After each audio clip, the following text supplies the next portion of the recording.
요거 빨간 거, 요게 지금 이렇게 키면 지금 나가고 있는 거예요.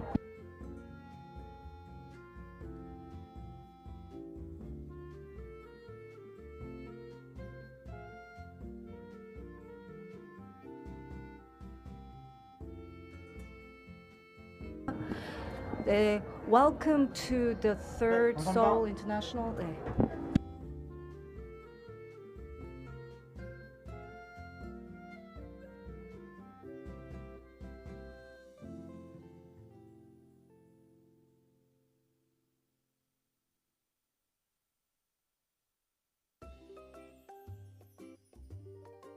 네, welcome to the third Seoul International Meditation Expo.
제3회 서울국제명상 엑스포 2022 명상 새로운 세계에 오신 여러분 진심으로 환영합니다.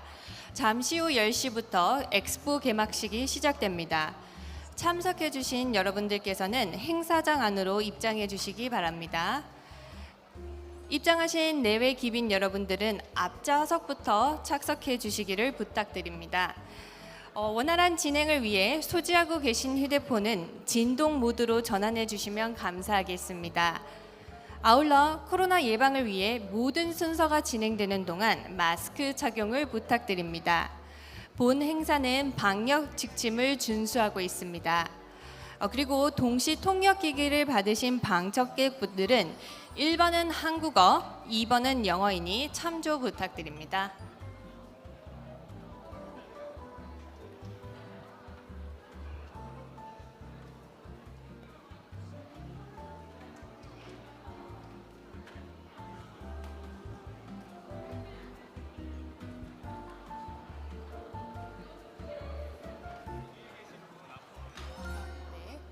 네, 뒤쪽에 앉아 계신 분들 앞쪽으로 착석 부탁드립니다. 앞쪽에 공간이 많이 남아 있습니다.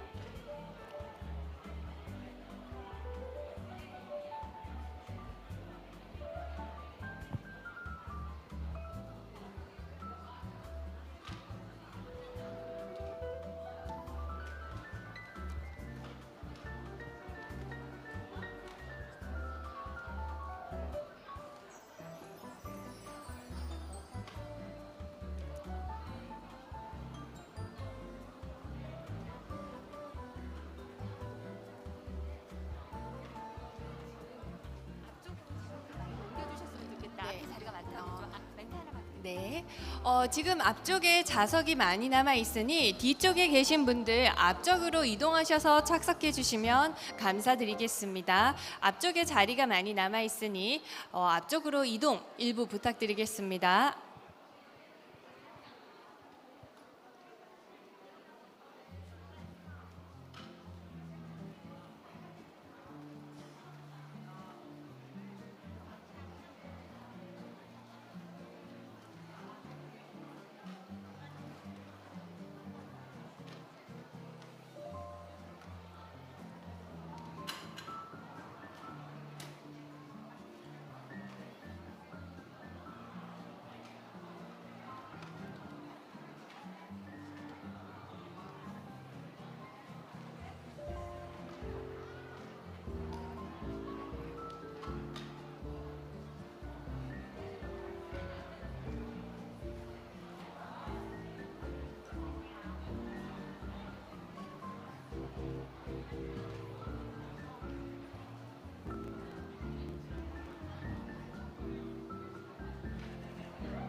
네, 입장하시는 내외 귀빈 여러분들께서는 행사장 앞쪽에 착석해 주시기를 부탁드립니다.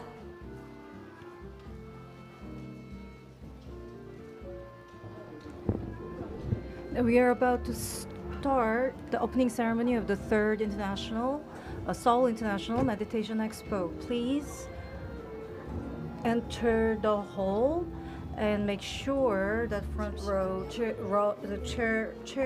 chairs will not remain empty. Thank you.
안녕하세요. 문화체육관광부와 Welcome all. 서울시에서 후원하고 동국대학교가 개최하는 제3회 서울국제명상 엑스포 The third 2022 Seoul 명상 International Meditation Expo is organized by the Dongguk University and sponsored by the Ministry of Culture, Sports and Tourism. I thank you all of you who are here as well as online. This year, the Seoul International Meditation Expo is a truly global festival. I can't wait to begin this exciting event. The theme is to make the world one again. The world has been closed their doors because of the corona, and after the corona is now coming down, that we will be reunited again. 14개의 프로그램으로 더욱 알차게 준비하였습니다.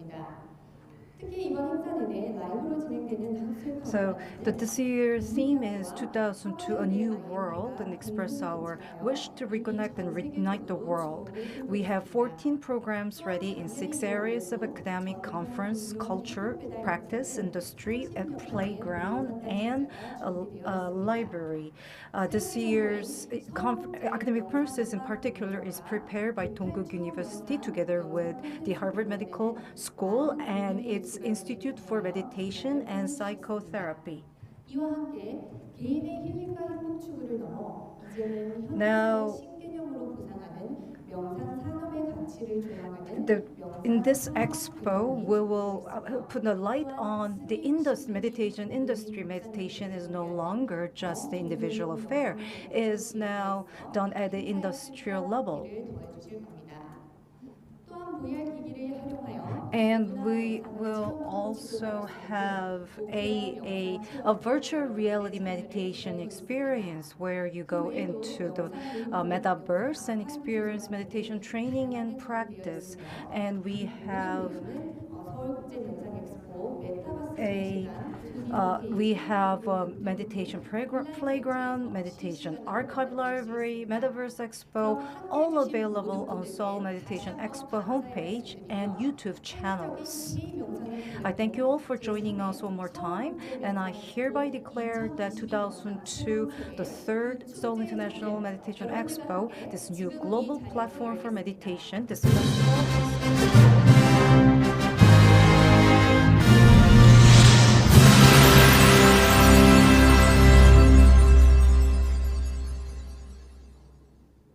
그럼 먼저 제1회 때부터 본 행사를 기획하고 이끌어주고 계시는 Now, we'll now invite the President Yoon Sung-lee, who has been main driving force of this expo since its very first year. Let's welcome him with a big round of applause.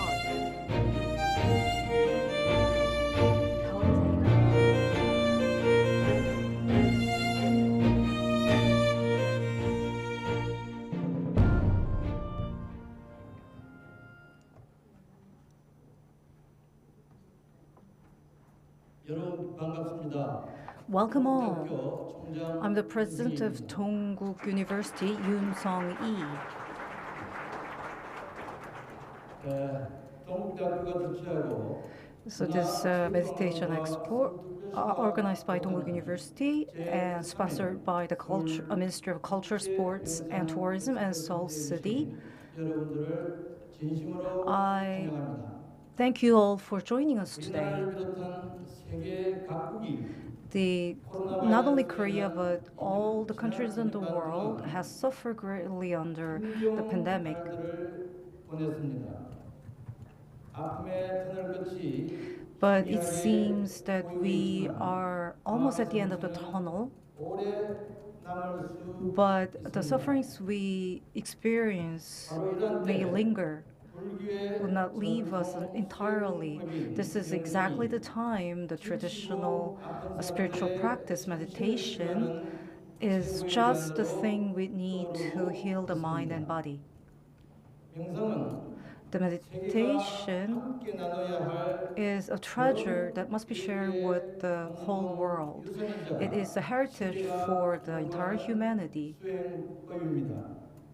속도에 매달리는 첨단 The, IT 시대에 this cutting edge technology world where the speed rules, the meditation urged us to stop, take a step back, and look into ourselves, which is more precious in this IT world. 필요한 정신 회복제입니다. This is just what we need to heal our mind and body.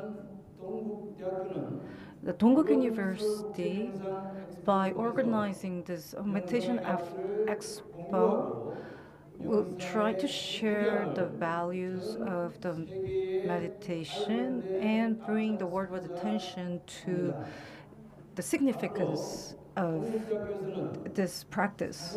The Dongguk University will continue to work together with the individuals, industry, as well as academic world. As through such endeavor, Dongguk University will become a leading authority in studying and disseminating meditation. And this year's Expo's theme is the whole new world.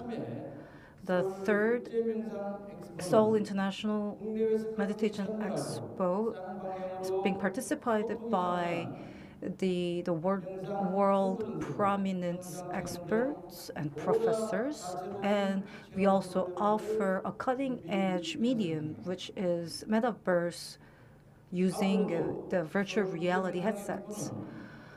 The Seoul International Meditation Expo will continue to transcend all boundaries such as nationality or ethnicity, and will try to be in the center of the meditation dissemination and research.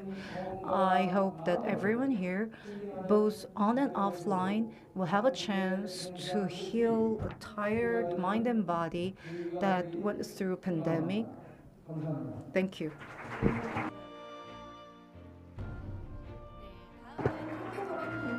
Next, the board of director, Venerable Sung-woo, will give us a congratulatory message. 안녕하십니까. Hello, everyone. 전 세계인이 함께하는 Participated by the whole global citizens, we are opening the third International Meditation Expo 2022, and I'd like to give my heartfelt congratulations for that. 이것으로 영상은 많은 이들에게 행복과 And 이익을 I hope this opportunity can present and can solace many people who have been hurt and extend the healing to all people concerned. 번뇌의 괴로움에서 행복길로 인도하는 방법이 영상 세계. And meditation is, I believe meditation is the path to lead all people to better health and better health in mind and body. So and it is also noticed by the whole world as one of the better ways to heal the mind, especially in this pandemic age.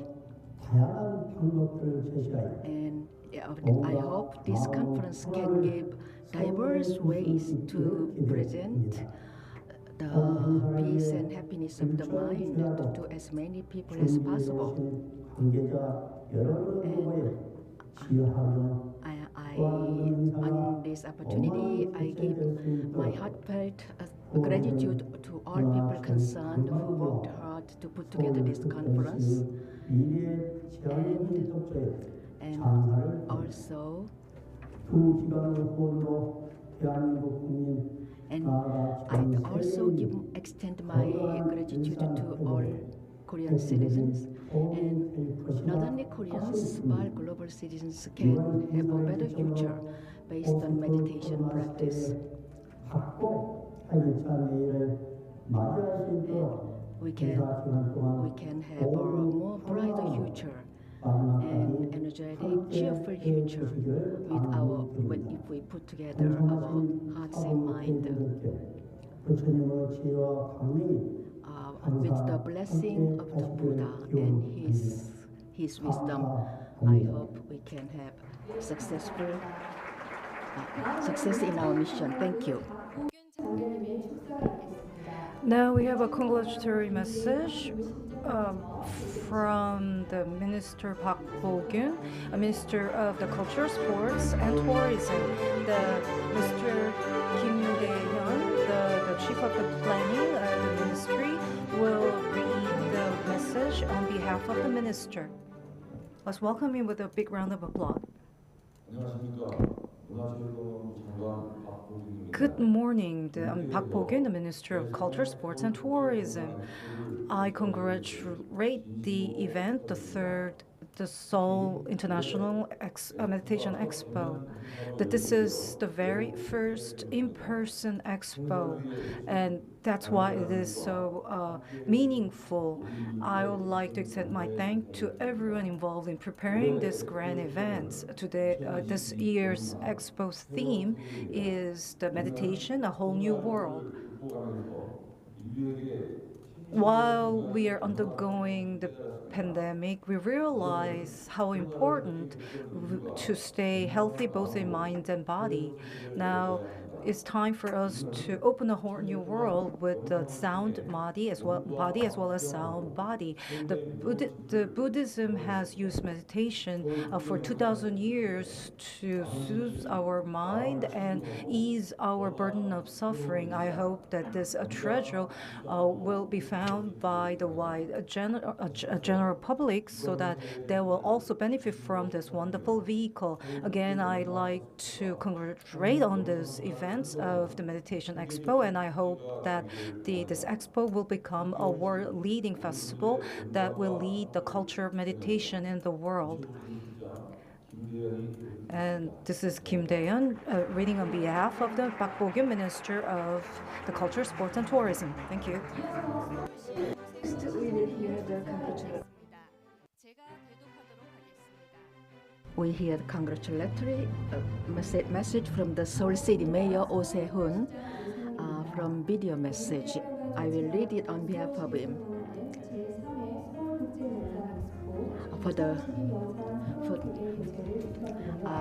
I give my heartfelt congratulations for the third International Meditation Expo, and also I'd like to extend my congratulations and gratitude to the Board of Directors, Venerable Sung-woo, President Yoon Sung-hee, and the planning Venerable Jung-ho, to all people concerned.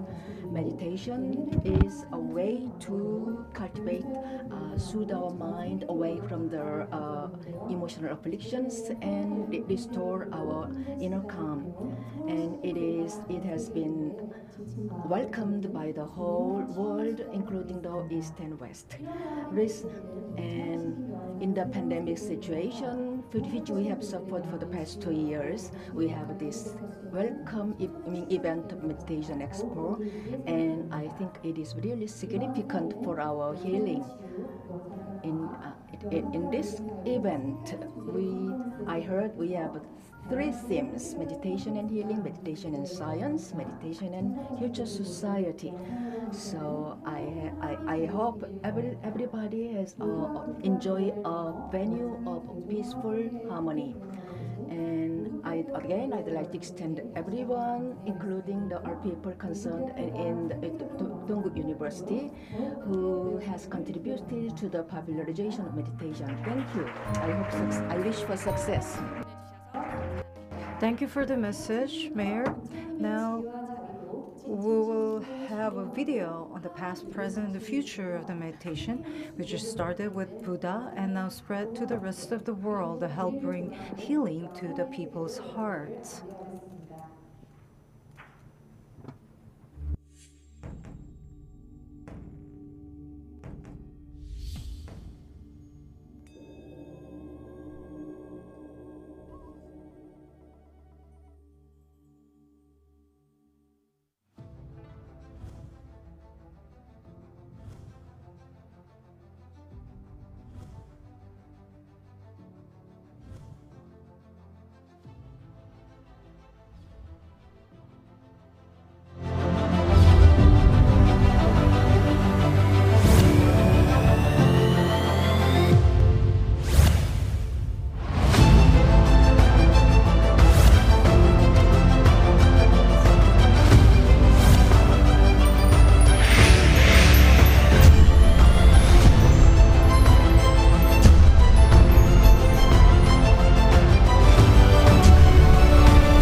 meditation.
네. 명상의 역사와 긍정적인 효과 그리고 Now, 지향점을 we 한눈에 살펴볼 수 see 있는 in 영상이었습니다. 2 minutes, in 3 이제 minutes, 오프닝 행사의 where 마지막 순서로 meditation came from, where it is going. Now we have a meditation music performance.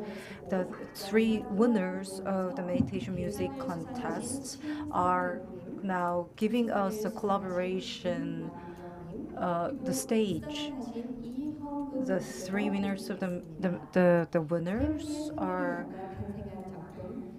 Sim Song-yong and Kim Nam-ryung and Lee Hun-guk. The title of this stage is called Insight and Enlightenment. Welcome them with a big round of applause.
How was it? This is such a beautiful melody and the images. It get my juice flowing in my mind. The energy is filling this space. I would like to thank the artist one more time.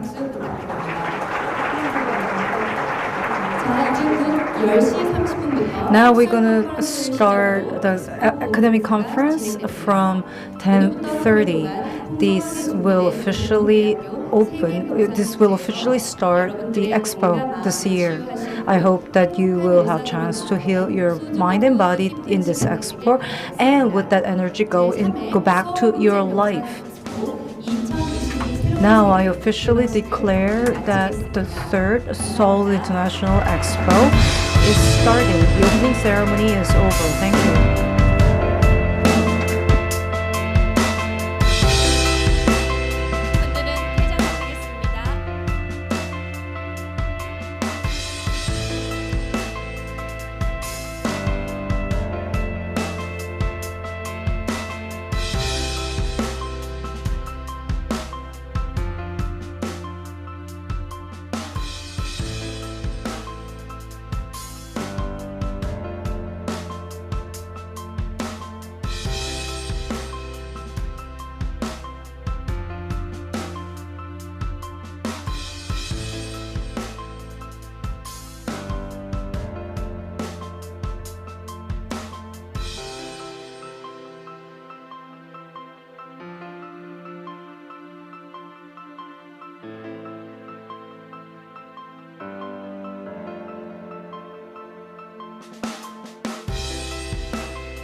네, 이제 본격적으로 제3회 서울국제명상엑스포 2022 명상 새로운 세계 학술 컨퍼런스를 시작하겠습니다. Now we are starting the academic conference, which is the center of our Expo.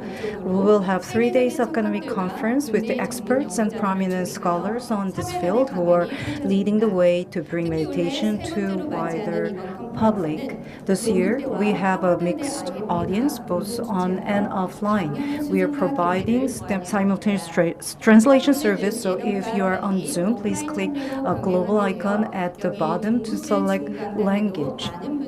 This year's conference is special because the Dongguk University organized this conference together with the Harvard University and AMP. 언어 선택이 가능하오니 참고해 주시기 바랍니다. 오늘 1일차 컨퍼런스는 On day one of the conference, the theme is meditation and healing. We have with us today the creators of the world-famous meditation-based healing programs to learn about latest trends in the field and how to regulate and solve psychological and other health-related issues. We have five speakers today with lunch hour in the middle. 총 5분의 강연이 예정되어 있으며 중간에 점심시간이 있으니 참고해 주시길 바랍니다. At the end of each presentation, we have 5-minute Q&A session.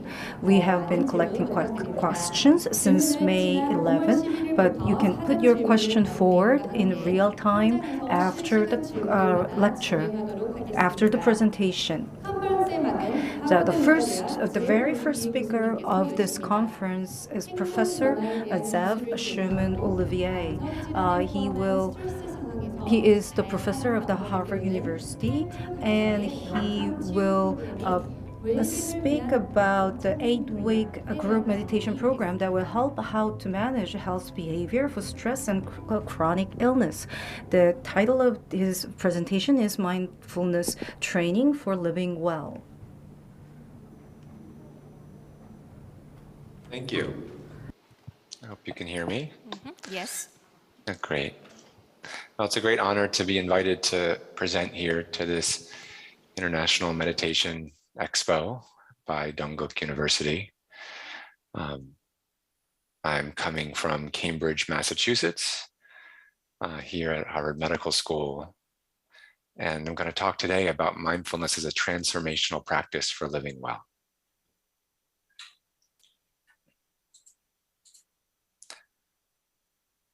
I want to spend a moment to just talk about the center that we developed starting in 2014, called the Center for Mindfulness and Compassion here at Harvard Medical School and as part of the Cambridge Health Alliance. The mission of the center was to enhance the health and well-being by integrating mindfulness and compassion into healthcare and our communities with a commitment to inclusivity, accessibility, and diversity, and to cultivate mindfulness and compassion in patient care, in professional education and training, to conduct rigorous scientific research, to understand workplace well-being and burnout prevention, and to focus on how to make mindfulness accessible for our diverse communities. Since 2014, we've grown, now have more than 80 staff, faculty, or volunteers affiliated with the center, and 30 staff members conducting research, patient care, professional education, and training. I want to tell you about some of the work that we've done at the center over these past 8 years. But I want to start by first talking about how we think about mindfulness and its benefits. This is one of many websites I've found that lists off all the benefits of mindfulness, that it relieves stress, reduces anxiety, improves sleep, takes away pain, it will improve your mood, boost energy. Mindfulness does have that impact for many people when they practice.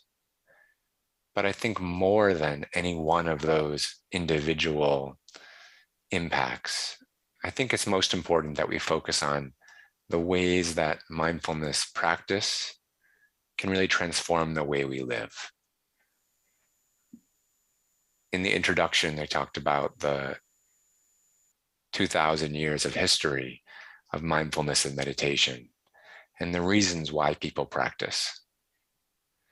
And today in modern times, we're promoting a lot of these reasons on the left for why people practice. But over the past 2,000 years, people have practiced to be able to change the way they live and to be able to have greater compassion and connection in their community. So I want to talk a little more about that. And what does it mean for mindfulness to be a transformational practice? A transformational practice is an intentional activity that someone commits to for an extended periods of time with the purpose of empowering change or supporting transformation. With mindfulness, we see that transformation can happen on multiple levels. There's the individual transformation in the way we live.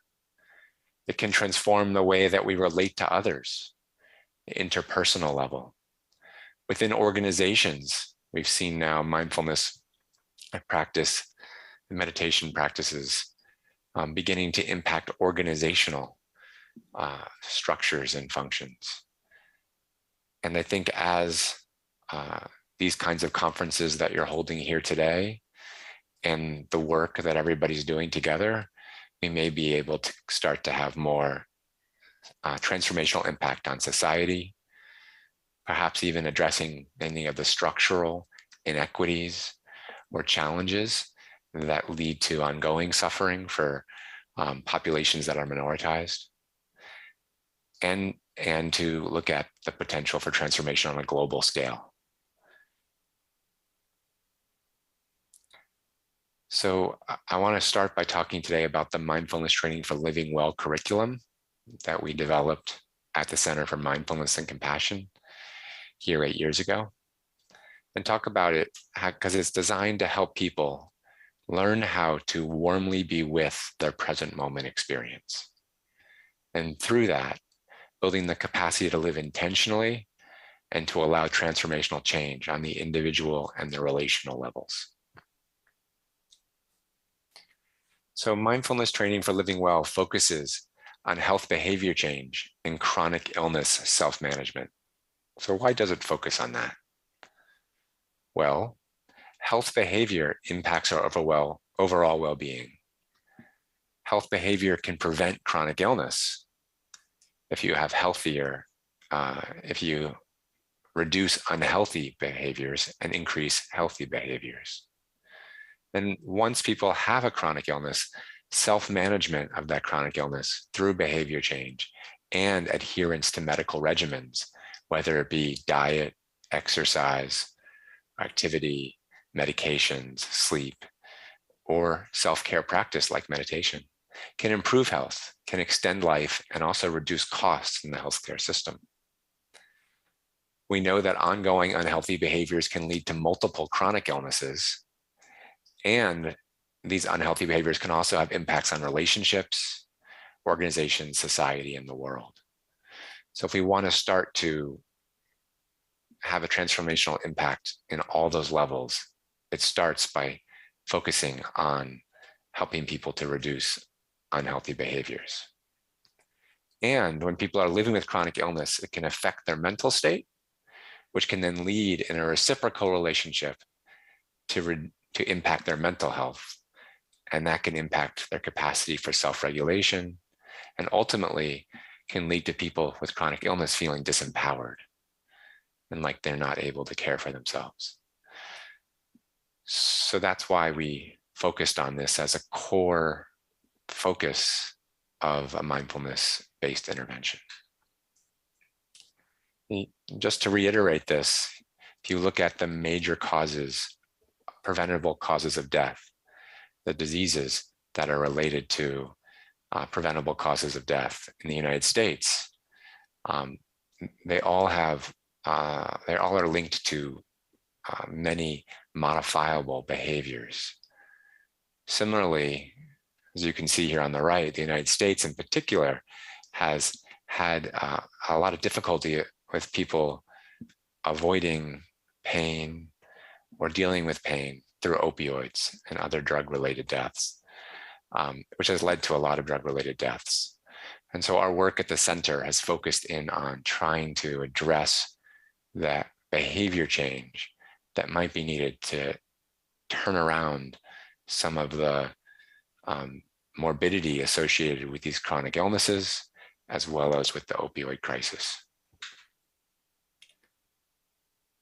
I believe that we've gotten the attention of our healthcare systems because of the impacts it has on patients and patients' health, but also because unhealthy behaviors are the key driver of health costs, especially in the United States, where 1 in 5 adults use tobacco, 1 in 3 adults are obese, either from a mix of overeating or inactivity, and people consume alcohol excessively with the costs that you can see below. And overall, the chronic illnesses, many of which are preventable and or modifiable by behaviors, actually account for about 80%, 86% of US healthcare costs. So we tried to start with our own area. This is, as you can see, a map of Cambridge and Boston on the East Coast of the United States, the Northeast of the United States and Massachusetts.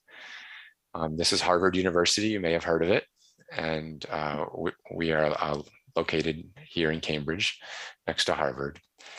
And our healthcare system, the Cambridge Health Alliance, is the safety net healthcare provider for this area of the Metro North Boston area for 5 cities north of the river here in Boston, from Cambridge out to the ocean. And there are 14 primary care sites across that region that are managed by our healthcare system. And we have historically been the system that's taking care of the poor and disenfranchised members of the communities. And we felt that if we could integrate mindfulness into our healthcare system at the level of primary care, which is the heart of the healthcare system, that it could bring mindfulness throughout the healthcare system and create a more healthy and holistic way for all the patients in the region. What we designed was a program called Mindfulness Training for Primary Care, which uses the curriculum and the mindfulness training for living well and makes specific adaptations to allow it to be a referral-based insurance reimbursable program in the US healthcare system. So it was developed as really the first implementation of a referral-based insurance reimbursable system. So we've had more than 4,000 referrals from primary care providers across our system for patients to these 8-week groups. And we held groups regularly every quarter in Cambridge and Somerville, as well as out in this region, which in Malden. And the groups were designed to enhance chronic illness self-management, reduce stress, anxiety, and depression while motivating behavior change. And we recognized early on that when you ask people to stop and pay attention to what's present for them, for many people, actually what comes forward for them are past traumas or pains that they've been carrying in their body from things that have been going on, or they become aware of the structural traumas that are ongoing from poverty, from racism, from discrimination. And so it was really important to design a program that could be trauma-informed and safe for people who would be, if we're going to be doing this in the healthcare system. I'm happy to see that the mindfulness-based program movement has now been really integrating a more of a trauma-informed and trauma-sensitive approach into the work, and that's really critical to the work that we're doing. Just want to say that in addition to all the roots of that our intervention, our program has deep roots back 2,000 years in Theravada Buddhism, in Mahayana Buddhism, in Zen, and these are the more modern roots from which we've drawn. Our mindfulness training for primary care program and our mindfulness training for living well curriculum is adapted from MBSR, that was developed by John Kabat-Zinn and the folks at UMass Center for Mindfulness. But we we consider this a third generation mindfulness-based intervention. So what we did was we looked at all of the second generation mindfulness programs, like mindfulness-based cognitive therapy for depression, mindfulness-based relapse prevention for addictive behaviors, and work that was going on related to mindfulness for addictions by Judge Brewer and by Eric Garland in mindfulness-oriented recovery enhancement, as well as the innovative work from one of our faculty members, who you'll see later today, Chris Germer, around mindful self-compassion, really trying to create a third generation mindfulness-based intervention that can move the data and the science forward, that integrates the best practices from all of these around behavior change, as well as learnings from the history of working with DBT, internal family systems, which you'll see. You'll meet Dick Schwartz later today or tomorrow, another one of our faculty members, as well as some learnings from acceptance and commitment therapy and motivational interviewing. So what we've tried to do is create a mindfulness-based intervention that builds on the history, 2,000-year history, the history of MBSR and MBCT, and that brings in all of these other innovations as well to create a third generation MBI. So what's the structure of MTPC? Well, the first 4 sessions are very similar to MBSR and MBCT and focus on cultivating mindfulness. And then sessions 5 through 8 section 5 focuses on kindness and coping. And for those that know the curriculum of MBSR, you know that this is often something that comes in session 7 of MBSR, or something like this about kindness. And we try to bring this early because we need to be able to be kind to ourselves before we can make lasting change. Otherwise, people start to try to make change, and then the self-criticism can actually keep them from being able to make change. So we bring in kindness and coping early, and then we focus on accessing core values and understanding aspiration for change. We then talk about living well through wise action and the concept of being skillful in one's choices and means of change. And then finally, one can't really make individual change without understanding the way that our behaviors are connected to others, the way others have a stake in our behaviors, and being able to communicate with others and our community about that change. One of the things that's unique about MTPC is that there are 3 threads that are brought throughout every session, in addition to the regular standard mindfulness-based intervention threads. And these 3 additional threads that we added, and we find a place in every session to start to develop these threads developmentally over time, is developing warmth and a sense of common humanity, really developing that capacity for interpersonal mindfulness, and also connecting what we're learning in every session to behavior change. I'm just going to share a few core concepts that are unique to MTPC, but that I think are really helpful, are concepts and practices. So one of the core concepts is the diamond of experience.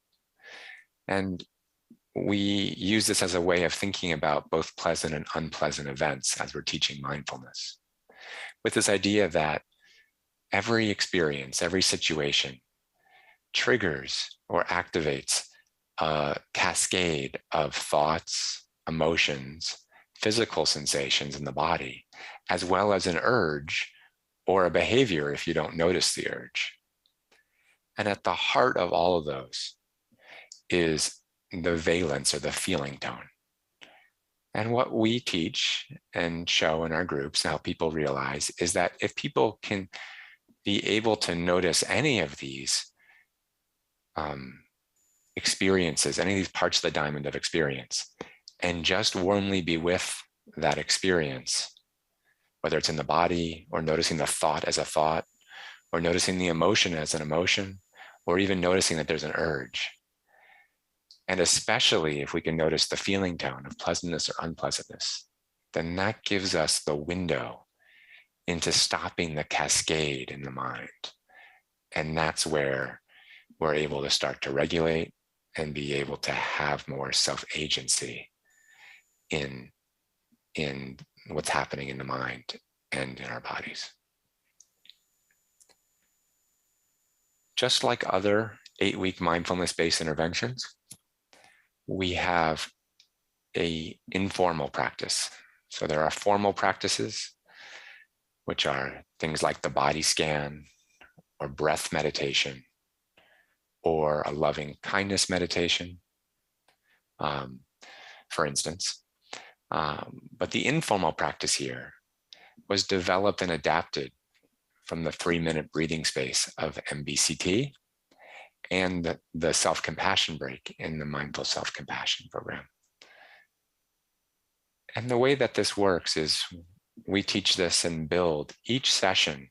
We build on a new letter and help develop through these skills so that by the end, people have all the skills they need in one practice that can help them to work with whatever unpleasant experiences might arise, or overly pleasant experiences that might arise that they might get attached to.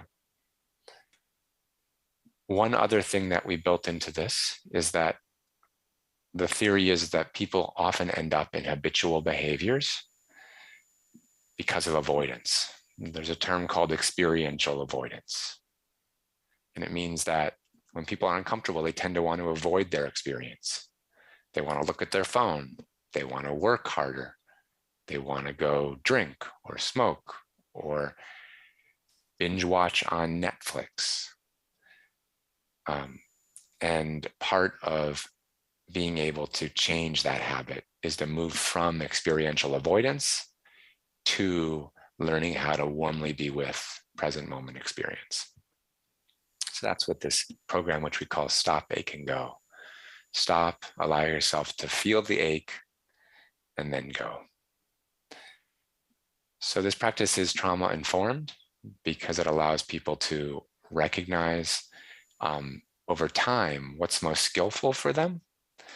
But it starts with stopping. And if you can't stop what's going on, just slowing down and trying to turn towards experience, this kind of physical shift towards trying to be with what's present for you here. And for a lot of people, that's hard. So you can take notice of breathing, or take notice of the sounds in the room, or take notice of your feet on the floor, depending on what's skillful for you right now. And then trying to turn towards experience again and observe what the mind is aware of now in this diamond of experience. Observing with openness, thoughts, sensations, emotions, urges, and really noticing the pleasantness or unpleasantness or the neutral feeling tone of the present moment. And just allowing it to be as it is. If there's an ache, if there's discomfort or unpleasantness there, just accepting that the ache is here. Sometimes it's really hard to allow an unpleasant moment to be as it is in its fullness. And for those who find it hard, we encourage people to make skillful choices about anchoring to the present, either through the breathing, again, through sounds in the room, or through the feet, feelings of the feet on the floor. And for many people, as they are trying to allow or be with the ache, there can be a lot of tightness or unpleasantness present. And this is a moment to have compassion for oneself, to bring compassion to the parts of the body or the parts of the mind that are suffering, not because we want the feelings to go away, but because all beings have suffering. It's a common humanity of the experience of unpleasantness and suffering. And because we are a being, I am a being that is deserving of compassion because I'm suffering. So we are able to bring compassion and warmth to the parts of the body or to parts of the mind that are deserving of it. Or if we're really caught up in the pleasantness of a situation, in the excitement of it, in the pleasantness of some sensation or sensual experience, a way to, it's an opportunity to bring curiosity and really get curious about why this sensation is so, captures us so and creates such attachment. As we move through this practice, we can hold the experience with warmth. And for many people, maybe bringing a hand to the heart or hugging oneself, or even practicing some soft, gentle touch can elicit a soothing response and can be a way that we can care for ourselves to help us to hold and stay with the challenge or the ache for a bit longer. Then from there, we invite participants to expand awareness from the area of the body where there is an ache, back to the breathing, then to the rest of the body, and then out to all of the senses. And then we invite people to have a moment of gratitude. When we are finding ourselves in difficult situations, we often can feel very alone and like we're not sure what to do. So to be able to have gratitude that there is something we can do, that we have our practice, and then from there, to really reorient towards how we want to be and how we want to live in our lives, and grounding in our core values, which become like a foothold. Or if you imagine climbing a wall, getting a nice foothold to be able to push yourself up in the direction you want to go. And then from there, we open to life's challenges, its beauty, and work to orient towards present moment experience with kindness. What we're doing in this informal practice is trying to bring together all of the wisdom in thousands of years of different meditation practices into a single practice that people can learn and develop and integrate, that can help them not just reduce anxiety or reduce stress, but really be able to help transform life. So one of the biggest questions that comes up is relating to change. Why we're not trying to change something, because part of what we're doing is trying to allow ourselves to be with present moment experience. So one of the questions is, how can you have a behavior change intervention or program if it's all about allowing us to be with present moment experience? So that's this reconciling, non-striving with the need for change, that we want to align our lives with our deepest values. We also need to realize that everything is changing. Everything changes. It's changing all the time. We actually need to let it change. Part of what happens is we get caught in conflicts internally. We get caught in habits and reactions. And we actually don't let the changes that are naturally happen. We see things through our filtered reality instead of being able to see the natural changes that are happening. So if we can start to see things with the beginner's mind again, see things as they are, we can see all the changes that are there and actually let it change and allow those changes to start to emerge. We can set aspirations and intentions in a just right way. Aspirations like an egg. If you hold the egg too tight, you're going to end up with yolk on the floor because it's going to break. If you hold it too loosely, you're going to drop the egg and end up with yolk on the floor. You need to hold the egg just right. And when you do, you can hold it for a long time and it won't get broken. So setting a mindful aspiration, setting a goal in that just right way is an important skill, so that we're not striving or rejecting ourselves or trying to change through shaming ourselves, but we're setting an aspiration and starting to move in that direction in a just right way. and learning through skillful goal setting how to set goals with inner kindness. So the study that we conducted from 2014 to 2020 was a randomized comparative effectiveness study comparing 8 weeks of mindfulness training for primary care versus what's been the standard, which is a low-dose mindfulness comparator.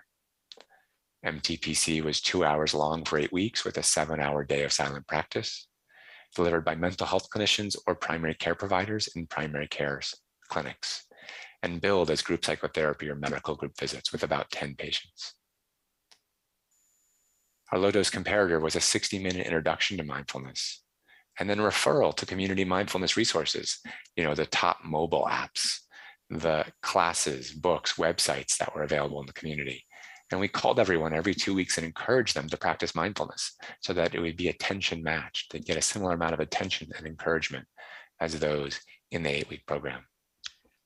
And we randomized 2 people to mindfulness training for primary care for every 1 person to the low-dose comparator. Our first goal was to make sure that what we were doing was accessible. For too long in the US, mindfulness was primarily being something offered to upper middle class folks, often who are white and English speaking, with high levels of education and income. We wanted to show that by putting this into the healthcare system at the level of primary care and making it insurance reimbursable, that we could make this accessible even for the poor or the disenfranchised in our communities. And we were able to do that. We met our goals of having at least half of the people be on subsidized insurance. More than 60% had less than $40,000 in annual income, and 37% were either non-white or had English as a second language. So we were able to do this for 2 different studies and demonstrate that this was accessible. One of the main outcomes that I'm going to talk about today was what we called our action plan initiation survey. So we asked people in our groups, in both groups, both arms, to set a goal that was specific, measurable, that they could agree on, that was realistic, and that was time-based. So it had a time limit of 2 to 3 weeks. And so, or 2 weeks, sorry. So, and then we asked people at 1 week, at 2 weeks, and then at 3 weeks, what was the goal you set? Was it related to activity level, exercise, diet, eating, drinking, or self-care practice, or other goals? What was the goal? And did you meet that goal in the last 2 weeks? And we a priori set that anybody that said that they had a 5, 6, or 7 around meeting that goal was somebody who initiated their action plan. And one of the things we were looking at in our study was, would there be differences between the 2 groups in who would initiate a behavior change within 2 weeks of setting a goal? So you can see both groups, they did an orientation, they did surveys, they were randomized. We offered some patients an opportunity to participate in fMRI, which is magnetic resonance imaging of the brain to look at brain activity. And then at week 7, we had them set an action plan. And then we looked at week 9 and 10 to see, and 8, 9, and 10 to see who initiated their goals. And we also did some imaging afterwards as well. So these are the data that we have from the first 2 studies that we did. The first study was a pilot study with 81 people. And you can see here that people who were in MTPC had 4 times the odds of initiating a health behavior change or chronic illness self-management goal within 2 weeks compared to the low-dose comparator. We did it again with 136 people in a study that was monitored by the NIH, National Institute of Health here in the United States. And we improved our processes for encouraging people to initiate action plans across the board through video about SMART goals about the goal setting. And you can see here that still we saw about 2 to 3, almost 3 times the odds of people being able to initiate a behavior change within 2 weeks. You can see the red here. People are much more likely in MTPC to initiate a behavior change than the low-dose comparator. So one of the things that we were looking at as part of this study was trying to understand, how does mindfulness impact self-regulation to help cause behavior change? This is a paper that we published as part of our collaborative network in the Harvard Review of Psychiatry. That's an overview of a systematic, a narrative review of all the literature focused on mindfulness and behavior change. So I recommend it. And what we found was that there's evidence for mindful self-regulation in emotion regulation, self-related processes, attention and cognitive control, as well as systems for motivation and learning in the brain.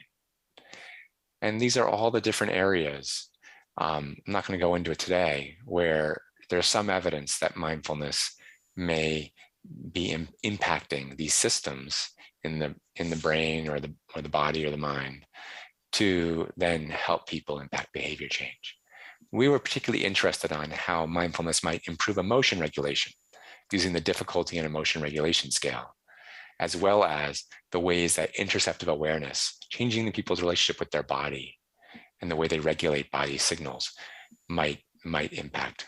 And this is the multidimensional assessment for interoceptive awareness. So this is our third study I'm going to talk about. Our main aim for this study was to look at emotion regulation. That was the primary aim. And we also wanted to replicate the action plan initiation outcome. And then the overall project with NIH, we had set out that our main aim was to really look at the role of interoceptive awareness, or the awareness of internal body signals, as a potential mediator of behavior change. And specifically interoceptive appreciation, which is the ability to listen to and trust your body and value what you are noticing in the body as part of behavior change. So that's what I'm going to talk about now. You can see here in the third study that we enrolled 99 people, randomized 95, 62 to MTPC and 32 to low-dose comparator. We actually had to end this study early because of COVID-19. On March 14th, actually both South Korea and Boston, where I think the two of the areas that first started to experience a lot of COVID-related changes. And so we had to shut down the study, but we were able to include 49 people in the analysis prior to COVID and 24 in the low-dose comparator. So you can see here, actually, there were no difference in demographics between the two groups in this study. There was a difference here in depression, with actually more depression, higher percentage of depression in our low-dose comparator. So we did control for this in the analysis I'm going to show you. So this is the change in emotion regulation scale. The difficulties in emotion regulation scale are called the DIRS. And you can see here that in the MTPC group that there's a much more rapid decrease in this difficulties in emotion regulation scale. That's maintained both at 8 weeks, that's maintained at 24 weeks compared to the low-dose comparator. Then you can see here, if you look at the subscales of the DIRS, there were 3 that our intervention seemed to really be engaging. So one was that people seemed to have more emotion regulation strategies. They were more able to, they had less difficulties around emotions related to goal-directed behaviors, and they had greater ability to accept present moment experience or emotions. And that seems to be what was driving the improvements in emotion regulation. We also found that there were, again, almost 3 times the odds that people in that MTPC group would initiate an action plan within 2 weeks compared to the low-dose comparator. So we've replicated this now in 3 studies. The odds ratio here is nearly exactly the same in our last 2 studies, suggesting that this is a consistent finding and that MTPC really does increase people's odds of initiating behavior change. So you can see here all 3 studies where we looked at this and the really similarity between these last 2 studies as far as the impact on the odds ratio.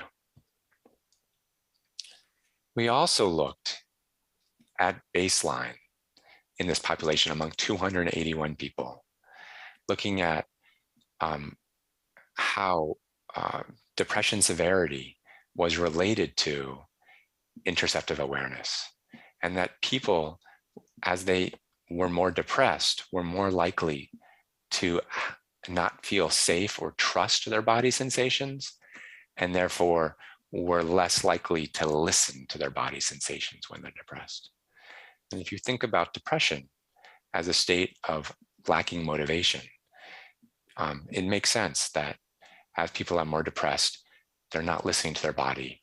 They're losing access potentially to their body sensations that they need to motivate them into action. So we started to think about this idea of body listening and body trust representing something we call interoceptive appreciation, recognizing that our body wants to tell us something, but we have to listen and trust what it's telling them and value what our body's telling us.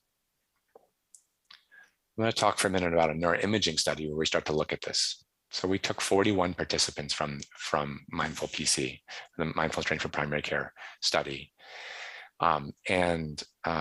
We excluded some people because there was head motion or people didn't complete post-training visits, but we ended up with 28 participants, 14 men and 14 women who were in the final analysis. They had a history of major depressive disorder, dysthymia, or anxiety disorder. And you could see here that we had an interoceptive attention task where we asked, which I'll show you below. And we had people do the task before. They did the 8 weeks of the intervention, they did the task again. And the task was relatively simple. We had people focus on sensations of their heartbeat, noticing their heartbeat in the body, and then rating the intensity, and then paying attention to an external stimuli, looking at the word target, which would switch from capital to lowercase. And they would count how many times it switched. So this is internal body sensation, and this is an external body or external sensation. We did that 18 times. And looking at the difference in the brain during this task, which we felt like was a measure of interoceptive attention. And you can see here that after training of 8 weeks in mindfulness training for primary care, people were more likely to have an increase during interoceptive attention in the insula, which is an area of the brain that's involved in regulating and experiencing internal body sensations. And you can see the increase here in the insula from baseline to post-training. Well, we wanted to understand the way that this might be impacted by depression, as well as the changes through the intervention in interoceptive awareness, interoceptive appreciation. And what we found was we had 2 subgroups. So we had people with anxiety and moderate to severe depression, and people with anxiety alone, without depression. And what we found was that depression moderated the association between post-training change in body trust and brain response to interoceptive attention here in the insula. So as people became more trusting of their body sensations, among those who were depressed, they had more, they'd increased activation in the insula during this interoceptive attention task.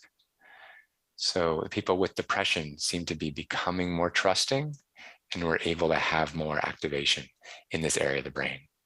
Whereas the people without depression, mainly the folks that were anxious, didn't have that change.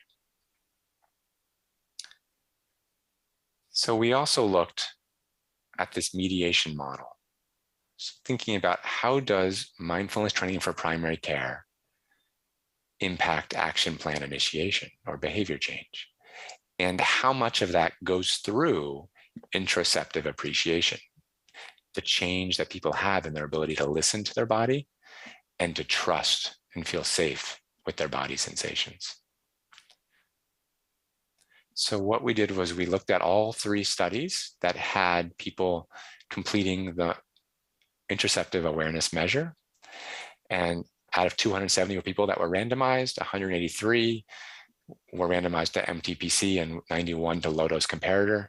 141 completed the baseline in 8-week Maya, and 65 in the low-dose comparator completed the baseline in 8-week Maya. You can see here the demographics were actually the same between both groups. There were not the differences that we saw in the third, in the third study. When you look at all 3 studies together, there were no differences between groups.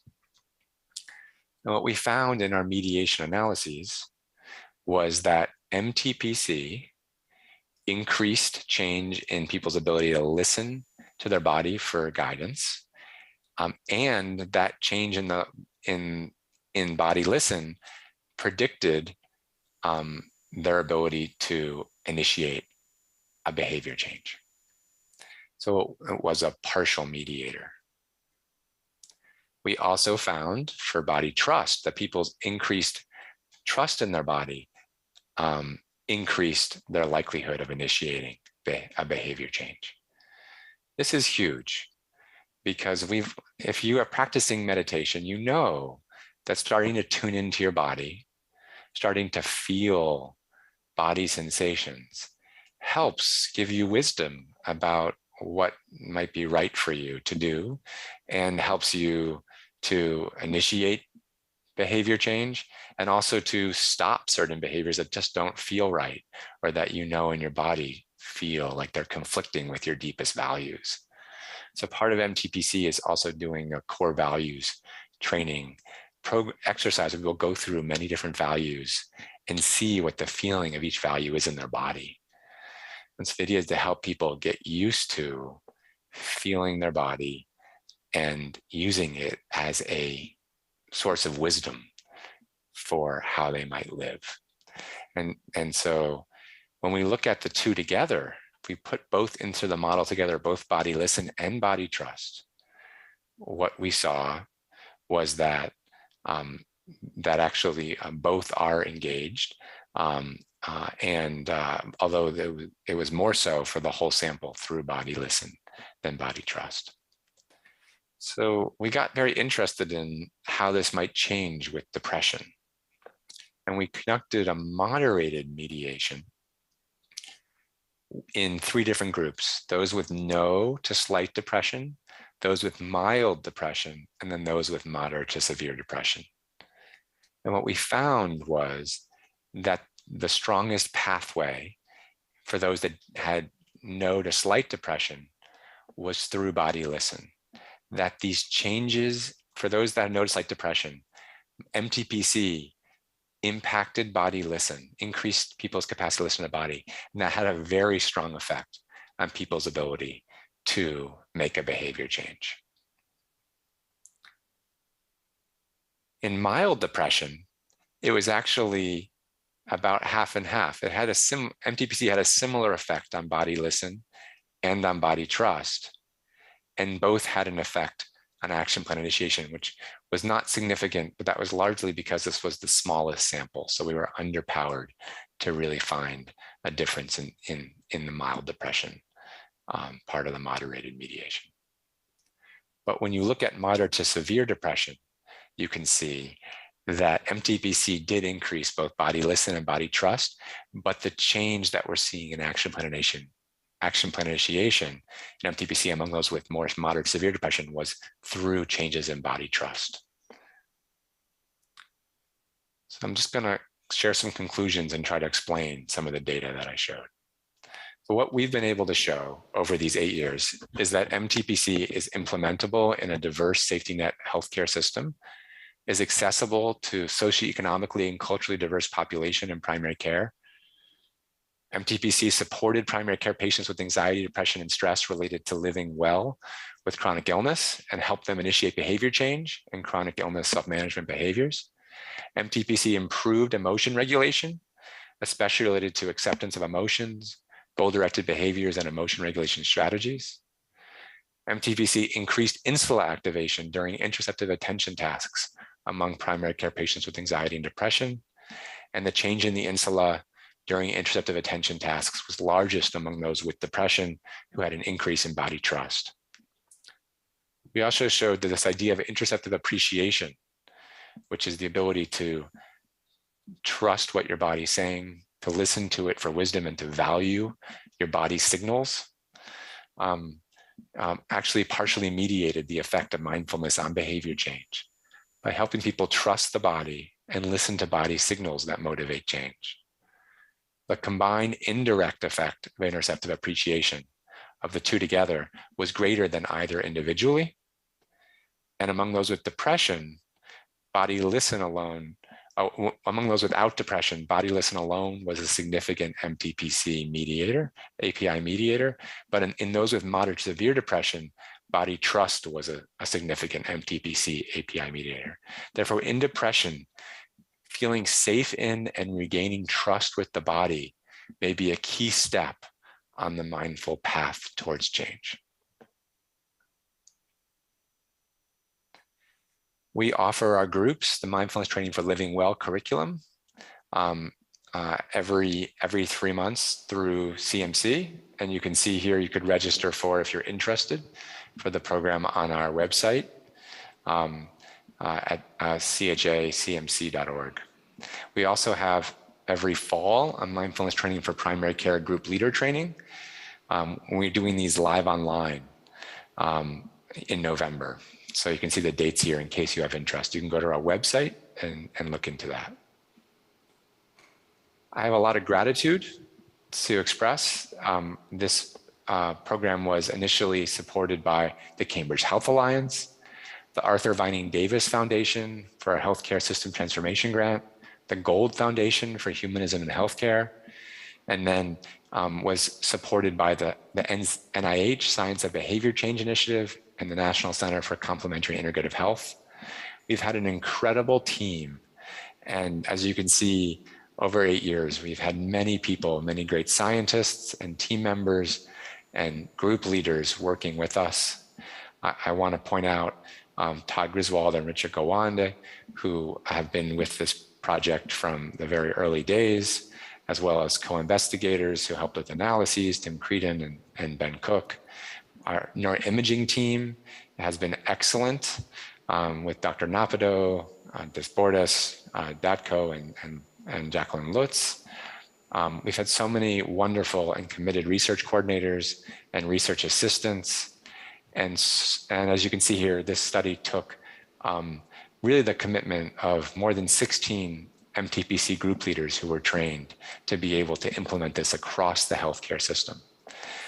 I'm grateful for all of the collaborators in our Science of Behavior Change Initiative to help us conceptualize these questions, and especially Eric Lux, Willoughby Breton, and Jean King, who were the multiple PIs for the NIH grant. And then all of our collaborators, both within our healthcare system and internationally, as we've worked to translate our program into Portuguese, as well as into Spanish with our collaborators from Brazil and Spain. So that's the end of my presentation, and I'm available for questions and answers. Yes, thank you very much for your insightful lecture. I really enjoyed listening to your presentation. 건강하고 즐거운 삶을 위해 만성 질환과 스트레스를 관리하고 마음 챙김을 강화하여 건강한 커뮤니티 연결을 도와하는 웰빙을 위한 마음. Thank you very much for your presentation, Mindfulness as a Transformation Practice. We're going to start the Q&A. First question is,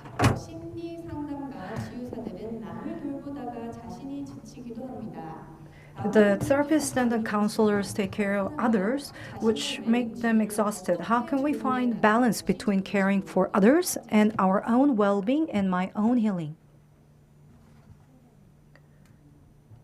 So when we actually started this program across our healthcare system, we started by training providers. So we initially offered an MBSR program for 40 primary care providers and did trainings at an hour-long mindfulness training at every one of those healthcare sites before starting to offer it to patients. Because I think that you're right, it's very difficult for healthcare providers to help people heal in this way and transform their life in this way if they are still caught up in unhealthy habits or behaviors themselves.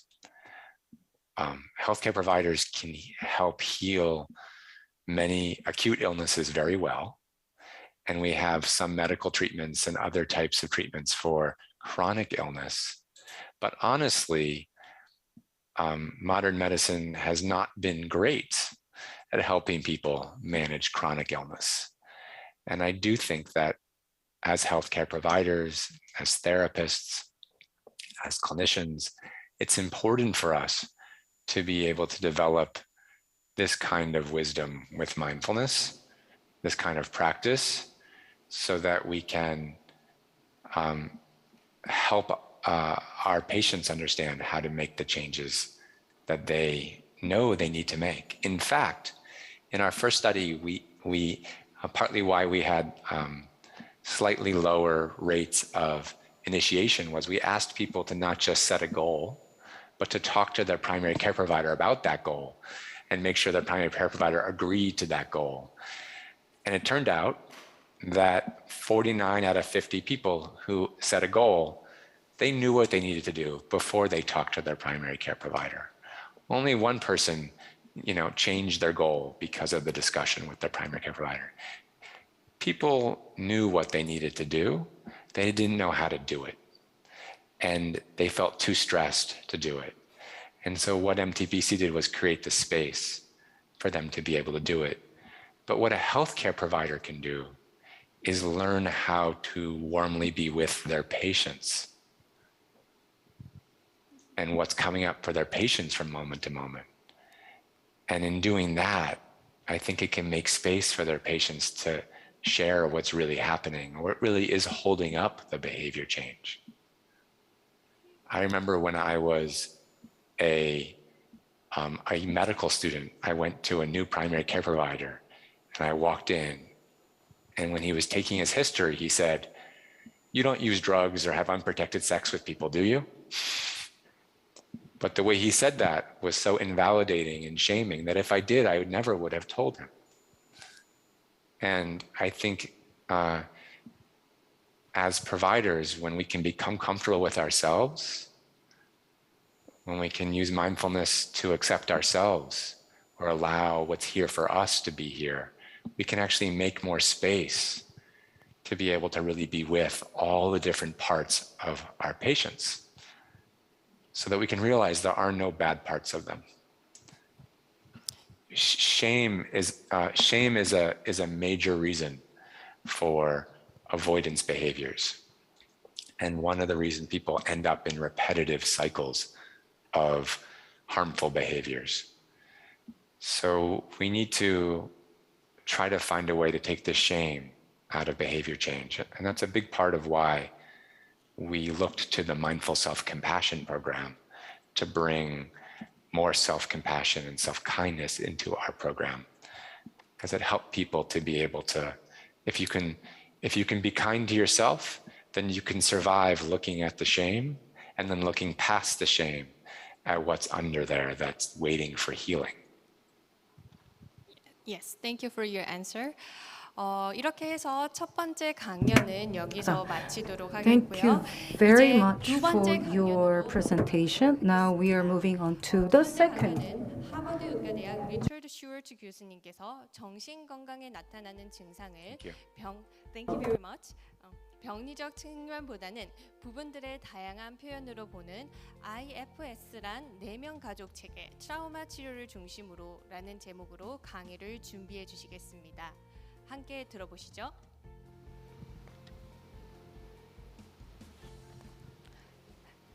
Hello, Dr. Schwartz. Hello, can you hear me? Yes. Good. Please go ahead, your presentation. Okay, thank you very much. And It's an honor and a privilege to follow Zev because he's a good friend and a colleague and is actually running a study on this model of psychotherapy that I developed called internal family systems at the Cambridge Health Alliance. And so, yeah, this is a really good segue. And again, I'm honored to be with you. And I'm going to be talking about this model, internal family systems, and how I came upon it and how it applies to trauma.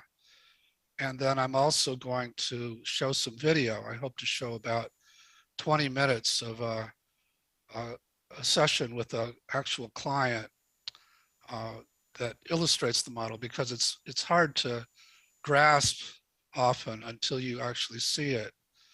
So,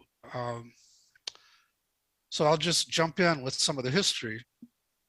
So I was trained, I have a PhD in family therapy, and I was one of those family therapists who thought we'd found the Holy Grail and thought we had all the answers, and that people who explored the internal world were wasting their time because we could change all of that by just reorganizing some of these external families. And in about 1980, maybe it was 1981, decided to prove that and did an outcome study with bulimia, which involved binging and purging on food. And we gathered together 30 bulimic kids and their families and did straight family therapy and found that these kids kept binging and purging. They weren't cured by the family therapy. And so out of frustration, I began to ask why they still did it. And they began to teach this model to me because they started talking about these different, what they called parts of them. And I don't know how that word translates into Korean, but it's a very common word in the US for your inner experience. And people will say, one part of me feels this way and another part of me feels this way. But they weren't talking about them as just different aspects. They would talk about how when something bad happened in their life, this inner critic would attack them and call them names. And then that was so horrible that it would bring up a part that made them feel totally worthless and empty and young and alone. And that part was so distressing, it was so hard to feel that the binge on food would come in immediately to take them away from that. And they would get some relief from the binge, but then afterwards the critic would attack them for having binged, as well as all the other things. And that would then bring back that young, empty part that felt so worthless. And so the binge had to come back. And it just sounded like they were trapped in this vicious cycle, this vicious circle for days at times. And as I listened to that, at first I was scared because it sounded like they were maybe sicker than I thought. Maybe they had multiple personality disorder, until I listened inside myself and, oh my God, I've got them too. And some of mine are as extreme as theirs. I had this very strong critic, and there were times when I would binge on food and so on. And so then I just got curious and started asking more and more questions of my clients. And I was lucky. I had a couple young clients who were very articulate about their inner world, and they could describe all the different patterns that these parts would be taking on. And at first I decided that I needed to change all that. And I was assuming what our field actually still assumes. I thought the critic was some kind of internalized parental voice, and the binge was an out of control impulse. And so I would try to coach my clients to stand up against the critic and don't just take it, and to try to control the binge. And my clients would come back and say, that's making it worse. But I didn't know what else to do but to say, okay, then stand up stronger and control more. Until the first client I was aware of that cut her wrists and would insist on showing me the open wounds every session. And I decided that I couldn't allow this to continue to happen. And so one session, I decided we were going to force that part to not do it that week. And after a couple hours of me badgering the part and my client also doing that, the cutting part finally said, okay, I won't cut her this week. And of course, I opened the door to the next session and she had a big gash down the side of her face. And I just spontaneously collapsed and said, I can't beat you at this, to that cutting part. And the part said, you know, I don't really want to beat you. And that was a turning point in the history of this work because I changed. No longer was I in this coercive, we're going to beat you place, but I just got curious and said, then why do you cut her? And the part talked about how when she was being abused by her father, it had to get her out of her body and it had to contain the rage that would get her more abuse. And the cutting was a way to do that. And with that, I shifted again. Now I'm not just curious, but I have an appreciation for the heroic role it played in her life. It actually saved her life. And I could convey that to the part. And it burst into tears because everyone had demonized it and tried to get rid of it, and continued to tell me about why it needed to do this, even now.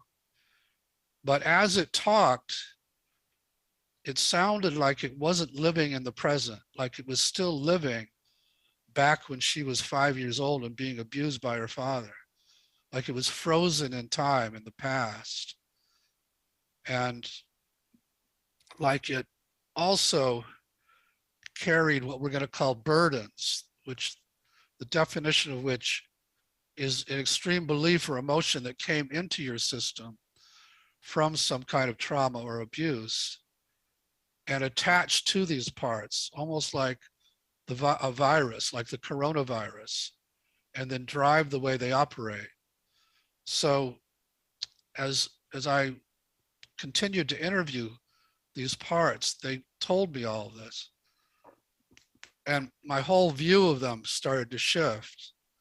And I tried the same process with other clients and found that when they were approached with curiosity and respect, each of these very extreme parts that were giving the client all kinds of symptoms, in this case, bulimia, had a similar kind of secret history of how they became forced into the roles they were in. And that amazed me because I thought they were just symptoms. I just thought they had these diseases and they needed to be medicated or taught how to handle these parts. And as I was helping these parts feel appreciated, they also started talking about what they were afraid would happen if they stopped doing their jobs. And that often involved parts that were much younger and more vulnerable and also frozen in these terrible places in the past.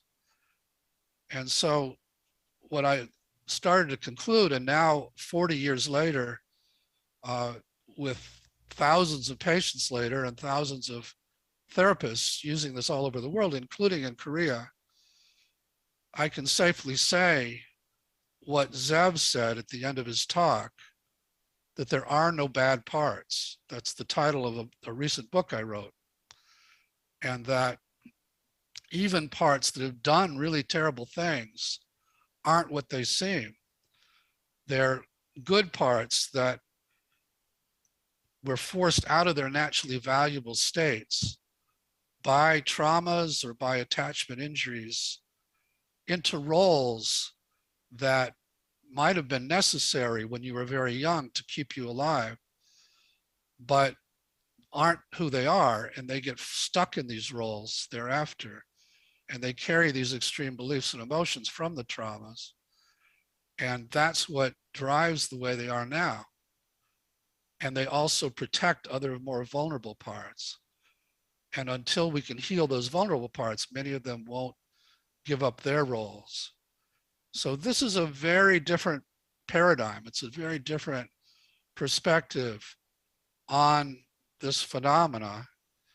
And the process actually in the beginning isn't so different from mindfulness or from meditation, because you start by just getting a little separation from these different what we call parts, but they manifest as thoughts and emotions, just like you do in mindfulness. And you get to a place of acceptance, but then instead of just observing them from a mindful place, you begin to interact with them and actually wind up transforming them, helping them heal. And so I'll be talking more about how that happens. But so the first big assumption of the model is that everyone is a multiple personality.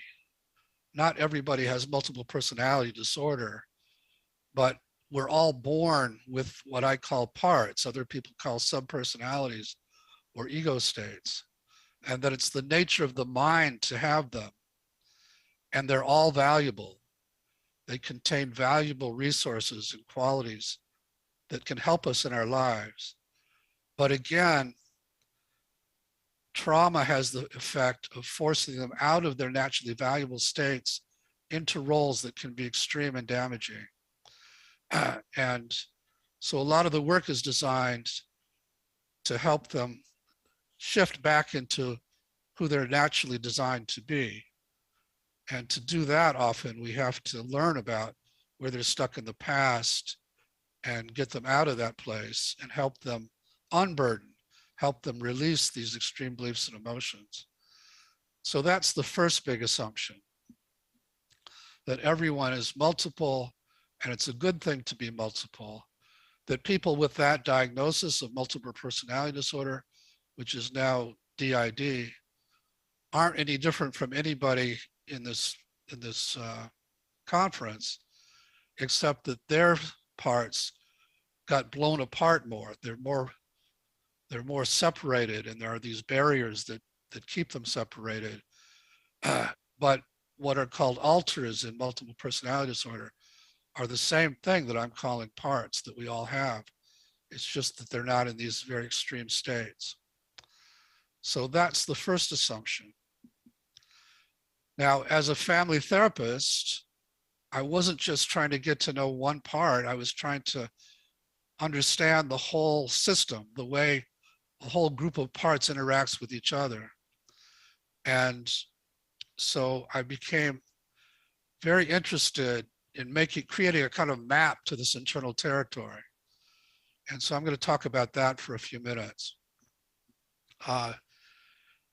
So I was looking for distinctions, and the big distinction that leaped out immediately was between parts that other systems might call internal children, inner children, who were very vulnerable and young, and before they're hurt, provide a lot of delight in your life and creativity and innocence and playfulness and childlike qualities. But once they get hurt or terrified or shamed and they feel worthless, then they have the power to overwhelm us with those feelings that they now carry, those burdens that they carry, and make us feel as bad as we felt back in the time that we got that they picked those up.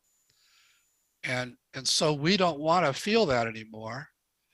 And so we tend to lock that away, thinking we're just moving away from the memories, sensations, emotions, and beliefs of the trauma, not realizing that we're locking in inner basements or abysses our most precious qualities just because they got hurt.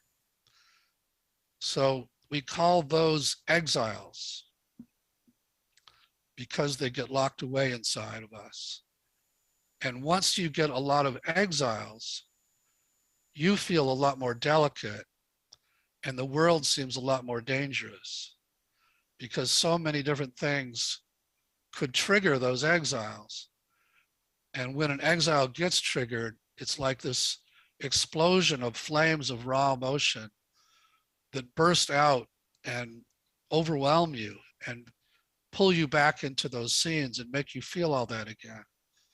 And so to prevent that, there's another set of parts who become what I call protectors. They leave their naturally valuable states and are forced into these protective roles. And some of them try to protect us by preempting anything that might trigger the exiles. So you might have a part, for example, that doesn't let anybody get too close to you, close enough to hurt you, and is managing your relationships that way.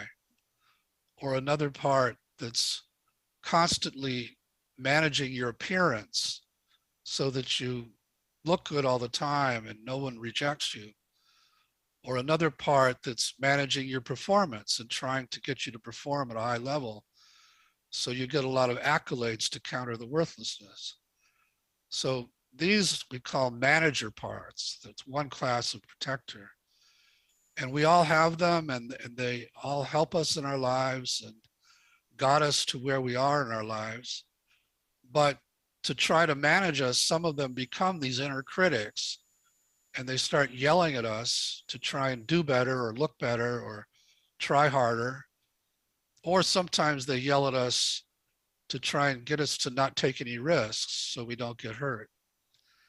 So that's one class of protective part, are these preemptive managers that often we're quite identified with. We actually think of that as our ego. And despite their best efforts, often the world has a way of breaking through those defenses and triggering these exiles. And when that happens, again, it's like these flames of emotion burst out and are threatening to us. And so there's another set of protectors who immediately go into action to deal with this emergency. And they will try to douse the flames of emotion with some substance or get us higher than the flames until they burn themselves out, or distract us until they burn themselves out. So many of the addictions fall into this class of protector that we call firefighters. They're fighting these flames of exile emotion, and they tend to be very impulsive, and they don't care about the collateral damage to your relationships or to your body. They just think they've got to save your life by getting you away from that pain or that shame or that terror right now.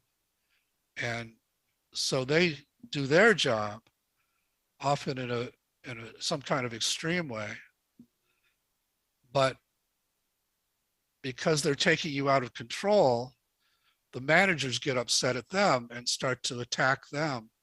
Just like I was saying with the bulimic kids and the binge and the critics that attack them after the binge.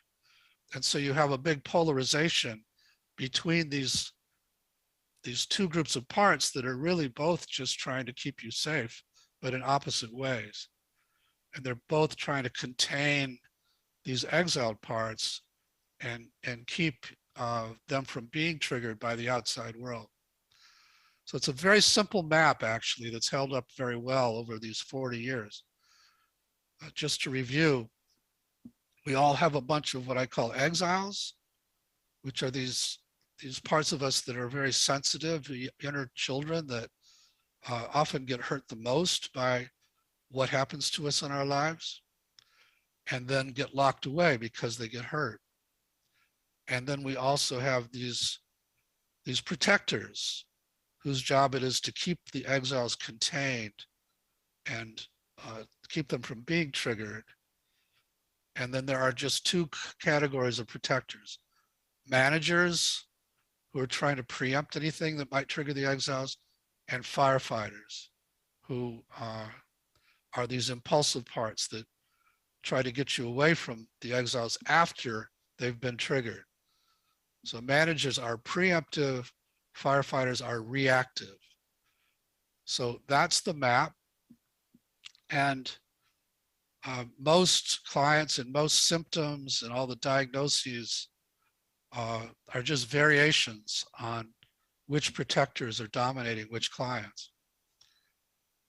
Now, the big discovery, I think, of IFS is that in addition to these parts, there's an essence in everyone that can't be damaged and knows how to heal and is just beneath the surface of these parts.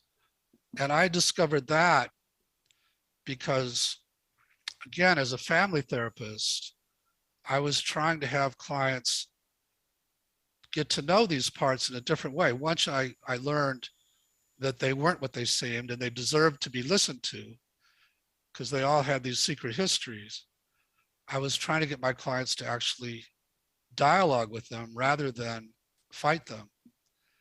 And as I would do that, suddenly my client would be angry, let's say, at their critic who I was trying to have them get to know better and help. And it reminded me of family sessions where maybe I'm having two family members talk to each other. And as they're doing that, one of them gets really angry at the other. And as family therapists, we were taught to look around the room and see if there isn't somebody allying with the one who's angry.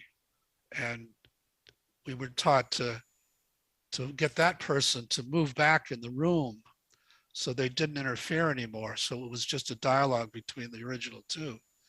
And things would get better when they would do that. And I thought maybe the same thing's happening in this inner system. Maybe as I'm having my client talk to this critic, a part who hates the critic has come in. So I'd say, could you find that one who hates the critic? And could you get it just to step back or relax or give us some space? And they would say, okay, I did that. And I would say, now how do you feel toward the critic? And it would be an entirely different answer. And often it would be, I'm just kind of curious about why it calls me names. Or I feel sorry for it. Out of the blue, they would have compassion for it. And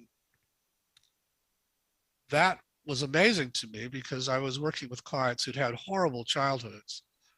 And I believed in attachment theory, which said, if you have any of these qualities that I'm describing that included calm and curiosity and compassion and confidence, and it's what we call the 8 C's of self-leadership. To have any of those qualities, you had to get it from a relationship. You had to get it from good enough parenting when you were a child. And these clients, some of them had been tortured on a daily basis. There was no way it came from their parents. So, but yet, as I would try the same process with other clients of getting a certain number of parts to just open space inside, it was like the same person would pop out with the same C-word qualities and would know how to relate to even the very extreme parts in a way that allowed them to relax and tell their stories. And once we learned their stories, we could actually help them heal. So that was amazing. And now again, 40 years later and thousands of clients later, thousands of people using this all over the world, we can safely say that that self, that's what I call it, the self with a capital S, because as I was doing it and that person would pop out, I'd say, what part of you is that? And clients would say, that's not a part like these others. That's me, or that's myself. So I came to call it the self with a capital S. And it turns out that that self is in everybody, can't be damaged, knows how to heal, and is just beneath the surface of these parts. So that when they open space, it comes right out. And that's what we do when we meditate. Meditation really is simply helping these parts of us open a lot of space. And you start to feel those C-word qualities right away. But this is get to that place, but don't just observe your thoughts and emotions. Interact with them from this place of self and let yourself start to heal them. So that's the model. It's actually pretty simple, but it gets complex as you try to apply it. And I'm going to briefly describe how we heal with it, heal trauma with it. And then again, I want to show some video. So a client comes in, I'm asking about the problem, and they tell me something about it. And I was trained, like probably you were, to just feed back what they're saying in an empathic way. But I'll add the phrase, oh, so one part of you says this inside, and then another part takes over and makes you do this other thing. Is that right? And then this other part makes you feel this way. Is that right? I'm just feeding back what they're saying, but I'm adding the phrase. So one part of you does this, another part, and so on. And most people, at least in English, will say, yeah, that's right. That because it's common language to speak that way. And then I'll say, okay, so is there one of those parts we just described that you want to change or that you want to help or that's the biggest problem? And they pick one. And then I would say, okay, I want you to focus on it and find it in your body or around your body, because this is a very somatic kind of model. And most people can identify where the part seems to be broadcasting from in their body. And that becomes a kind of anchor point. So just stay with that and see what it, ask it some questions, and we'll lead the questions. Like I'll say, how do you feel toward it? And answering that, if they say, I hate it, we'll say, could you get that part to step back? I'm afraid of it. Could you get that one to step back? Now, how do you feel toward it? And we do that until they say, I'm just curious about why it does this, or some version of that. And then I'll say, okay, ask it and wait for the answer. Don't think of the answer, just wait and see what comes. And in doing that, the next question is, ask it what's afraid would happen if it didn't do this job. And in answering that question, it's telling us what it's protecting, which is usually one of these exiled parts.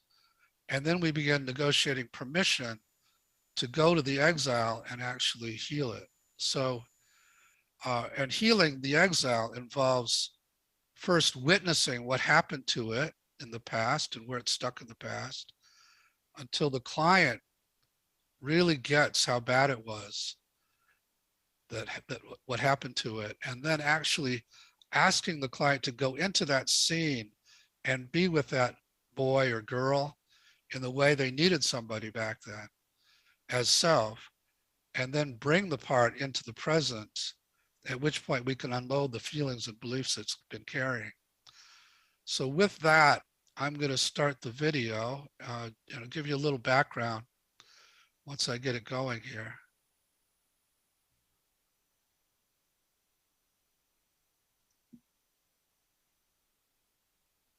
Whoops.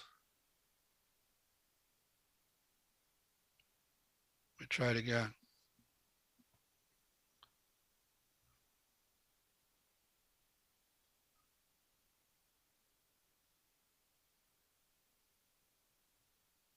Okay, so this is Jake, who had a terrible childhood.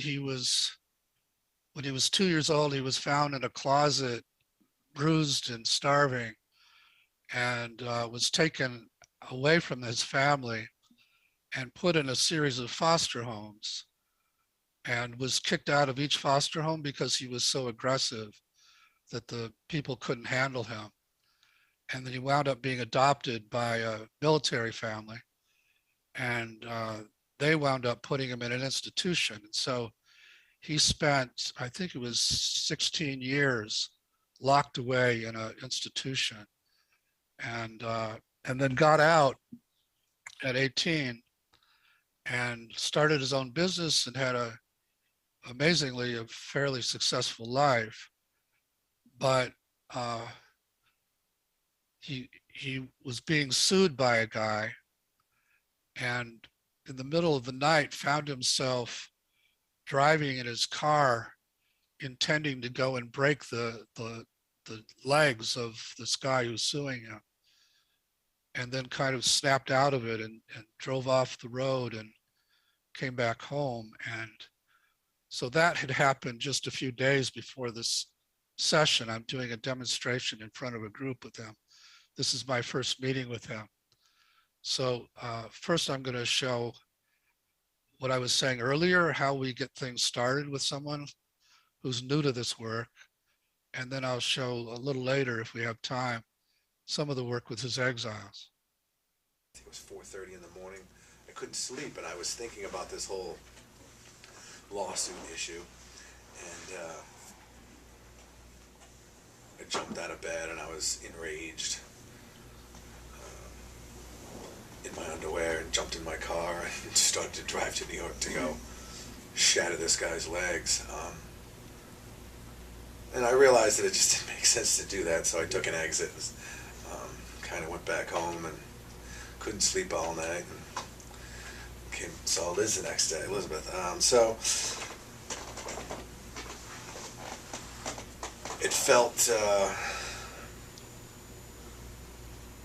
like out of character for me now to feel that angry and really even consider doing that to someone. Mm-hmm.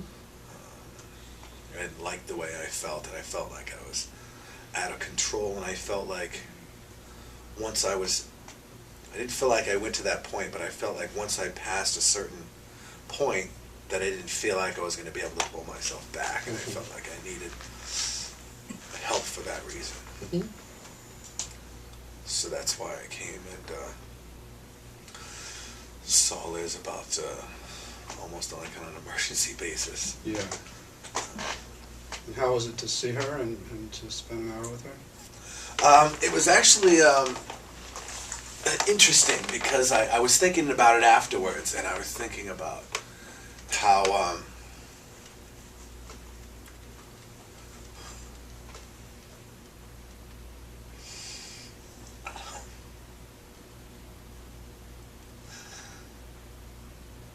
I just remember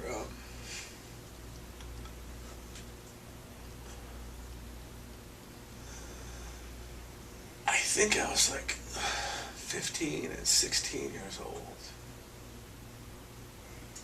And I remember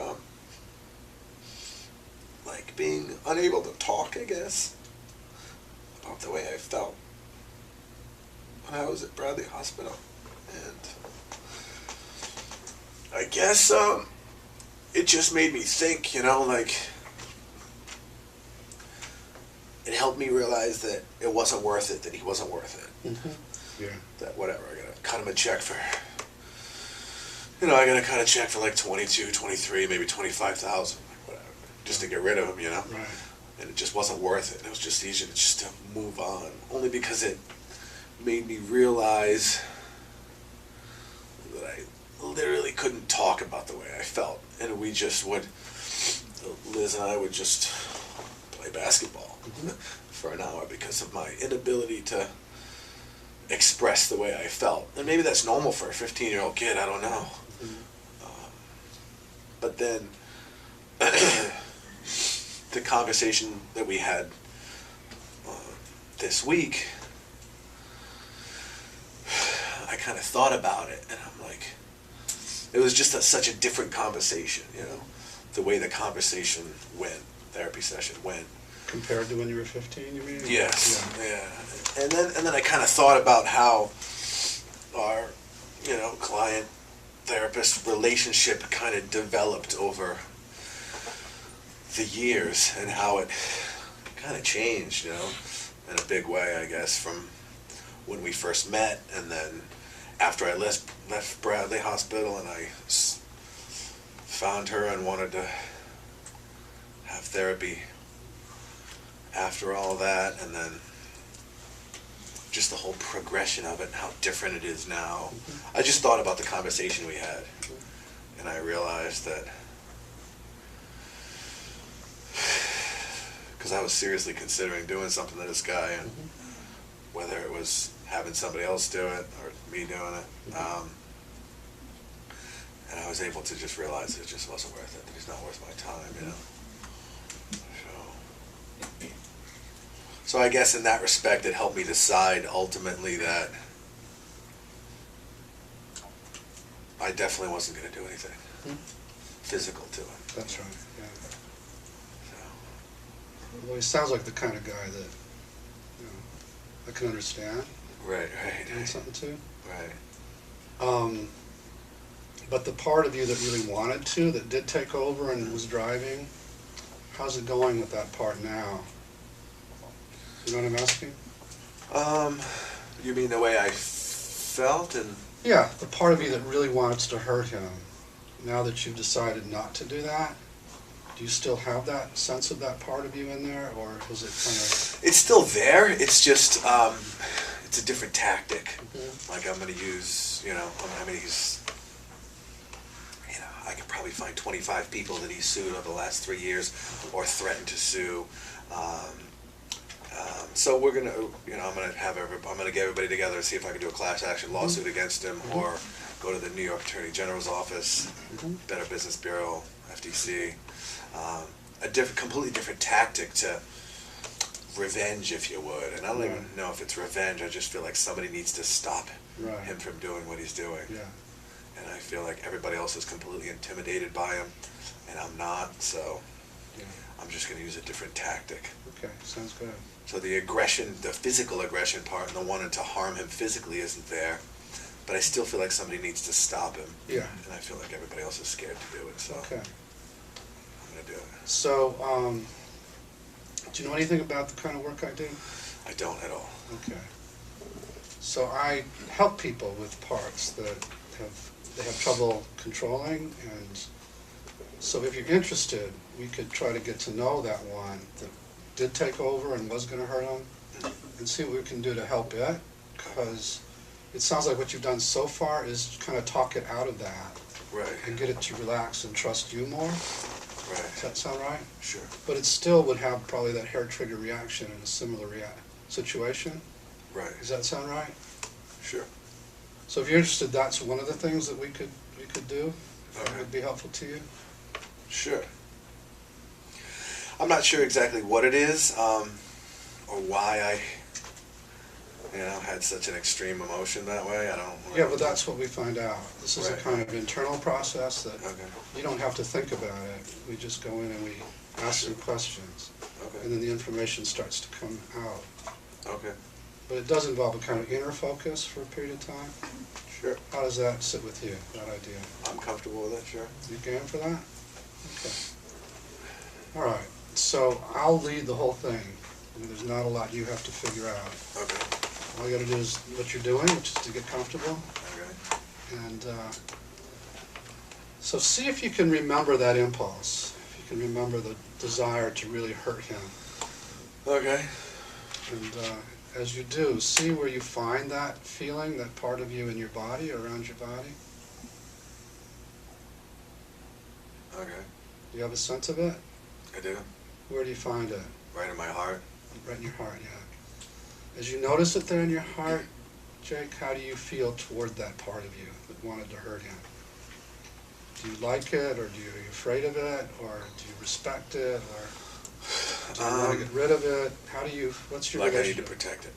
You want to protect your heart. Okay. So does it feel like that violent part is trying to protect your heart?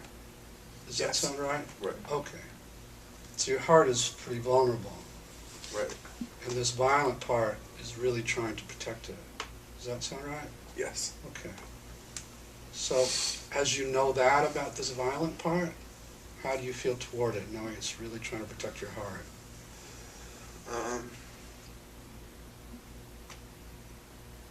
Say that question again. Yeah, good. So, as you get that this violent part is trying to protect the vulnerability in your heart, Right. how do you feel toward this violent part?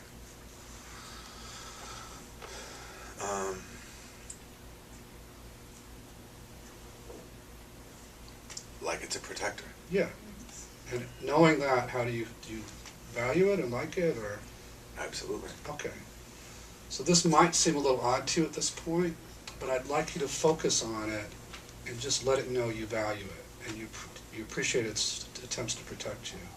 Okay. And just see how it reacts to that appreciation. Okay. And if it helps to close your eyes, you can do that, but you don't have to. It's up to you. Okay. So just go inside, focus on it, and in this inner world, just convey that appreciation to it. You Okay. don't have to say anything out loud. It's just let it know that you value how hard it's worked to try and protect your heart. And just see how it reacts to that protection, that appreciation.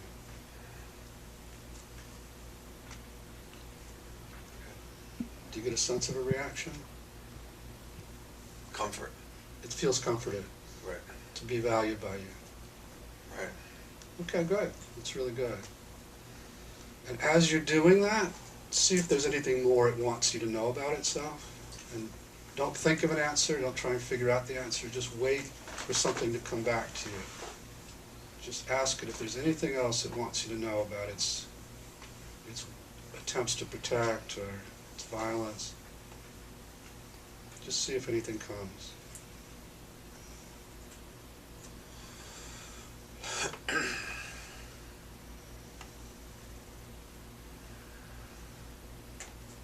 Nothing? Just pretty much reassuring me that it's there to protect. Yeah, that's right. So it's just letting you know if it's needed, it's there and it's going to do what it needs to protect you. How does it feel to hear that from you? Good. Feels Safe. good. Yeah, it makes you feel safe. So it's kind of comforting to know that it's available if necessary. Right. Yeah. Okay. Maybe ask it, what was it like for it to take over that way the other night? And what was it like for it to have you take that exit?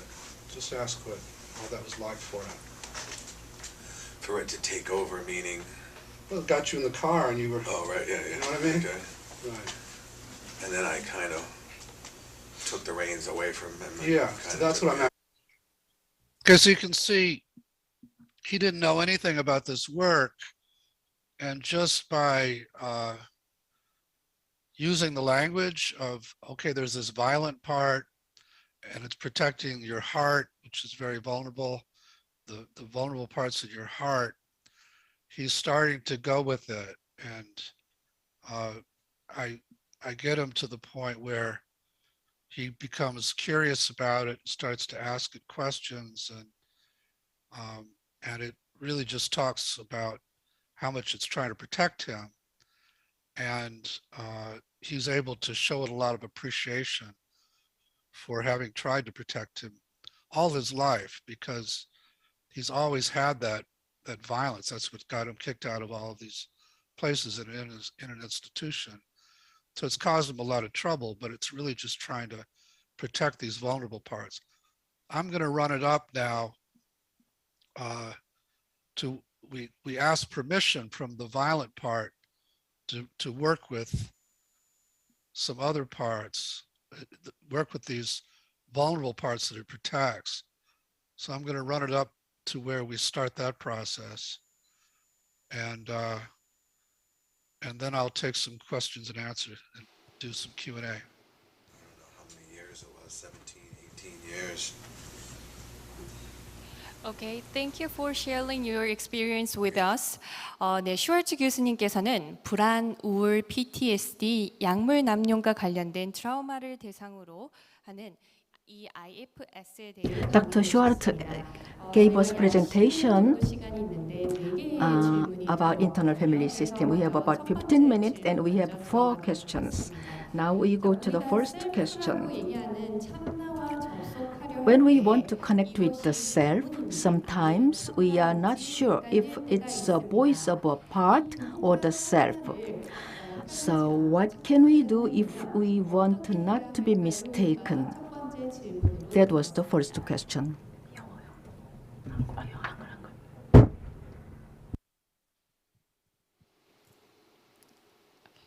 Dr. Schwartz, we have 4 questions about for 15 minutes. And did you hear the first question?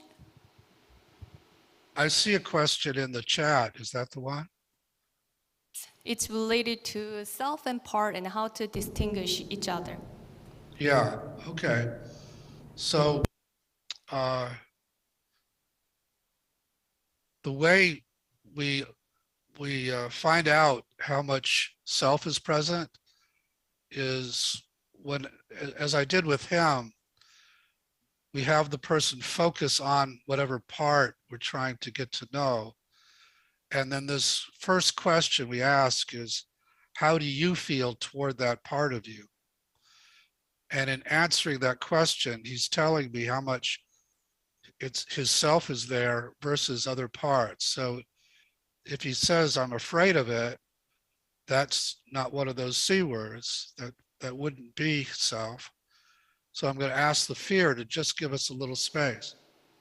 If he says, I hate it and I want to get rid of it, that also we would ask. So we just ask these parts to open space until we get, I'm curious about it, I'm not afraid of it, I want to get to know it, I care about it, I want to help it. Some version of that, some version of the C words, which again are calm, compassion, confidence, curiosity, clarity, courage, creativity, and connectedness, what we call the 8 C's that characterize self. So we're just, and also the tone of voice and the facial expression tell us when we have self. 네, 이제 두 번째 질문으로 넘어가도록 하겠습니다.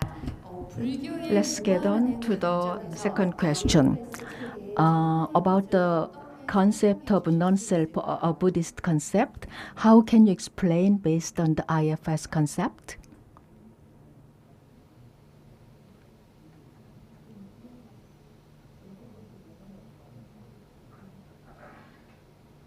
Is there another question? Yes, was it translated? No? Oh, I'm sorry. I should be looking at the translation. I will translate it again about the Buddhist concept, non-self. So from the perspective How do you... of no self in Buddhism, how could you explain self in the IFS? Yeah, That's the second so question. there's actually a famous Buddhist scholar wrote a chapter for a book saying that what I'm calling self is really what the Buddhists call no self or non-self. So by non-self is the absence of ego, the absence of these parts. And it's really what's left when all these parts step back, which would be called Buddha nature, is really the same thing that I'm calling self. It's just a language issue. 네, 그러면 이제 세 번째 질문으로 넘어가도록 하겠습니다. There's after the PTSD got better, symptoms may be triggered if the same situations come again. Are there any fundamental therapy for traumas? like this? Yeah, well, if you'd watched the whole video, we get permission to go to these very vulnerable parts that were frozen in time at a time when he was first taken to the institution. And because he was acting out, they put him in a seclusion room as a child. He was like 5 years old. And they took away his little bear that he had carried. And so he witnessed all of that. And it, he saw how terrified this little 5-year-old was to have to do that as a child. And I was able to go in and get that little boy out of that scene, or I had him go in and get that boy out of that scene, and then unload the terror that the boy felt and the sense of being abandoned and all the powerlessness. And as he unloaded all of that, then we brought in the anger to see that it didn't have to protect that boy anymore because he didn't feel powerless anymore. And that now made it so that in a similar situation, he won't react in the same extreme way because the situation in the past would have triggered all that powerlessness, which would then have his violent part react to it. But now that powerlessness isn't in there anymore. 네, 답변 감사합니다. 그러면 마지막 질문으로 This is the last question. The expert in trauma session. So, what training should a trauma therapy specialist get, and how much training is needed for that? I'm biased because I think that it'd be good for people to learn IFS, but there are lots of different kinds of trauma models that work with trauma. There's EMDR, eye movement desensitization. There's sensory motor, somatic experiencing. All of them are effective and work in different ways. So a lot of it has to do with your preference as a therapist. But I like this work a lot.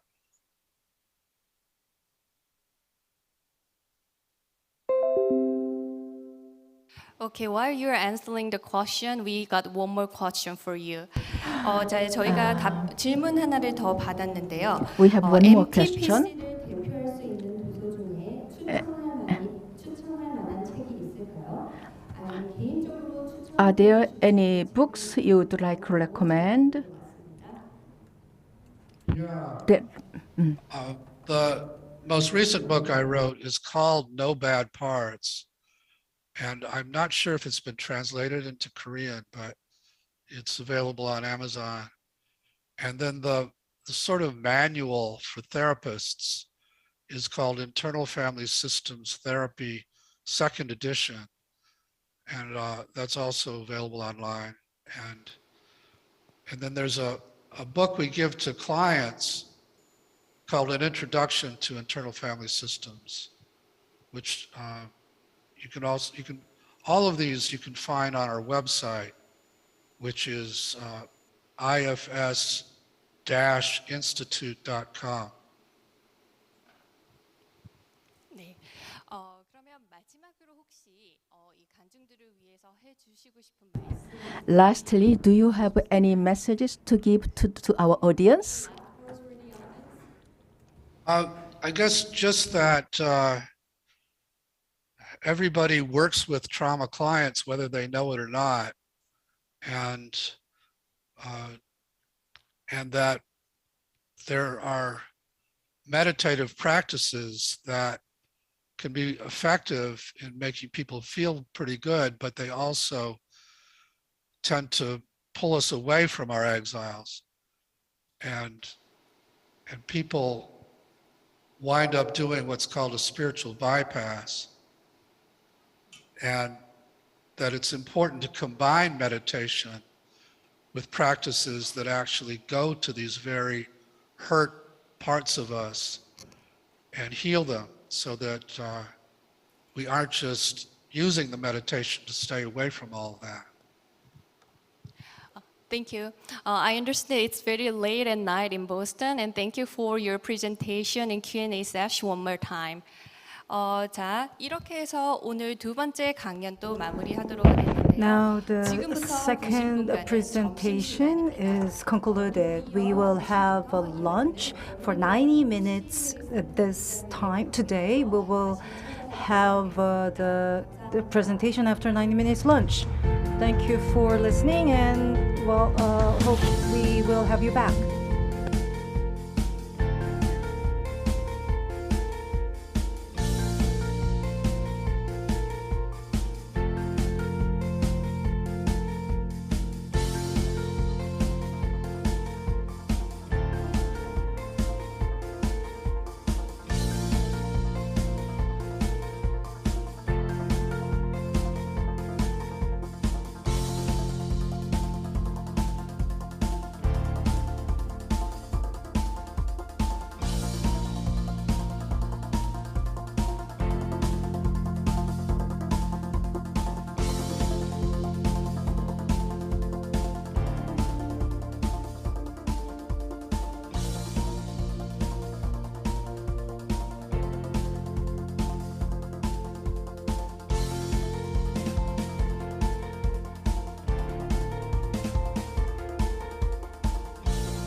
영어 먼저.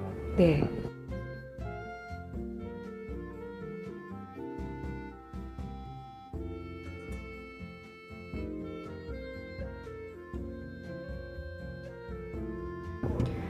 This is we are testing the mic. We are testing the mic. We are testing the microphone. We are testing the microphone.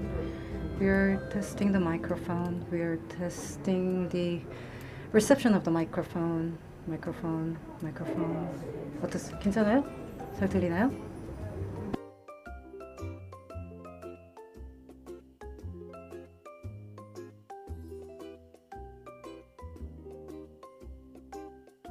네, 지금 마이크 영어 쪽 영어 채널 마이크 테스트 하고 있습니다. 지금 outgoing 영어 마이크폰 채널 테스트 중입니다. 영어 테스트 중입니다. 영어 마이크 테스트 중입니다. 영어 마이크 테스트 중입니다.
Hello?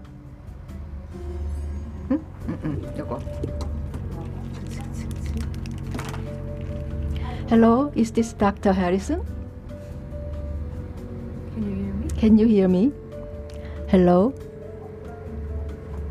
Dr. Harrison, can you hear me? 안 들릴 거예요. 지금 우리한테 송출은 안 되고 있을 거야. Okay. Yeah. So send some signal if you can hear this, alright? We're testing the microphone. We are testing the translation microphone. If it's working, the glow button is working for you.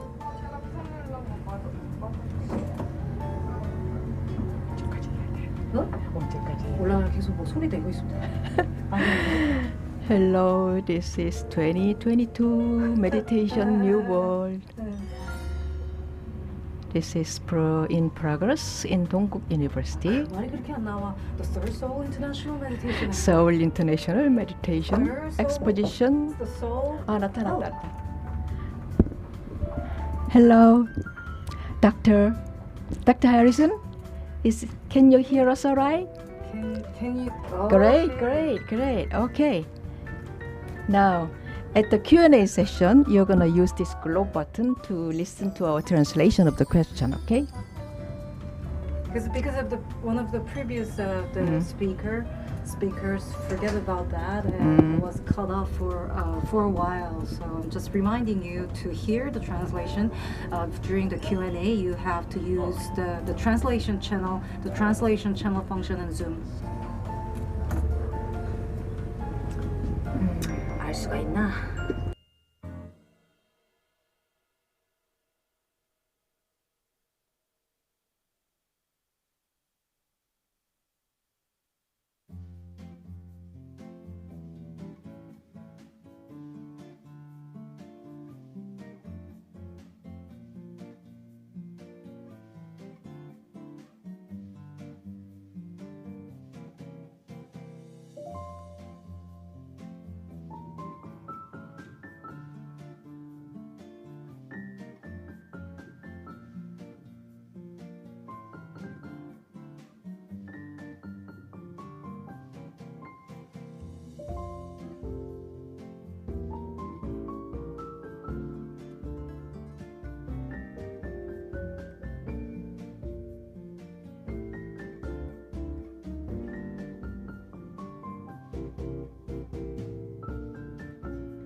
Yes, that's right. Set the button to English. Then you can hear us. Thank you.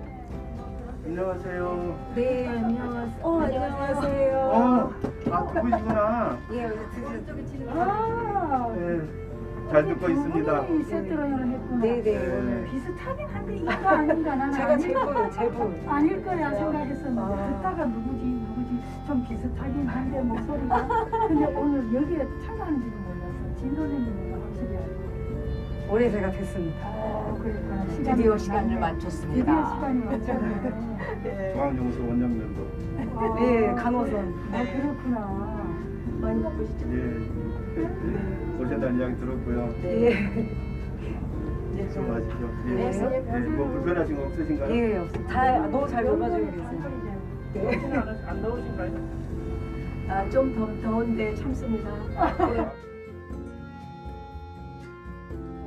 장치가 있는데 이걸 켜놓으면 소음이 나서 통역 자금이 들어가서 그리고 통역 자금 때문에 이걸 다 닫아놓고 해야 되기 때문에 아이고. 트릭하지 어차피 극한 직업. 극한 직업. 네네. 아무나 할 수 없는 그거. 네, 아무나 할 수 없는 극한 직업. 네. 근데요, 아까 그 막 울리잖아요. 지진 난 줄 알아서 얘가 막 다 울렸어. 스피커에 그게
네, 지금부터 명상 컨퍼런스 2부를 시작하도록 하겠습니다.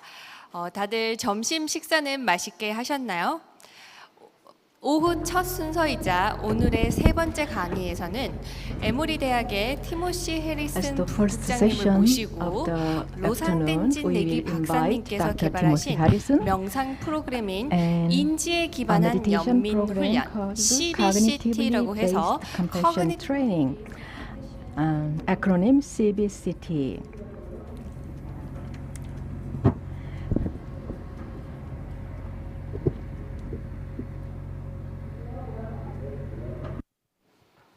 Nice to be here. Let me start my slides. So, is everything working? Can you hear me okay? Yes, everything is perfect. Okay, wonderful. Well, thank you so much for inviting me. It's really a pleasure to take part in this international meditation conference and to offer something from our program at Emory University. I want to focus today on what we call the theory of change in CBCT. There's a really, as you all know, some advances in the neuroscience and the understanding of the brain and which aspects of our neural anatomy are involved in different parts of meditation. And so I want to focus on a particular model for understanding the regulation of emotions that comes from a neuroscience paper from 2 years ago, and explain how that relates to the different meditation practices in CBCT. And then at the end, we will have an opportunity for a sample meditation. So, advance my slides here. There we go. So our center at Emory, we're in Atlanta. Most people know us internationally as Atlanta. We're in the state of Georgia. Yet this is where the Olympics were in 1996. And Emory University has been there for almost 200 years now. And we are proud to have established the Center for Contemplative Science and Compassion-Based Ethics at Emory. For short, we just call it the Compassion Center, much easier, right? So we have a very simple vision, a compassionate and ethical world for all.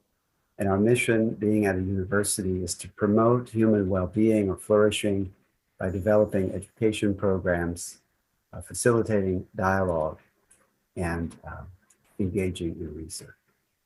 Excuse me, I'm adjusting my screen a little. Okay. So we have a number of programs. I will not go into these in depth. The one I'm going to talk about today is CBCT. I want you to know about a program briefly called C-Learning, Social, Emotional, and Ethical Learning. It's a little bit like CBCT for children, but it's not so much focused on meditation, but it's focused on the same types of skills that we can learn to regulate emotions and cultivate a compassionate heart. And it works with children, and it's endorsed by His Holiness the Dalai Lama, who supports this program, asked us to develop it about 6 years ago, and now it's been translated into 12 languages and distributed across the world. I think we're in 25 countries now. So very excited to be part of a center that's providing similar types of trainings for children that we see as so helpful for adults. We have a program called Emory Tibet Science Initiative that's bringing Western science, or I think I should probably say contemporary science, is a better phrase for it, into the monastic world where the Tibetan Buddhist monks are studying. The Dalai Lama is very excited about that one. Of course, we teach courses in higher education and we do research.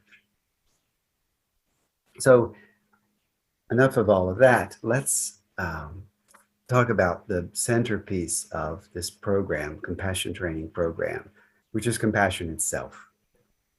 Understanding compassion. Just take a moment, if you would, to consider for yourself what you think of when you hear that word compassion. What do you feel? How do you relate to that experience of feeling compassion in your life? When have you seen it in your life? It's a complex emotion. There's a lot written about it. And actually, the science of compassion is fairly new. I'd say it's about 20, 25 years old. Before that, there were really no scientists studying this thing we call compassion. So the definition of compassion is also new and somewhat developing. But it's worth me explaining what we mean by compassion in CBCT. A warm-hearted concern that unfolds when we witness the suffering of others and feel motivated to relieve it or alleviate that. So there are three parts of this. A lot of people, when they hear the word compassion, they think of empathy. Well, empathy is definitely part of compassion. It's not the whole thing, but understanding how someone else is feeling, that's this middle part here when we witness the suffering of others, seeing that they're struggling is part of it. Of course, being motivated to do something, to act, to relieve their suffering, that is a huge part of compassion. But we emphasize here in CBCT that for these things to be authentic, understanding another's perspective, wanting to see them free from their struggles, the authenticity of that comes from this warm-hearted connection or concern that we have. By warm-hearted, we mean other words for that would be feeling like we belong together, that we have a connection with the other. And here on the side, I can just call out these three aspects that are in this definition from the cognitive science perspective. The affective part of the emotion of compassion, feeling warm-heartedness or closeness. The cognitive part, that's this awareness or understanding of the other's suffering. And the motivational part, which is that wish or desire, that urge to do something. You know, when that's authentic, that's what we're talking about with compassion. Does not mean we can always fix or solve the problems of others, right? I mean, many times we cannot, but that urge to do so, that is compassion. When we see a way, we will, of course, act and do a compassionate or kind action. So that's what we mean by compassion. So maybe I should back up just a moment. Oops. It's the wrong way. Let me just say that, it's pretty clear in the science that all of us, all mammals really, and birds as well, experience this compassion, this understanding of what the other needs, the motivation to provide that, and this genuine sense of closeness or connection. If we didn't have these feelings, we as mammals would never be taken care of by our parents. We would never thrive and succeed in the world. So we all have compassion as a capability. Maybe the same way you could think of, we all have the capability to speak a language. Now, it doesn't mean we're going to learn to speak the language, but we have the capability. Our society helps us learn that language or learn to speak, right? So it's the same with compassion. We're born with the capacity for it, and our social conditions at first, and then later as we become adults, we can be self-directed. We can cultivate compassion ourselves. So you may be thinking, if compassion is so natural, why do we need a program to train in compassion? Well, though it's natural, just like the language is natural, it helps to have a class in it. It helps to understand the various parts of language. In the same way, it helps to understand the various parts of compassion. And that's really what CBCT is. It breaks compassion down into these 8 components and provides practices to cultivate each one of them. And then all together, they result in greater compassion. At least that is the goal. The Dalai Lama, who is, of course, an inspiration for us, he has visited Emory on many occasions, and one of his monasteries at Drepung Losling in India is where the executive director of our program at Emory trained as a monk for 25 years. So he says this: The ultimate source of a happy life is warm-heartedness. Even animals display some sense of compassion. When it comes to human beings, compassion can be combined with our intelligence. And the Dalai Lama often taps his head here, our intelligence. Through the application of reason, compassion can be extended to all 7 billion human beings. So note the coming together here of the heart and the head, or the emotions and the rational mind, the reason. This approach is not saying we just need to feel compassion and throw out all the thinking, nor is it saying we should just do lots of thinking and throw out all of our feelings. It's saying we need to bring the best of both worlds that we have as human beings, compassion and reason. Together, these things can, through our intelligence, through practice, through study, we can extend our compassion to include all 7 billion human beings. So that's one way we train compassion, is to extend it to be more inclusive, to be less blind or biased in our compassion. So again, I mentioned that Dr. Negi, the executive director of our center, was a former monk. He developed CBCT about 20 years ago. And he drew from what's called a Lojong, or mind training tradition of Indo-Tibetan Buddhism, which is a very systematic approach to cultivating compassion, and not just compassion that's deeper, more deeply felt and more natural and spontaneous, but also a compassion that's more inclusive. So these are the two ways we think of training compassion: more spontaneous, deeper, natural, and then more inclusive, unbiased. But of course, he's taken it, and to me, this is the thing I really value about CBCT, and so many others who've tried it also value, is that Dr. Negi has done such a good job of taking out the psychological components from Lojong and setting aside the Buddhist belief system, the Buddhist cultural system that he grew up in. He's still very much devoted to that. He's the spiritual director at the local monastery in Atlanta. But he understands that for most people, Buddhism is not their primary faith tradition. And for many people, they have no faith tradition. And yet we all have compassion. We all value compassion. As the Dalai Lama said, this warm-heartedness is the key to anyone's happy life, whether they're Christian, Muslim, Buddhist, atheist, Jewish, Hindu, you name it. So CBCT, completely secular. And we have people doing it from every religion that you can think of, and they find value in it. But I'm not going to go through this whole chart, okay? This is, don't panic. This is not,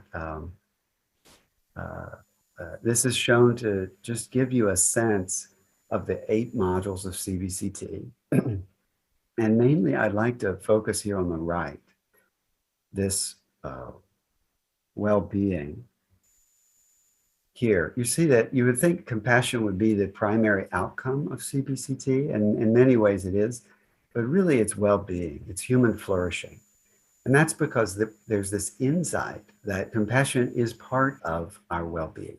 It's a major contributor to what makes for a happy life.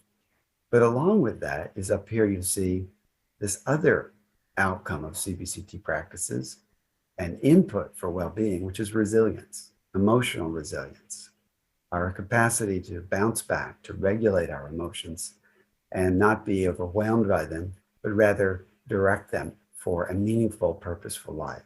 So resilience and compassion are the primary 2 outcomes of the CBCT practices. If you go here, the gray ovals are the 8 modules of CBCT. There are 2 on self-compassion here, 4 and 5. And then these are the outcomes of each one. That this is in a paper that we wrote to help researchers identify states, mental states they could study for CBCT. I'll just show this very briefly, but CBCT is one of the the oldest compassion training programs and the most researched. And there's a lot of promising outcomes: decreased depression, loneliness, stress biomarkers, increased compassion, empathy, hopefulness, and research in many different populations, different countries. CBCT is translated into 3 different languages, and maybe Korea will be next. That would be nice. But so you can check this is all on our website. If you're a scientist and you want to know more, you can look into that. But what I really want to get to now is the primary topic of this presentation for your consideration, that in this paper from 2020 by Moody and Gross, neuroscientists, they proposed 3 different cognitive strategies for regulating emotions.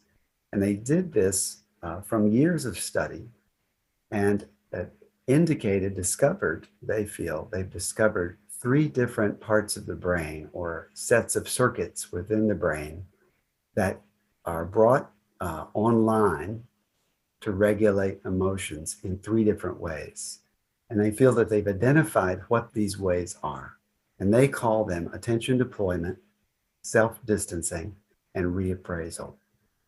And what's really fascinating about this discovery is that these 3 techniques, if you will, or strategies for regulating emotion, are very similar to meditation techniques. In particular, at CBCT, and that's what I want to explain to you today. It's like how CBCT combines all 3 of these, but treats them individually and then brings them together to cultivate compassion. And I think since you're here at the meditation conference, I think you'll recognize your types of meditation that you've studied in these strategies. So I hope that gives you some insight for your own practice. Why cognition? Sometimes we think about cognitive world is like thinking, and the emotional world is like feeling. And these are 2 different things, and they're completely unrelated. But what's very, very clear, and gets clearer all the time in neuroscience, is that there is not a real distinction between cognition and emotion. These 2 things are feeding back and forth with each other all the time. And it's really actually hard to draw a line between the experience of awareness, of cognitive awareness, and the experience of feeling emotion. It's impossible to separate them. So Joseph Ledoux, one of the original thinkers in this field, wrote The Emotional Brain in 1996, said this: "One of the reasons cognition is so useful, a part of the mental arsenal, is that it allows this shift from reaction to action. The survival advantages that come from being able to make this shift may have been an important ingredient that shaped the evolutionary elaboration of cognition in mammals and the explosion of cognition in primates." So we're a primate, we have big brains, and we do a lot of cognitive processing that we don't find in the lower order primates and other animals. And Ledoux's insight is this isn't just to create tools or to invent, the internet and invent Zoom and this way of invent things, but it's actually originally, these cognitive processes were about regulating emotion. And let's dive into that now.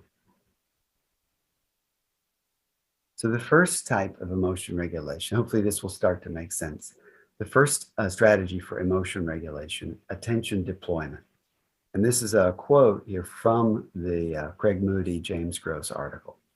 "As an attention deployment, distraction involves directing attention toward the non-emotional aspects of a situation, the non-emotional aspects, okay, away from the emotion eliciting situation altogether, or changing the object of one's internal locus." So this is a type, I'll go ahead and say it because I think many of us here probably are familiar with types of meditation that do exactly this. If you have ever meditated on feelings of your breath in the nostril or in the belly, or the rise and fall of the belly, feelings in the body of any sort, or sound, if you've ever meditated with a phrase like a mantra that you repeat over and over again, so you're placing your attention on that sound, whether it's an external or internal sound, or these feelings in the present moment, that placing the attention there is keeping the attention off of these distractions, what we call distraction in meditation. Often those distractions come with emotions, difficult emotions, distracting emotions. So there's a calming effect that is at least one of the aspects or one of the results of attention deployment meditation. And what we find is in CBCT, that type of meditation shows up in modules 1 and 2 of the 8 modules. It's early in the program. And here you see it in module 1, connecting to a moment of nurturance, which hopefully we will practice here together in 10 or 15 minutes. And in module 2, which is actually called developing stable and clear attention, and the outcome is attentional control. So it's this ability, I'm sure you've heard this talked about like a muscle that you build, this ability to notice distraction, disengage, and redeploy that attention back to your chosen object of focus. This has a very calming effect and regulates emotion in a very direct way. Of course, as soon as the attention goes back to something that's disturbing, distressing, or causes anxiety, then the emotion comes back. So this has its purpose. It's very helpful, but it is only one of the many ways, or let's say in Moody and Gross's world, one of 3 ways to regulate emotion. The second one, self-distancing. What does that mean? In CBCT, it's related to module 3, which I'll talk about in a moment. But this is another quote from their paper. On the continuum of cognitive regulation strategies, self-distancing is thought to lie between cognitive change and attentional deployment. Those are the other 2. Cognitive change here they're referring to reappraisal, which we'll talk about in a moment. So it's between these other 2 strategies. The mechanism of self-distancing operates by individuals separating themselves from the reality of the situation by taking the perspective of a detached and objective observer, such as a doctor treating a patient or a film director observing a scene. So often this type of practice, which is in meditation, is called, goes by many names, equanimity practice. It can be called open monitoring. It can be called resting the mind in a natural state. If I could just try to describe it for a moment for those who have not tried this type of practice, it's really just a practice of instead of focusing attention on one thing, like one thought or one feeling, sensation, or one sound, there's a letting go of that intense focus, letting go, and then an accepting whatever arises into the field of attention at that moment. So there's no choice in this practice. We're backing up, we're doing this, as it calls here, self-distancing. We're distancing ourselves from these things that are often so captivating and engaging and sometimes entangling. And if you're someone who's ever lost sleep because of the mind just thinking about the same thing over and over, like I have, ruminating, if you experience anxious thinking, repetitive thinking, this can be a very helpful practice to learn to just see those things come and go and not get entangled in them. So that's self-distancing practice. And check. that is module 3 in CBCT. And the outcomes there are meta-awareness and de-reification. That's a fancy term that's just referring to our ability to have a thought and recognize that our thought is not the same thing as reality. So, right, I can think of something, but just because I think it doesn't mean it's real. So then this is a very valuable skill that we can have, but I will, for the sake of time, I'm going to keep moving. The final thing, reappraisal. In CBCT, this is modules 4 through 8. And I think in some ways, this distinguishes CBCT from many other meditation programs out there, because this is a real central focus on CBCT. It's in CBCT. It's not done first. The other practices, attention deployment, self-distancing, are skills that are necessary to do the reappraisal with some competence. But still, the reappraisal is seen as a very valuable skill for emotion regulation in CBCT and here within the Moody and Gross neuroscience article as well. And it involves different parts of the brain. So we can train all of these. That's the good news. Cognitive reappraisal, I'm reading the quote, is a type of cognitive change that involves modifying the meaning of the situation in order to alter the emotion that we're experiencing. So emotions follow events, or they actually follow our interpretation of events. And if we can shift our interpretation of the event, we can shift our emotion. Reappraisal often is used to reduce emotion and consequently is associated with decreases in self-reported negative affect ratings and activity in emotion-generative brain regions, such as the amygdala. So that's from the neuroscience paper, but it's surprisingly in alignment with many of these later modules of CBCT. Self-compassion here, and then expanding our circle of concern, gratitude, and tenderness, and harnessing the power of compassion, all have this, are focused on this capacity to reappraise, to shift the way we're interpreting the experience we're having that might be disturbing. It might be getting in the way of compassion we feel for ourselves. It might be getting in the way of the compassion we could feel for others. But by taking the bigger picture, broadening our lens, seeing things more completely from multiple perspectives, we access that compassion for self and others. So if I have time, I'll give an example of that. I think I do have time. Let me pause there to give an example, because I feel like this might be something that is different than a lot of the meditation that you've done or that many people have done. So an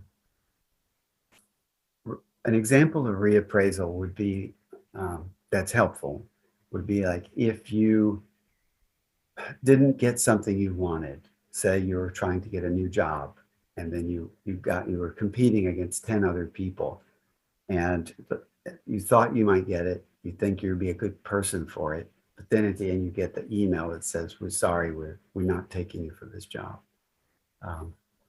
Or maybe it's applying for a grant, and you think I've got a great project, I work really hard, I present this, and then I get denied, I don't get the grant. So I don't get something I want. Obviously the emotion is going to be very troubling. It's very frustrating. It doesn't feel good to lose or be rejected. So this is how reappraisal can be a cognitive strategy for regulating emotion. So we're feeling this emotion. I'm upset. I'm angry. Maybe I'm getting depressed or anxious, and then it occurs to me, well, I did my best trying to get that job or that grant. And really, when I think about it, there are so many causes and factors that influence the way this turns out. It's not really about me. It's not all in my control. And it really never was. I can do my best, and still, for so many reasons, maybe the judges of the competition or the people hiring have different criteria that I don't even know about. Or maybe other people have different skills that are more suited for that job. There's so many factors that go into any outcome that I can realize by thinking about it, thinking and reappraising, taking a bigger picture, that it's really not all about me. It's not that this doesn't mean I'm a bad person or that I would be a bad person for this job. I still might be a good person for the job. I just did not succeed in this one case. What happens to your feelings about that situation when you take that broader perspective? It's immediately not so bad, right? It still hurts, it still isn't pleasant, but it's not debilitating. It doesn't knock us down to a level where we become unable to act or so narrowly focused on this one thing that we don't see opportunity. Often in our failures, there's opportunity to learn, to ask questions. What could I have done better? And what can I do better next time?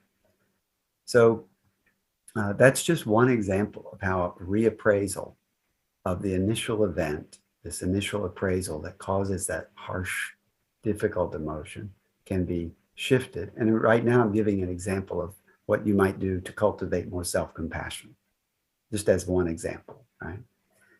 So, at the beginning of that, you don't get the job and you think, oh, I'm such a loser, I'm a bad person. You're not very nice to yourself, right? This talk inside. But then you think about it, you see the bigger picture.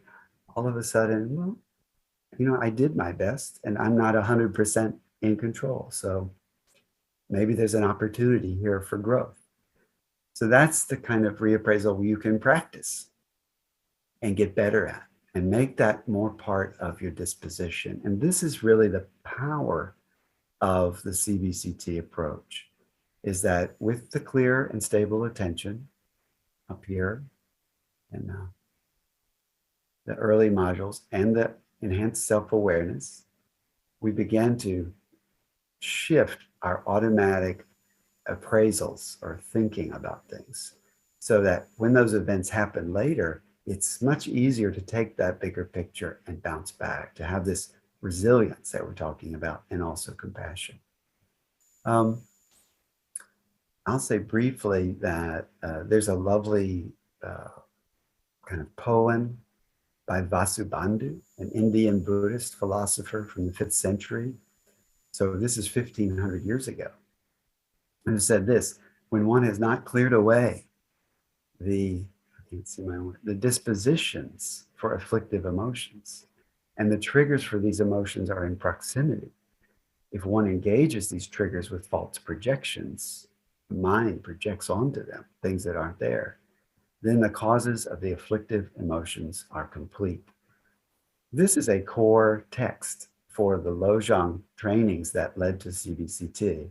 And Dr. Negi was just amazed when this neuroscience paper aligned with this four verses so well.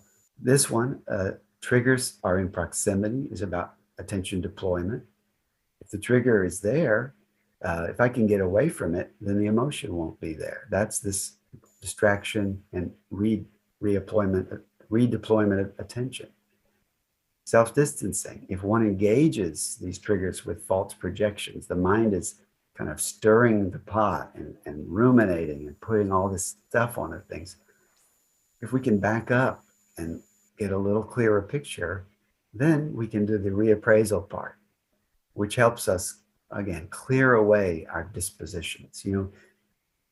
These mindsets we have, like, I need to control every outcome, or some people are good people and other people are completely bad people. This kind of black and white thinking. There are many examples. Or I'm alone and I have to do everything for myself in the world. as opposed to saying, well, actually, I have so many people I share the planet with, and we're interconnected and interdependent. These mindsets are these dispositions that are being talked about here in the first line. If you haven't cleared away these dispositions, then even if you're doing your best with attention, stable attention, and self-distancing, when things get rough, those are going to come back. Those appraisals are going to come back. And then you're not going to have the emotion regulation you need for your own resilience and for your sustained compassion for others. So that's a little touch of the ancient philosophy here. So, all right, we're doing okay with the time. I'm going to shift now and lead in a little practice, a little meditation practice. Actually, I see there are 9 chats, and thankfully, I suppose they're all in Korean. So I'll assume those aren't from me because I can't read them, I can't understand them. So my apologies. What we're going to do is just a brief meditation that is part of this crucial starting point for CBCT. We call it Module 1, or the foundational module, connecting to a moment of nurturance. And you see, this actually feeds both into our resilience and down here through this line, our compassion. So it's very important. It's very simple as a practice, but there's a lot that we can learn from it and build from it. So I'm going to, without telling you much more about it, let's just do a little reflection. And if you've been taking lots of notes or drinking your tea or multitasking, doing your email while you listen, then I would invite you now for about 10 minutes to simply put all that aside.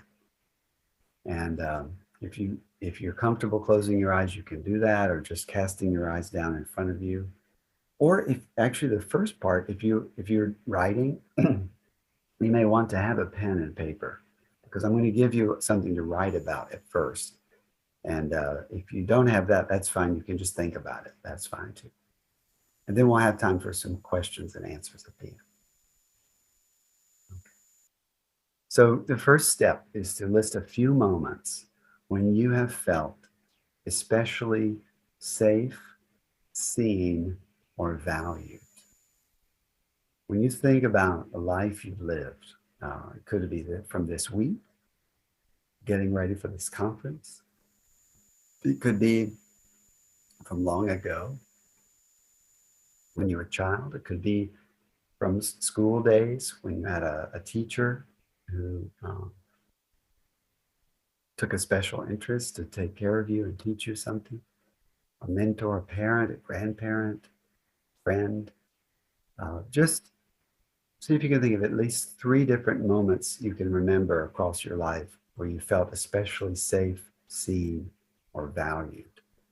I'm just going to be quiet for about 30 seconds while you think about that.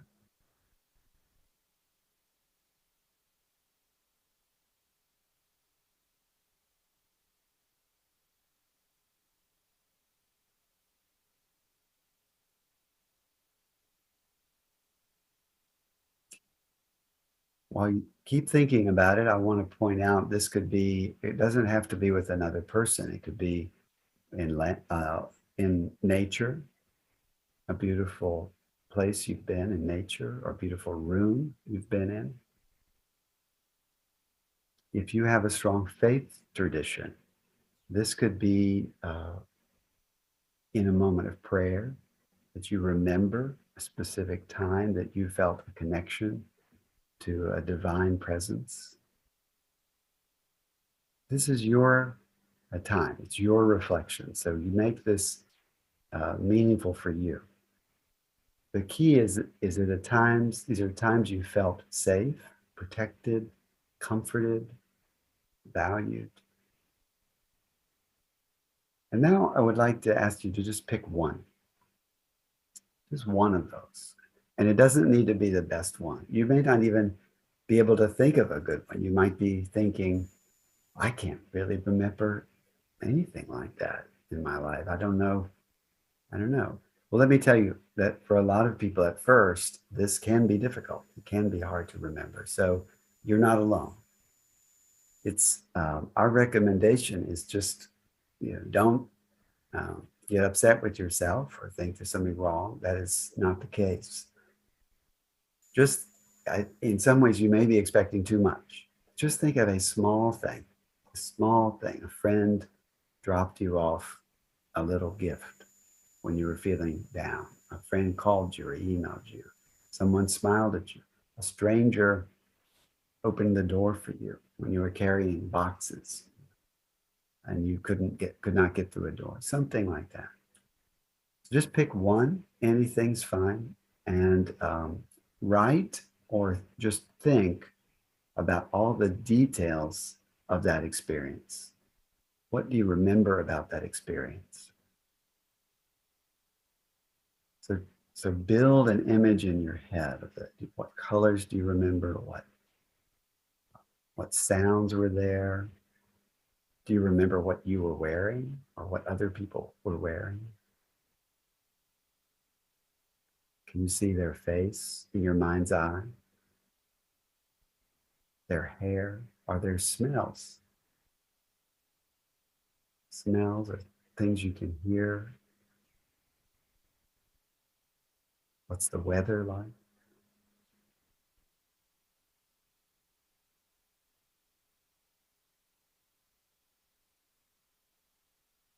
So again, I'll be quiet for a little bit while you just keep going. Challenge yourself to think of more and more details and that make this a very real, vivid memory, even if it's small.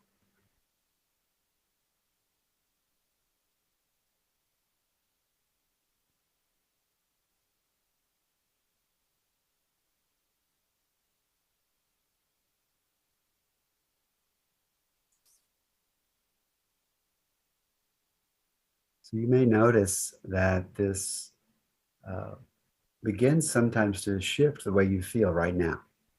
Sometimes a smile comes to our face or a sense of warmth in the chest, or sometimes even moisture in the eyes, like tears of joy, perhaps, thinking about something, if it was a very special experience. But whatever it was for you, how did this moment impact your relationships or other aspects of your life? How important was this moment to you? Did it change your own personal sense of trust or joy, give you confidence, motivation? Why do you remember this right now?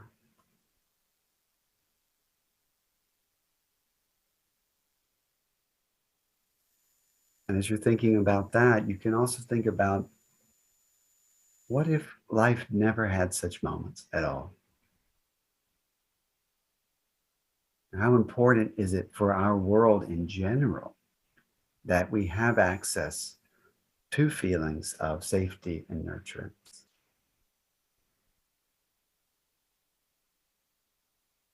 So let's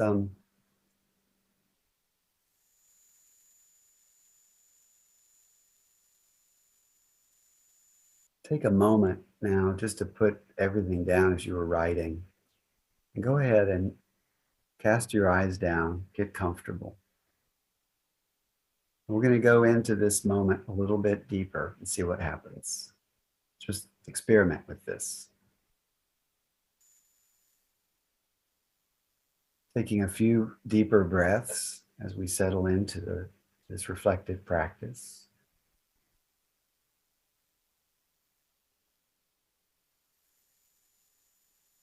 By elongating the breath, we can fill the whole lungs, the entire lung and torso area, with oxygen,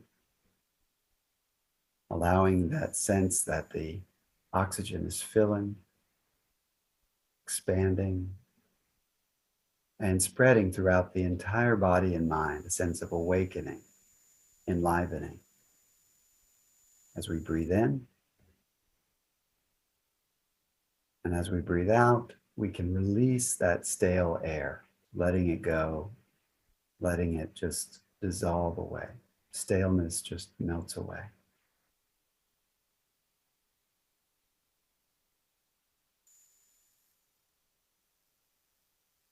Just take one more of these deep breaths.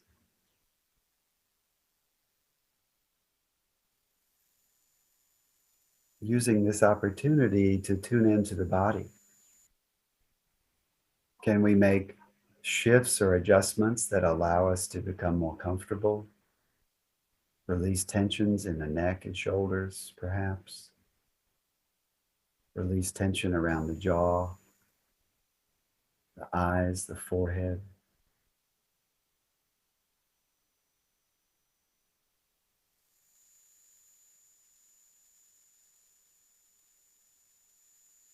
And just check in. How are we feeling right now? How's the body feeling?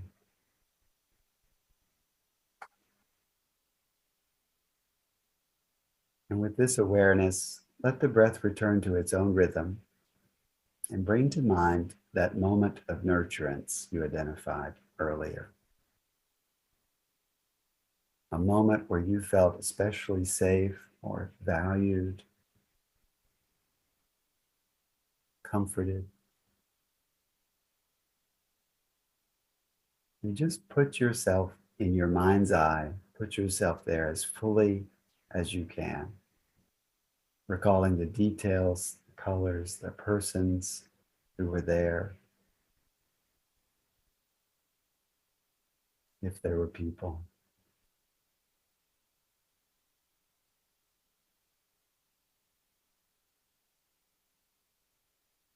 Can you place yourself there in a three-dimensional way? Feel what was to your left and your right, what was behind you.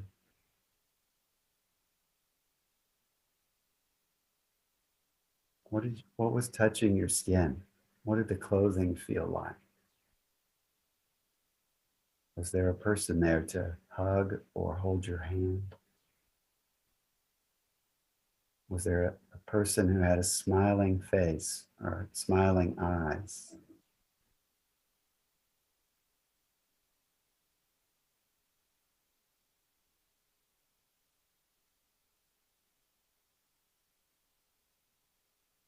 Can you give yourself permission to just connect fully with feelings of comfort, safety, warmth, if they arise? Sometimes they don't come. That's okay.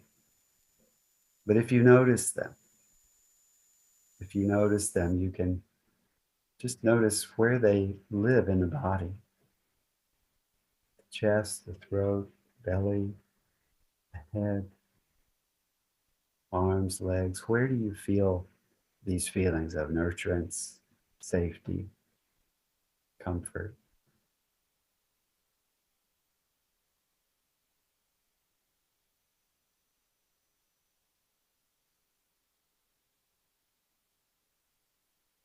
And just rest there for another 30 seconds.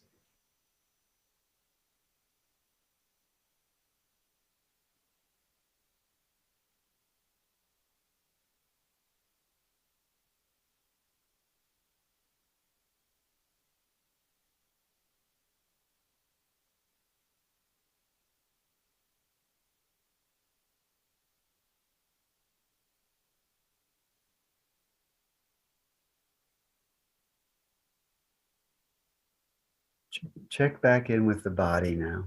How does it feel? What do you notice? Have there been any shifts? How about your emotions? Or your insights, your thinking? Any new thoughts come? This is an experiment. It's exploring. So if you did feel that sense of nurturance and care, I would ask you also to think about what it would be like to know that you are helping others to have such feelings. What is it like when you can contribute to the well-being of others, that they feel this sense of nurturance, safety, soothing, comfort, either through your words, your actions. It could even be at a systems level that you're working to create policies or products that bring people more likely to experience such sense of safety and nurturance, and how important it is in our world that we do have these moments, each one of us, that allow us to grow and become our best self. And finally, if there's anything from this brief practice that you appreciated or enjoyed or learned from, just name that to yourself and set the intention to carry that insight with you into your world, into the rest of your day, into the rest of your week. Thank you.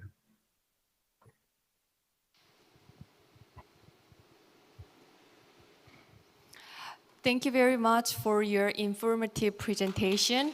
And I especially enjoyed how you led the reflective meditation practice. Just watching your face and listening to your voice has some kind of soothing effects on myself. Thank you. 네, 주의력 안정.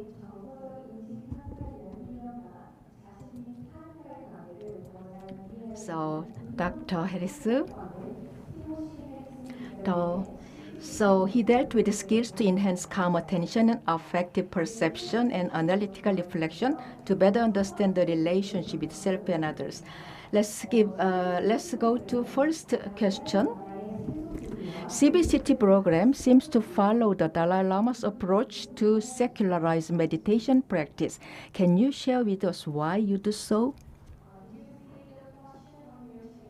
Yes. That's a great question. And you're right. The Dalai Lama speaks very often about secular ethics, he calls it. And he feels that it's so important for the world today to develop a way to have an ethical discussion, ethical dialogue between people across cultures, across countries, so that we have a common way of working together to make the world a place we can survive in, that we'll survive in. It's a dangerous time as human beings are so interconnected. The whole globe is connected. And when he speaks of secular ethics, he says that secular ethics rests on two pillars, two columns. And one of these columns is common humanity, that we must see that we are like each other as well as different. Of course, the differences are obvious. We speak different languages, we have different skin tones and hair and cultures and religions. But along with those differences, we are all the same in that we want a meaningful life, we want to avoid pain and loss, and we also, the other pillar he speaks of is interdependence. Seeing clearly that none of us exist by ourselves. None of our cultures exist by ourselves. We all, every one of us in every group is in some ways dependent on others. Not just for simple things like our food and water and our technology, but also we see in the environment. We cannot pollute in our country without impacting other countries with our pollution, right? So this interdependence and common humanity, if we can see those two things and understand them clearly, he says, the Dalai Lama says that is the basis for secular ethics.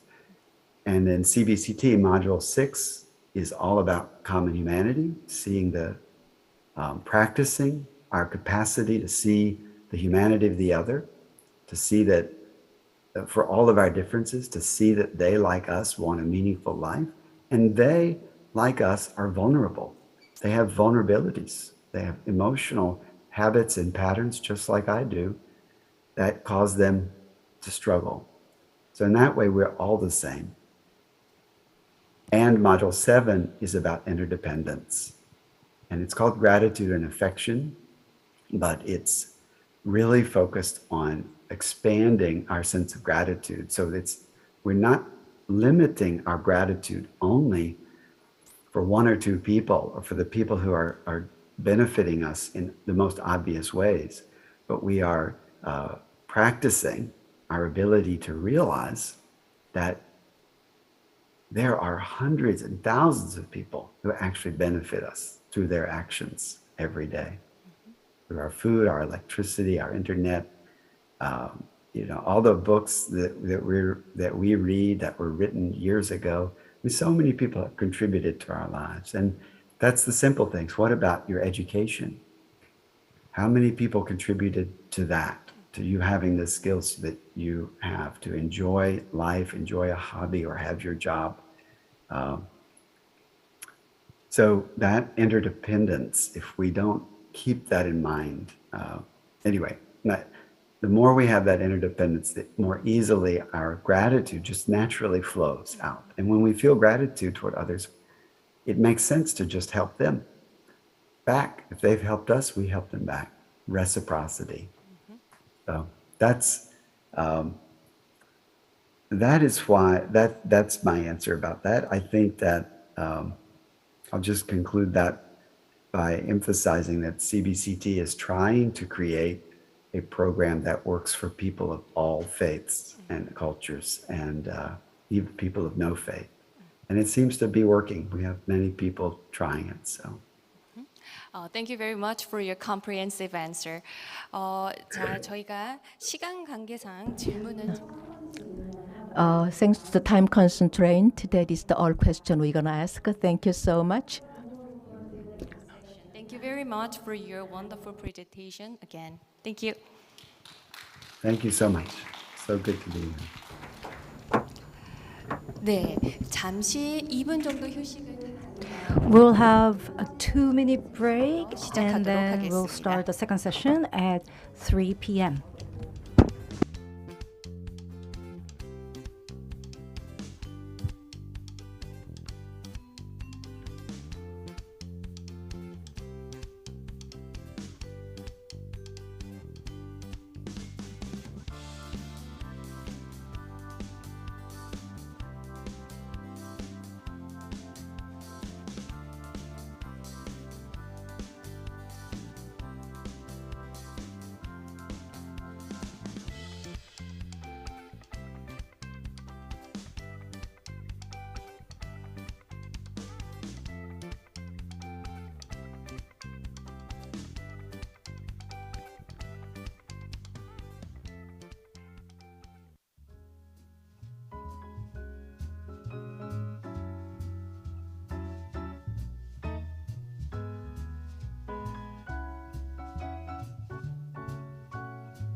네, 이제 네 번째 강연을 시작하겠는데요. 이번 강연은 사회신경과학자이자 Now we'll 심리학자이며 start the second 공감, presentation of 연민, the 정신수행 afternoon. 연구 Now 분야의 we 세계적인 will 전문가이신 invite Dr. 독일 막스 Tanya 플랑크 사회신경과학 연구 책임자 타니어 who is 싱어님이 one 명상이 of the 사회적 world's 인지와 foremost researchers on mental training, empathy, and compassion. She is the science director of the Max Planck Society's Social Neuroscience Lab. Today, she will talk about effects of meditation on the neural system underlying social cognition and emotion.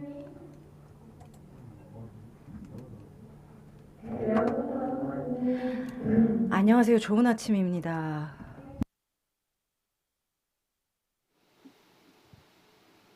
Hello, good afternoon. Can you hear me? Oh, yes. Can you hear me as well? Yes, now I hear you better. You were very silent. Okay, it's morning in German, right? Yes, it's very early morning and it's afternoon in New York, in Korea. Huh? Yeah. Yes. Thank you very much for joining this program to give us presentation. Thank you for inviting me. It's an honor. Okay, so you can start your presentation now. Thank you. Thank you. I will share my screen. I hope that works.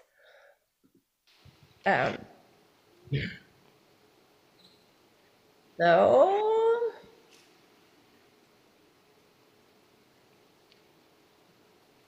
Can you see my screen well? No, now it works, yes. Yes, it's always a little delayed. It has to go over. So, yes, so I will talk today much more, not so practical. I will not do exercises, but I will talk about a social neuroscience and biological and psychological perspective on meditation.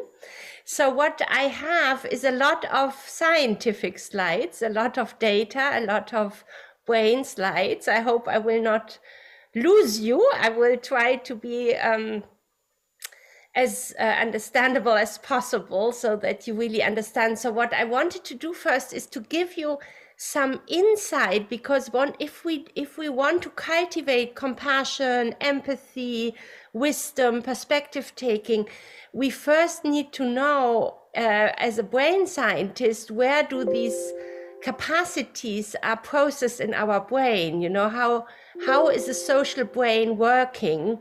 And I will show you that we can actually distinguish between all these capacity like theory of mind and empathy and compassion, that they are actually different capacity we can train with different things. And then I will show you one of the largest meditation study in science we have done so far, a 9 months meditation-based mindfulness compassion training study, the Resource Project. And I will show you a lot. We have almost more than 60 different scientific paper out.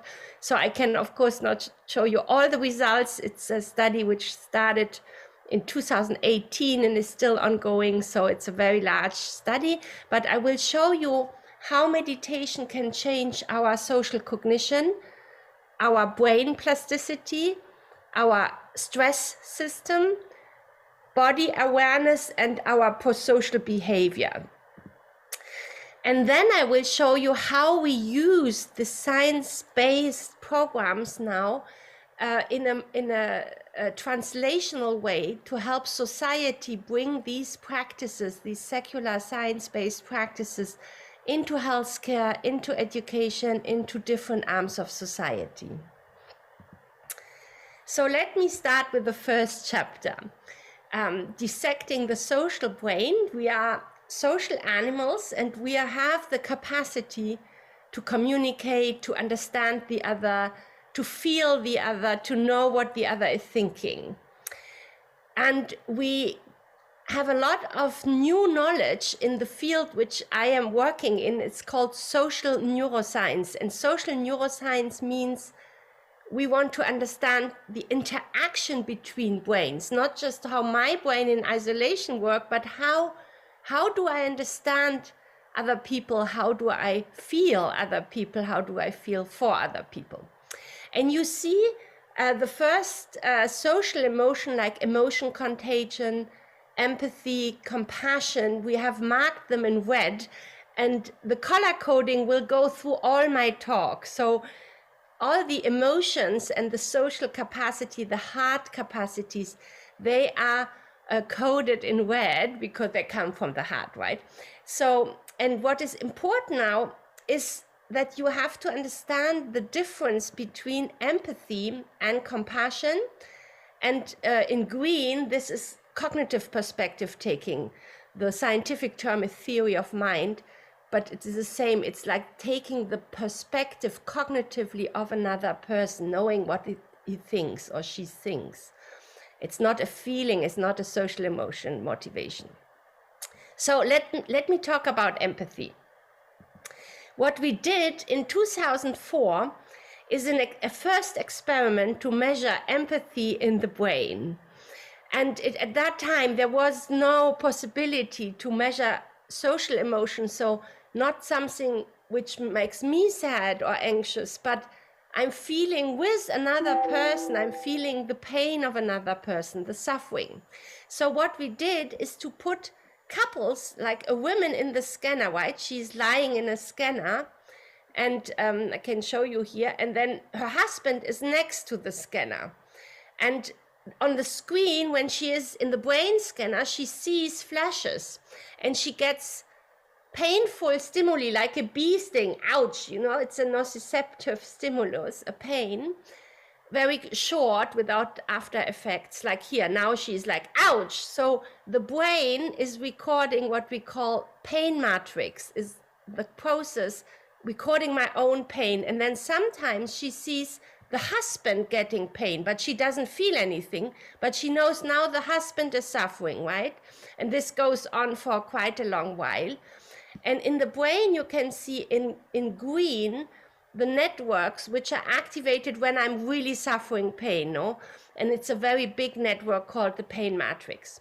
And in red, you see the networks which are reactivated, and I have them here again. These networks in blue here, the anterior insula and the AMCC, are the core networks for empathy for pain. This means we share in our brain, we share the feeling of ouch, oh, this is unpleasant, the negative emotion with the other. So we have these shared networks where our brain is basically literally suffering with the partner or the other person outside of the scanner, even though my body and my system doesn't get any direct input. So we call that empathy. Empathy is sharing the pain of the other, or sharing the joy. So the important thing is empathy is not restricted to pain or suffering. You can share joy, you can share gratitude, you can share disgust, and depending on which emotion you share with the other, you will have different brain networks activated, always the network which share this emotion in yourself, which are processing this emotion in yourself, the joy in yourself or the disgust. So you know what the other feels by activating networks in your brain who are processing these feelings usually in yourself, right? Or parts of the network. So this is what we now call the empathy for pain network, right? The empathy network for suffering. Now, at that time, when we discovered that we have empathy network in the brain, I was very naive and I thought, oh, we have to train the whole world, right? The whole world needs to be trained in empathy to become a better world.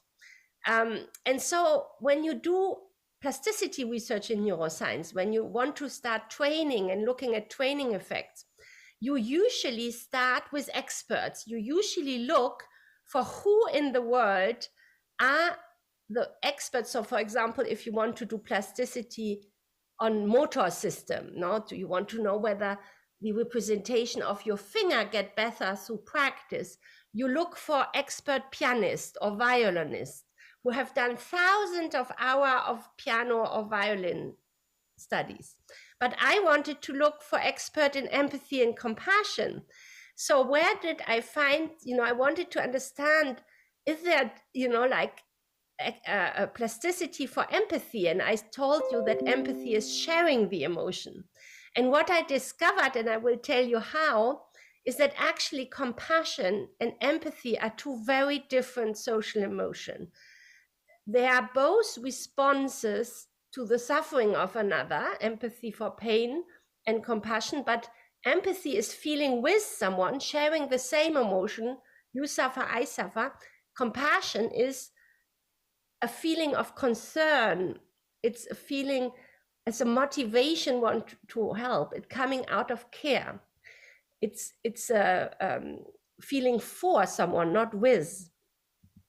So this was where I found my expert. I was a board member, and I am still member of the Mind and Life Institute, which since the 80s has the dialogue with His Holiness the Dalai Lama and a lot of very high level trained monks and geshes. And so I was a part, so the Western scientist meeting with Eastern contemplative practitioner. And the Dalai Lama said, in 2000, let's not talk just philosophical about how West and Eastern contemplative science can work together, but let's do really empirical work. And so he encouraged people like Mingyur Rinpoche, and here you see Mathieu Ricard below, to come to our labs, to fly into our scientific lab and to let the brain measured either through EEG or through brain scans. And Mathieu Ricard became a very good friend of mine because he's also, I'm half French, he's French, and he has a degree in biology, a PhD. So he knows Western science a lot, but at the same time, he also is a very high level Tibetan Buddhist practitioner, which had very big masters. So we scanned his brain and we asked him to go in very different states. I asked him, because I thought I wanted to measure empathy. So I asked him to imagine a video, a BBC video he has seen, where little children are starving in an orphanage. And it's very, very horrible images, this documentary about starving children. And it's a lot of suffering. And I put him in the scanner, and I was expecting to see the empathy for pain network I had shown you before. No, I had seen in hundreds of people in London, in Zurich, in Switzerland, everywhere. And what I saw is actually when he went into metta meditation, loving kindness, compassion, different states of compassion, is another network, a network lighting up in the brain, which we usually know to be more like positive emotion of love, affiliation, care, and reward. So I was very confused. I was like, is he thinking about his lunch and the cakes he will eat, or what is he doing? He doesn't seem to suffer with these children in this orphanage, he should imagine, in his meditation. So I asked him, I said, what are you doing? I'm very confused. I don't see you empathizing with these kids. You don't show these networks, I know. And he's like, yeah, you did not ask me to suffer with these kids. You asked me to go in states of compassion.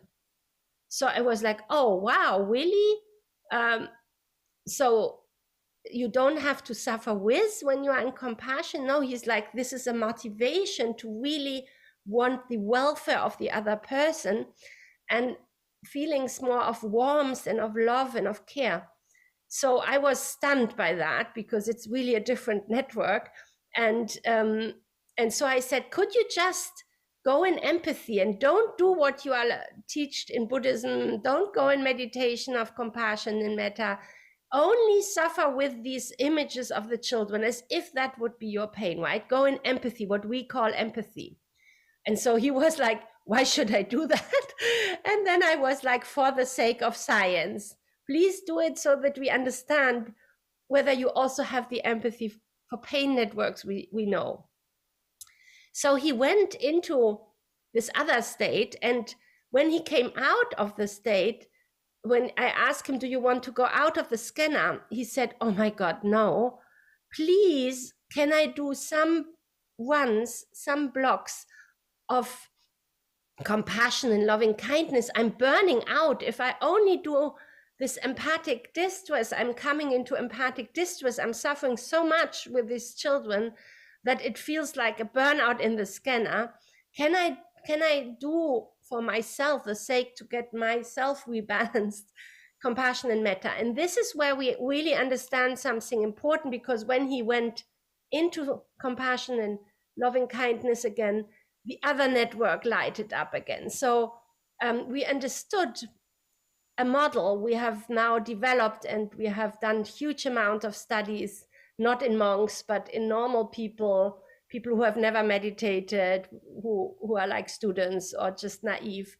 And we understood that when you are confronted with suffering in a normal, non-trained brain, in just normal human brains, you have an empathic, healthy response. You share the suffering with the other.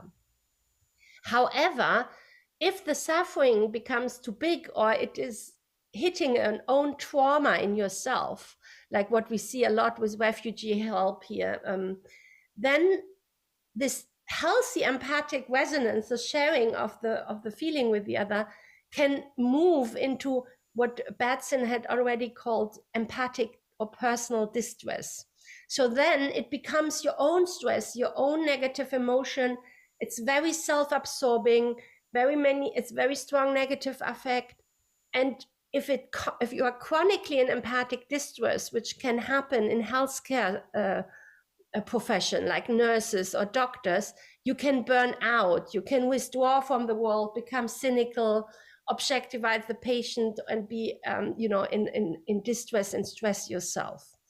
So what we are teaching, or what we learned, is what we have to teach people is how to recognize a healthy empathic first response and move into compassion. And this is what we did in many studies now with students, with people who are not like experts brain like Mathieu.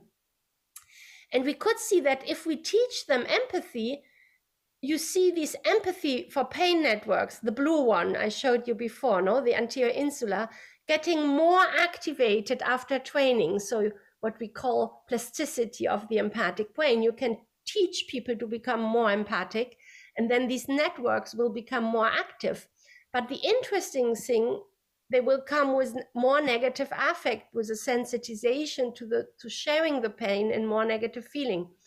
However, when the same people get trained in compassion and how to move into this caring, loving concern and this motivation for care and help, then you see the red network, these kind of compassion-based, affiliation, care-based, positive emotion networks lighting up, and it comes with an increase of positive emotion. So we can really show in many studies now that empathy and compassion relying on two very different networks. And even though empathy is healthy, if we don't have empathy, we are psychopaths, right? We should have empathy. We should be able to feel what the other is feeling, to resonate with the other. However, there is a danger that if it's becoming too much and the self-other distinction blurs, you are not aware anymore that this is the emotion of the other, but it becomes your own, like an emotion contagion almost, then you can end up in empathic distress. And so we are teaching people in the study I will show you next how to move from a healthy empathic response into compassion, because compassion is resilient. Compassion, you cannot burn out of too much compassion. And it's a pity, because in the West, in the 70s, 80s, in the clinical domain, people have coined the term compassion fatigue. But actually, they didn't know about these differences at that time. It was early days. We should not call it compassion fatigue, because you cannot burn out of too much compassion, of too much love, right? You can burn out of empathic distress, of too much empathic personal distress. So we should call it empathic distress fatigue, but that's a bit too late because the term is out there. So why do we have this, like green network? What is this other social network, understanding the thinking of others. So the theory of mind is also called cognitive perspective taking, and that is more like wisdom, like reflective ability. It is the capacity to understand other people's thought, not like share feelings or have, you know, loving concern for the other, motivational system. It's a cognitive system, and it allows you to read the mind of others, to take the perspective of the beliefs of others, to understand that someone, you know, has other beliefs. And why do you need, you know, if you have compassion, you have a huge motivation to help and, you know, to want the benefit of the other.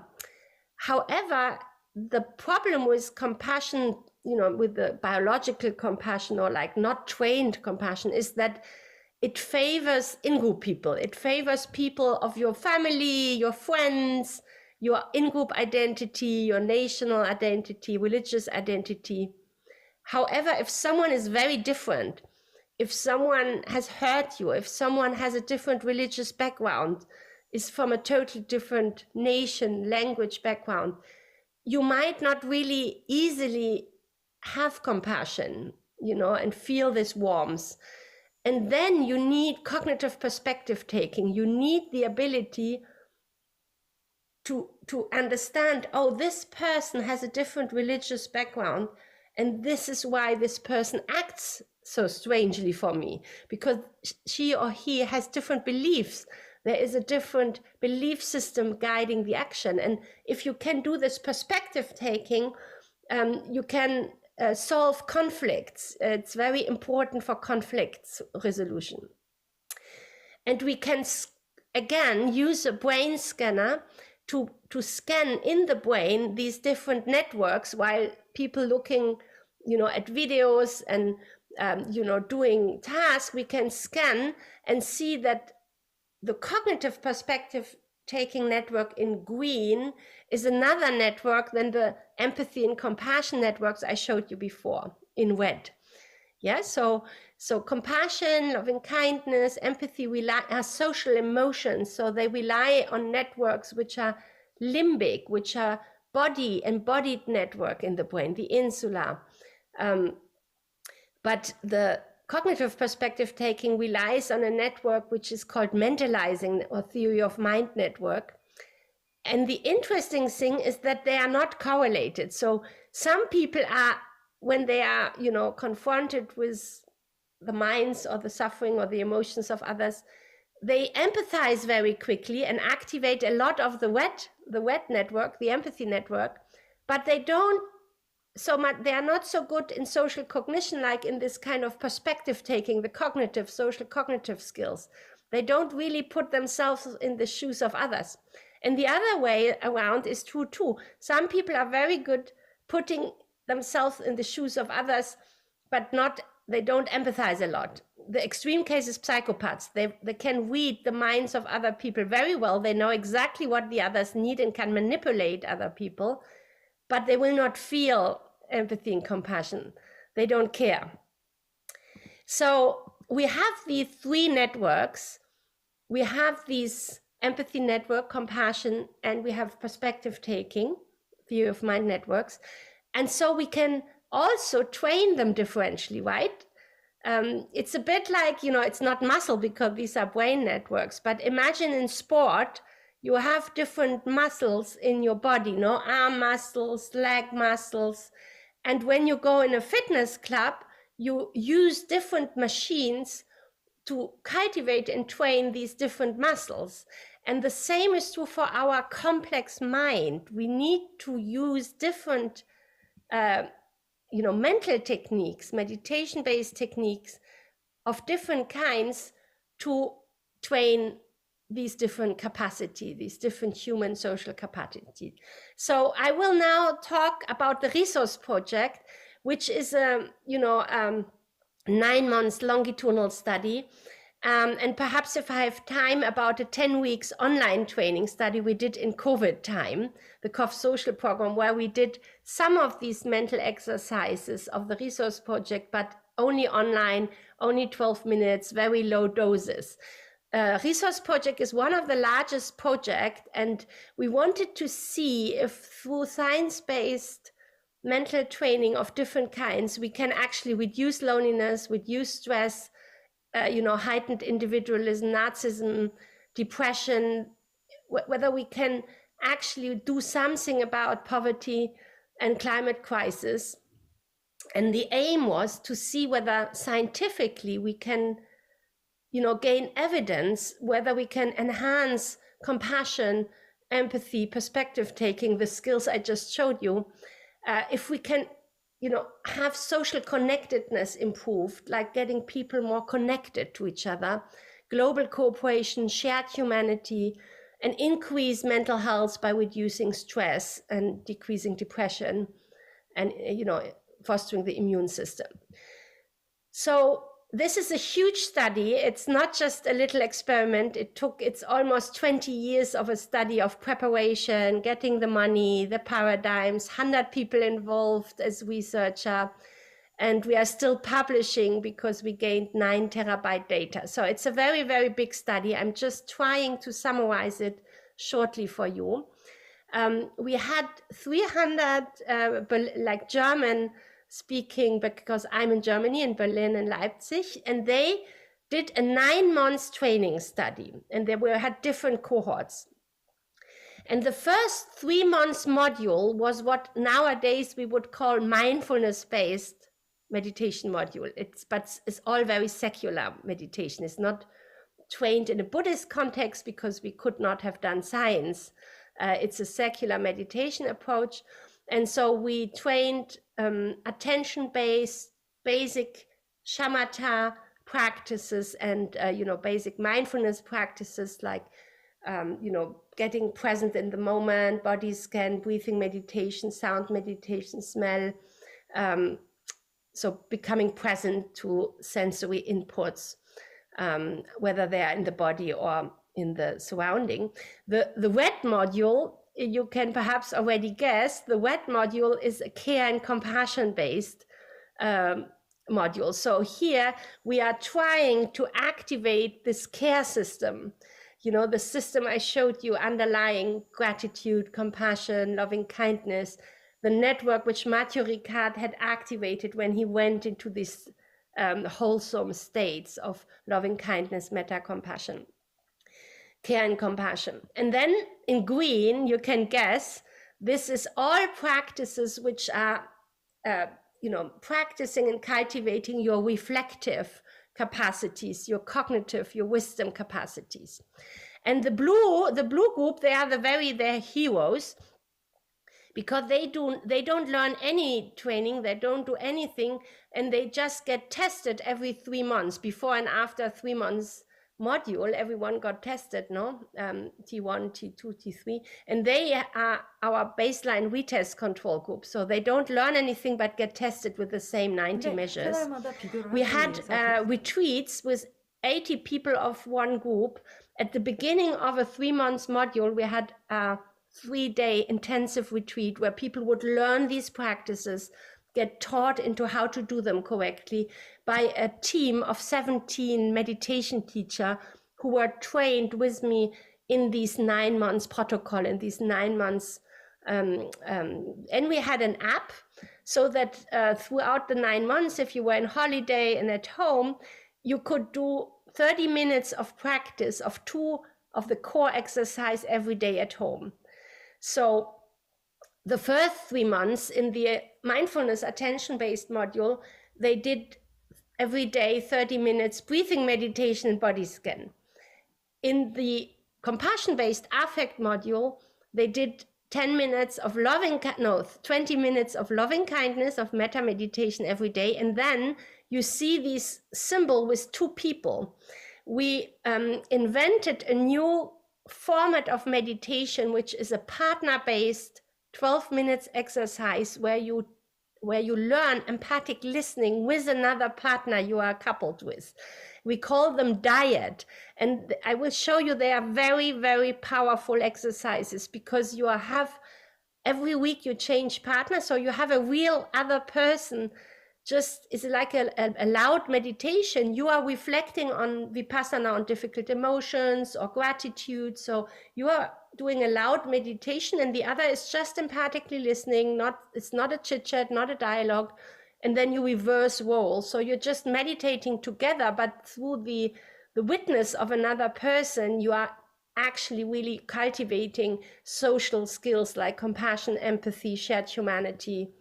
So in the cognitive module, there are both social modules in the sense that we also had one classic meditation alone every day, observing thought. But then we also had a diet. We had this partner-based exercise where you learn every day through specific technique how to take the perspective of another person, how to basically leave your own beliefs and understand what the other person is believing and thinking. And so we had this app, as I said, and we measured 90 different measures from, genes, questionnaire, brain measures, health measures, hormonal measures, subjective, qualitative interview, behavioral measure. It was huge amount of measures. And we had a very big compliance, less than 80% dropped out. So the people really practiced every day, and they all stayed there until 9 months. And you see here how this dyadic practice work is. The app is connecting you. So if you are in, every week they came together for 2 hours with the teacher. Every week the 20 little group came together to practice with the teacher and to be coached by the teacher. And then they would do the diet face by face. So instead of meditating alone, they meditate face to face. But every day they would do it by a cell phone app. And so through these dyadic contemplative diets, you learn, depending on the question of the diet. In the affect module, we had an affect diet. So it's fostering, the heart qualities, empathy, compassion, gratitude, connectedness. In the perspective module, we had a metacognitive perspective taking exercise, a different one, where you use inner part work and other things. And what we found, because this exercise was so new, people said, Tanya, you are crazy. People will not do 12 minutes meditation with someone they don't know, and over 3 months, and try 3 months every day, 12 minutes. But they did. They really did. They loved the diet. And you see that people, we asked them, how close do you feel to the other partner before the exercise diet and after the partner exercise, the diet? And you see that they feel much more close after the diet, and every week of the practice they feel more connected to people even before they even start a diet. So even if they get connected to a person they don't know, they feel already closer and connected. And when we ask them, how, because one question of the affect diet is, in the middle of your day, tell me a situation where you felt a difficult emotion or stress, and how did that feel in your body? And so they have to explore body awareness and difficult emotion and accept them and just be with them. And then the second question is, how much gratitude did you feel in tell me a situation where you felt gratitude, and how did that gratitude feel in your body? And that's fostering care and resilience. And you see that they will be more trusting every week. They are telling more intimate and more personal emotional disclosure to the other. So what we learned is that this intersubjective type of meditation format is very powerful in getting people out of loneliness, and reconnecting them with self and others, and working in terms of shared humanity and common humanity. It's like a social glue. So now I want to come back to what I said before. Could we actually, increase attention, compassion, and perspective taking, and how did that change the brain? So first, behavior.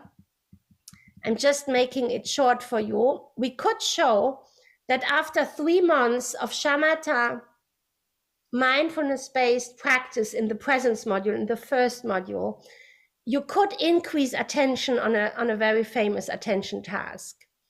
But you also, when you did compassion-based practice every day, the attention also got better. So it's not specific to this mindfulness module. Also, when you engage in 30 minutes of compassion-based mental practice, you also get attention better. However, compassion, as we measured it with this task I showed you, with these videos where you have to, empathize and compassion with these stories of people suffering, compassion only really increased after these compassion-based affective modules, where we teach explicit compassion practice, gratitude practice, loving kindness practice, perspective, affect diet. You see here in red, mindfulness practice like shamatha practice alone is not enough to increase after 3 months compassion. And when you look at the social cognition and the cognitive perspective taking task, the social intelligence task, right? It is only after doing the perspective diet every day in the perspective module, in the green module, where you show an increase in this capacity to take the perspective of another. So doing an affect diet is improving compassion, empathy, but not this theory of mind cognitive module. So it really matters what you practice, right? And we see that even more clearly when you look at the brain. You see that when you look at the brain, you have different networks growing in gray matter plasticity. So let me unpack that. It means, like, if you would imagine a computer, it's not the software, it's the hardware of the computer. It's the gray matter of our cells. And if you train a lot, they get thicker. They just get thicker. And so what we are showing you here is the networks in the brain in yellow who get thicker, who get trained, is what we call gray matter structural plasticity in the brain when you have done 3 months of mindfulness training and shamatha training. It's prefrontal areas, monitoring areas. However, in the very same brain, 3 months later, when they did the compassion-based module, or even if they did, we had one group which did only compassion-based module immediately.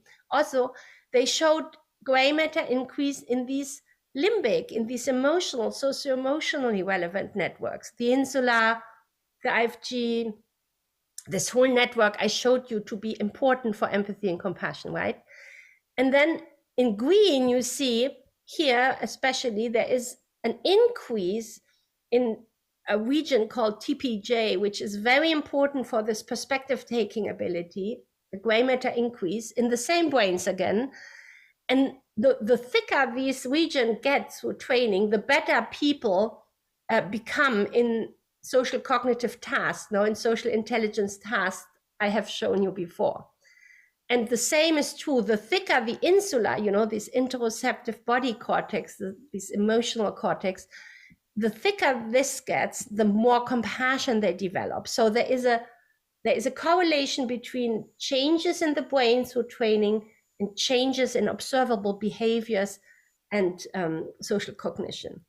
So that was quite revolutionary, actually, because so far people have always said, no, first, you cannot train all brains, the structural plasticity is declining from the age of 25. The brain just gets thinner, the gray matter is shrinking because of aging, but you cannot, let it grow. And certainly not, our participant had an average of 43 years.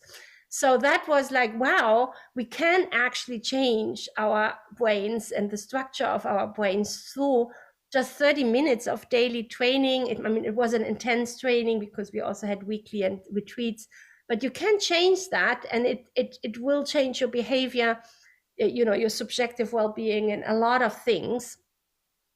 So yes, we can. And then these data also show an incredible new thing. It really matters what you practice. We should stop saying mindfulness or meditation. It's an umbrella term. But depending on what these people did 3 months every day, you have totally different networks in different capacity coming online. And so it's really important to differentiate about practices in our field. And of course, all the Buddhist scholars know that since many hundred years, but that's just scientific evidence for it. Okay, so now after having shown you, like social connectedness data, brain data, social cognition, attention data, I want to talk about stress. And that was very interesting because that MBSR, like this 8-week secular mindfulness program, which made the whole world, John Kabat-Zinn has designed and developed it, 8 weeks of mindfulness training, and there is called MBSR, mindfulness-based stress reduction. So one main aim of these secular mindfulness programs is to reduce stress. And if you ask people in questionnaire, you see a lot of, I feel less stressed. But we asked, do the hormones, the stress hormone, also respond so easily? So what we did, how do you measure stress in the lab? And we were particularly interested in a specific type of stress, which is called social stress. It's like the stress you experience if you feel with other people to be not good enough, to be evaluated, to have not worked enough, to be not intelligent enough. So if you feel socially judged, we have a stress response. And how do we measure that in the lab? You see this person needs to give a job talk.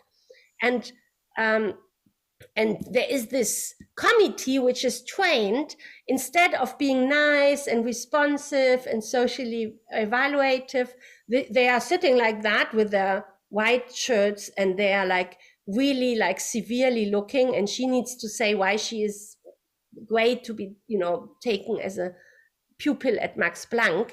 And so we are basically stressing, and we are measuring the cortisol stress hormone. We are measuring the cortisol response, which is a response we have if we are socially stressed, through saliva pipettes. So what came out? This is the group which didn't learn anything. So you see they have this beautiful cortisol stress response, so we could stress people with this task. And now the surprising thing is we had absolutely no reduction in this cortisol response after 3 months shamatha mindfulness practice. If at all, it was going a bit higher. And we know that more and more, that there is at the beginning a sensitization to stress happening if you start listening to your body. However, the modules, the compassion-based and the perspective, so the mindfulness model did not reduce social stress at all on the hormonal level. And that was a real surprise. So then we thought, how about the social models, the compassion-based perspective-taking modules? And they could reduce social stress to 51% of the level. And that is probably due to this dyadic practice, because you remember both in the perspective and in the compassion-based module, you had this dyad practice, which is training people not to judge the other, just to listen non-judgmentally and to just resonate empathically or compassionately with the other. And the other is sharing very deep stuff, vulnerability, but then they learn, oh, I will be the listener in 5 minutes. So why should I judge? Why should I be judged? So they learn not to be afraid of judgment of the other anymore, and to just feel the shared humanity. We are all humans. We are all suffering. We are all vulnerable. We are all frail. And this is probably the reason why the mindfulness module didn't change this response, but all the modules which had dyads, which are social modules where you learn that, could reduce social stress to a huge amount. If we use questionnaire, like a lot of mindfulness studies have done, like MBSR studies, you see also already a subjective reduction in stress after 3 months, also after present, but it is not at the hormonal level of stress. So I think this is why we are now using this dyadic practice in a COVID study to help alleviate the stress and the very high vulnerability mental health problems we have after, being 2 years in a pandemic and in social isolation and lockdowns. So if I have time, I'll show you some data about this last study, the Cough Social project, where we are using these diets to have a more, scalable approach to reduce stress. So now I want to show you some data about prosocial behavior. So can these practices boost, your cooperation, your donation, your trust, your prosocial behavior? And so we had a lot of questionnaires, self-report, people saying, how prosocial do I feel? But we also had a lot of real tasks, also from economic background, game theoretical economic tasks, where people had to really give money. They really had to show behavior, like prosocial behavior to others, and not just say what they think they are, but it's like observable donation behavior or money giving behavior. And what we see, if you look at all the just behavioral altruistic behavior, it was only the compassion-based care module, the 3 months affect module, which could reliably increase altruistic behavior. Again, the attention-based mindfulness and the perspective could not increase prosocial altruistic behavior. You needed to do explicitly, care-based, and it makes sense because the care system is evolutionary and altruistic system. It's why mothers would jump under a car to rescue their child if the child is in danger without thinking a minute, right? They would just jump and rescue the other and help the child to survive, even if they would, give their own lives for that. This is a very purely altruistic motivation system. So that is an important news, because economists think that taking the perspective of another will make the world a better place, but these data suggest you need this motivational system, the care system, to be activated. And if you look at questionnaire, that's funny. People every 3 months, they say, I'm getting more and more prosocial, I'm getting more and more nicer. So you have this, like 3 months, 6 months, 9 months increase in prosocial behavior. But if you look at whether the people who really behave more prosocially, give more money, trust more, do something, are the same people who say that they are getting more prosocial, you have a zero correlation, meaning no, they are not the same people. So what you think about yourself is not the same than how you really behave in very concrete situations, whether you really give money away. And we have that a lot, that these subjective measures do not correlate so well and not predict so well these questionnaires, the real, hormonal behavior, or like behavior, hormonal or brain data, like the more objectivable. Okay, so I think, skip the body awareness part to have a bit of more time to conclude. I just jump to the summary. And I hope that with this resource project, I could show you, yes, we can, right? We have really a lot of evidence in the resource project that we can cultivate all kinds of beneficial and wholesome emotions, behaviors, and states through short secular mental practice. I mean, short, it's a 9-month study with 3 months module, but when I mean short, they had to do, about 30 minutes, 6 days a week. And so that's not like hours and hours of meditation like yogis would do, or, expert meditators. And people could do that and integrate that in their real life, as you saw. And what I could also hopefully show you is it really matters what you practice. So you find different results. So for example, attention gets boosted through the shamatha and mindfulness practice. Data I did not show you, but also like cognitive capacity, like working memory gets better after 3 months of mindfulness shamatha practice. However, compassion and altruistic behavior could only after 3 months be, increased after the compassion-based affect module, right? So you needed explicit cultivation to really boost compassion and altruistically motivated behavior. However, perspective taking, the social intelligence and social cognitive skills could only be really boosted through the daily perspective exercises, either observing thought or the diet, the perspective taking diet. And this, I showed you, was reflected in brain plasticity. Different networks in the brain, the structure of these networks, the gray matter volume, increased after these modules in different ways. So after the compassion-based networks, which are important for empathy, compassion, gratefulness, socio-emotional network got bigger, attention network got bigger after shamatha and mindfulness, attention-based practice, and perspective taking, mentalizing networks here in green got bigger after these perspective taking exercise every day. So it's very specific. It matters what you practice. I also showed you that whereas, the social stress, cortisol, on the cortisol level, could only be reduced to social intersubjective practices, which include the other, and not just through shamatha and mindfulness practice alone. You didn't see any reduction in the hormonal cortisol level after a social stressor. And I didn't show you these data, but body awareness, you can, through all meditation, you can increase interoceptive body awareness, like knowing what your body is telling you, the signals of your body, which is really important, but it takes a lot of time.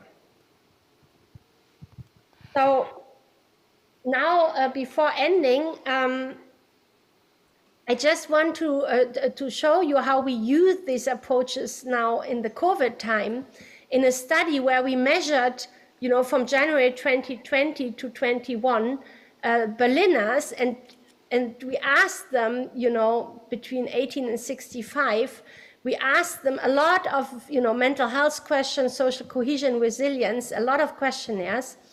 And what we showed, and perhaps it would be the same, in your country, is whenever participants went into lockdown, in social isolation and lockdown. Here in Germany, it was the first one was in 2020, and then there was a reopening in June. So, like the levels of depressivity, loneliness, stress, and anxiety, what we call psychological vulnerability, they recovered. So first you had this increase in mental health problems and psychological vulnerability, then they recovered.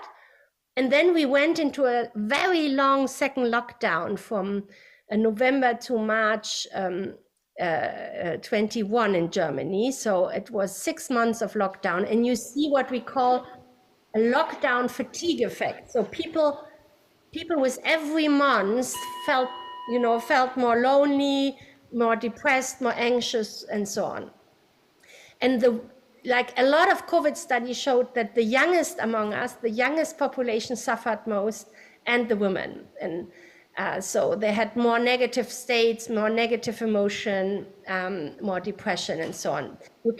You can read all these data in a brochure, in a freely downloadable brochure, which shows all these other, we had 3 hours of questionnaires, so many variables. But what is important is that we started to do a pure online training with mindfulness versus diets to see whether we can do something about the loneliness epidemic, which is, very strong after the pandemic in, America, Europe, and across the world. Especially young people are feeling very lonely and depressed, and it's really a huge mental health problem coming along our way, and is exacerbated by the pandemic.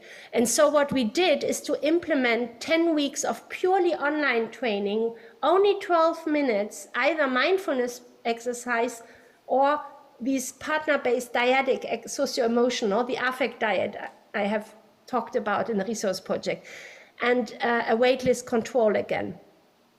And so what the data, we just analyzed the data, so I can't show you the data, but I can tell you that it is very promising It looks really as if only doing 12 minutes, only online with some Zoom teachings of these mindfulness and diet practice can actually really reduce depression, anxiety, stress, and increase connectedness. And when it comes to bring people out of loneliness and reconnect them, the dietic practice are much more powerful. They are, because you do them with another person. And so you reconnect in a more social way than if you are just meditating. But when it comes to emotion regulation, stress reduction, anxiety and depression reduction, the mindfulness group is also doing very well. So this is very, very promising. And this is why we are translating these approaches now, beside doing just science. We are translating, these retreats we developed in the resource project in different ways.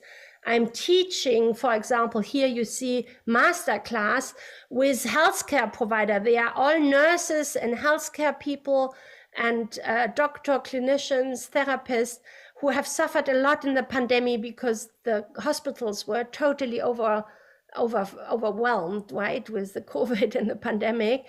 And so we are teaching them self-compassion and how to move from empathy into compassion instead of empathic distress, how to, build up resilience, avoid burnout.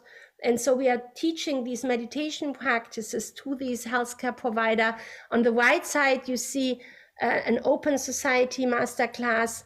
And after the retreat they do, 3-day really intensive silent retreat, they go into 8-week dietic course. So the group continues in their everyday life to train the capacities, like self-compassion and empathy and compassion and resilient strategies in their daily life through partner-based dietic exercise every day for 8 weeks. And that is amazing, because then somehow you translate the knowledge you learn in retreats into your daily life at work, in the hospitals, wherever you are, with another person. And that's quite magic work. So I'm advising a company who is just starting, and the intention is to bring these intersubjective meditation practices, diets, into a large scalable online platform with onboarding webinars, with diet coaches, with teaching, and then you can do and practice these diets over months if you want in your daily life to help society recover from increasing level of depression, loneliness, anxieties, and disconnection from themselves. So here I want to end with a big thank. This is my COF social group, my group, which I have at the moment in Berlin, who are supporting this last study, not resource project, is 100 people I could thank. This is the present group. And here are some web pages. You find a lot of information. I know it was a lot of information on www.tanyasinger.de. This is my web page. And you will find a lot of sub pages, and you will find all 60 articles of the resource project there, and also podcasts and talks where you can revisit the slides. So thank you very much. And I'm looking forward to your questions. Thank you very much for impressive presentation, Dr. Singer. I wish we had more time for you. 입니다. Now I can hear you. Can you hear me? Can you hear me? Now I don't hear you. Oh, you don't hear me? Okay, thank you very much for your impressive presentation. I wish we had more time for you. Thank you so much. Because of the time issue, we might have to skip Q&A session, I guess, or I will ask just one quick question, okay? 질문 하나 빨리 묻도록 하겠습니다. 공감 신경회로와 연민 신경회로를 I'm curious what made you to separate empathy network in the brain versus compassion and choose to study them.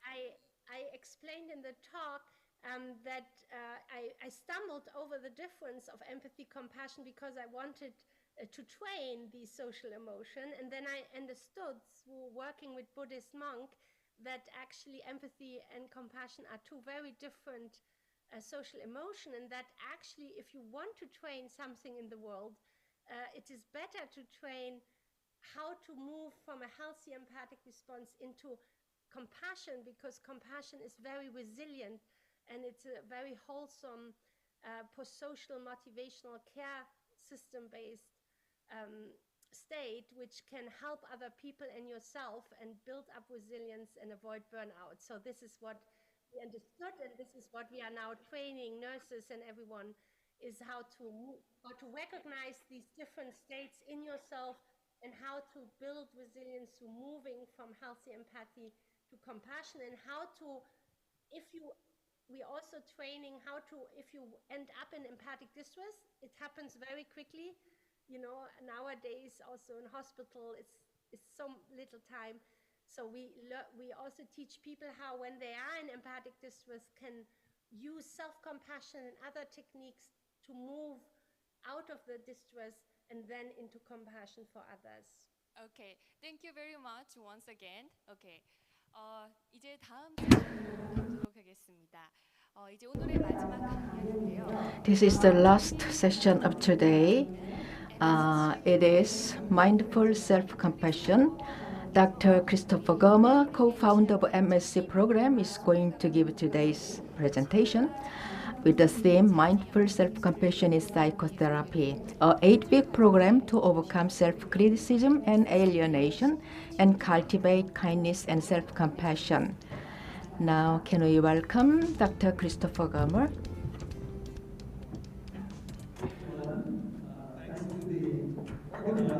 여러분, Seoul International Meditation Expo, and also to my dear friend and colleague, Sagwan Sunim, for inviting me, and also thank you, the participants in this expo, for your interest in meditation and for your interest in self-compassion. So in the next hour, I'd like to address the following points. What is self-compassion? The history of compassion in therapy. How does self-compassion work in therapy? 3 ways of integrating self-compassion into therapy, namely through therapist's presence and through the therapeutic relationship and through home practices or treatment interventions. And finally, if we have time, I would like to talk about self-compassion as an antidote to compassion fatigue, and even lead a meditation that you can practice while doing counseling or psychotherapy.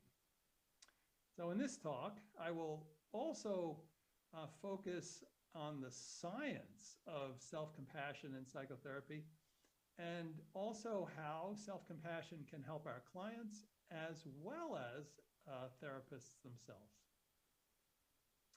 Just to introduce myself and how I became interested in self-compassion, I've actually been meditating for a long time, since I was 25 years old. But for the first 20 years, in particular, after I graduated from the university with a doctorate in clinical psychology, with a specialization in anxiety disorders, I personally suffered from debilitating public speaking anxiety. And that is, when I would try to speak in front of an audience, sometimes no words would come out of my mouth. Once I was trying to speak to 75 psychotherapists, and I got up to speak and nothing happened. And somebody in the back of the room yelled, "Take a breath," trying to be helpful. So this went on for 20 years. And as an expert, so-called expert in anxiety disorders, I knew everything that the profession knew about how to solve this problem. And I was also practicing mindfulness meditation, and nothing worked until I learned loving kindness meditation, particularly for myself. That until I learned to be very kind to myself, to say kind words to myself, not to make the problem go away, but just because I am a suffering person like all beings. And when I learned to do that, the public speaking anxiety just disappeared. And as a result, I learned a few things. First of all, I learned that my public speaking anxiety was actually not an anxiety disorder, but it was a shame disorder. That behind the anxiety was shame, the fear of being considered incompetent or stupid or fraudulent.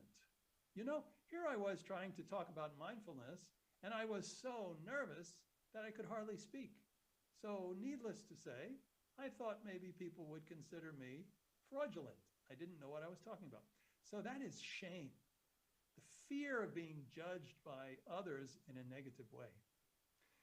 So I learned that. But the other thing I learned is that sometimes when we are caught in the grip of intense and disturbing emotions like shame, and also like our patients in psychotherapy, sometimes we simply cannot hold the emotion. We simply cannot make room for the emotion, knowing that it's part of the human experience. First, we need to hold ourselves before we can hold the emotion. And this was when I discovered self-compassion. Sometimes we need to be very kind to ourselves before we can be mindful of our experience. And then after that, in 2008, I met Kristen Neff, who is the pioneering scientist of self-compassion. She created a scale to measure self-compassion that's been used in most of the research over the last 20 years. And she and I then developed an 8-week training program for self-compassion, much like the mindfulness-based stress reduction program. But this one focuses on self-compassion. And since then, this program has been taught to maybe 200,000 people around the world. The curriculum itself is continuing to evolve through the feedback and advice from teachers around the world, including Sogwan Sunim in Korea, who is a wonderful teacher of mindful self-compassion, as well as a teacher trainer. And I've had the great privilege of going to Korea a few times already and being able to learn from the monastics in Korea and to be able to interact in such a beautiful way with brothers and sisters in Korea. So I'm especially delighted right now to be participating in this conference organized by Dongguk University. Here you can see on the slide are images from around the world, and the one in the top left corner is from Korea. And in this case, Hyorim Sunim is giving a diploma to somebody who attended one of our courses. So the question is, first question is, what is self-compassion? So an informal definition of self-compassion is treating ourselves with the same kindness and understanding as we would treat a good friend when that person suffers, has failed, or is feeling inadequate. So in order to get a good sense of what is self-compassion, it's helpful to ask ourselves, how would I treat a friend when things go wrong in that person's life? And if you think about it, usually we're very sympathetic and we're patient and we're thoughtful and we're kind. And then how do I treat myself when things go wrong, when I fail, when I feel inadequate, when I suffer? How do I treat myself? Often we treat ourselves with self-criticism, and we're impatient and we blame ourselves. And so actually, you know, the saying goes, if we treated others the way we treat ourselves when things go wrong, we would have no friends.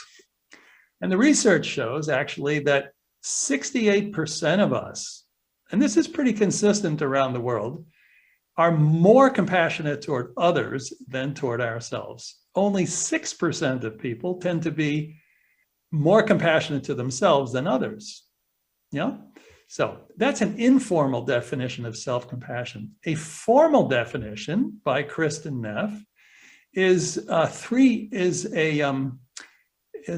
psychological resource with 3 components. The first is mindfulness, or knowing what we're experiencing while we're experiencing it, present moment awareness with acceptance. The second is common humanity, or a sense of I'm not alone. This is part of the human experience. And the third is self-kindness, a quality of warmth and care toward ourselves. The opposite of self-compassion is self-criticism versus self-kindness, a sense of isolation versus a sense of common humanity, and also rumination or self-absorption or over-identification instead of a kind of spacious, loving awareness when we suffer, fail, or feel inadequate. But this is only really half the picture, because most of the time when we think of self-compassion, we think of tenderness. But compassion can also be very strong, very fierce. So for example, if a building is burning and somebody runs into the building to save a person's life, that's very compassionate. But it's very active and it's very bold, right? So self-compassion has a tender part in which we are comforting, soothing, reassuring, and validating ourselves. But it also has a tough part. You know, it has a yin side and it has a yang side. The yang side is to protect ourselves. If somebody's going to harm us, we need to say no, right? Or even if we're going to harm ourselves, we need to say no. But we also need to provide for ourselves, give ourselves what we need. The person in this life who knows best what we need and when we need it is ourselves. If we don't learn how to care for ourselves, we can never be happy in this life. So protecting, providing, and also motivating ourselves. Sometimes the most important thing we can do for ourselves is difficult. And so we need to motivate ourselves. Self-compassionate motivation is motivation with kindness and encouragement, not criticism. Self-criticism and criticizing ourselves to motivate ourselves is actually not very effective. When people hear about self-compassion, they usually feel uneasy at first, because when they hear self, they think of selfishness, or they think of separateness that causes all kinds of unnecessary suffering. And when they think of compassion, they think of weakness, you know, like too soft. Actually, we know that self-compassion is the opposite. There are 4,000 studies on self-compassion, and they show, number one, that self-compassion is not selfish. Actually, people who are self-compassionate are more compassionate toward others. It's also not weak. People who are self-compassionate are much more resilient. They cope better with trauma, with illness, with all kinds of difficulties in life. They spring back when they have self-compassion, self-kindness, mindfulness, a sense of common humanity. Some people worry, oh, self-compassion will make me lazy. Actually, self-compassion is motivating. People who are high in self-compassion are actually more motivated to reach their goals than those who are low in self-compassion, because they motivate themselves with kindness, just like a good coach, you know? Some people fear self-compassion will make them self-indulgent. They'll just always be, you know, thinking of short-term benefit. Actually, people who are high in self-compassion take very good care of themselves in the long term. You know, they eat better, they exercise more, they go to the doctor when they need to. So self-compassion, very good thing for us, even though when we hear the term, we might think, oh, I don't know if I want to do that. 4,000 studies show self-compassion is one of the most fundamental resources that human beings have for mental health and well-being. So now I'd like to lead you very briefly in an exercise to give you a sense of what is self-compassion so that you can feel it. So this will just take maybe 5 or 10 minutes. So if you'd like to participate, please gently close your eyes.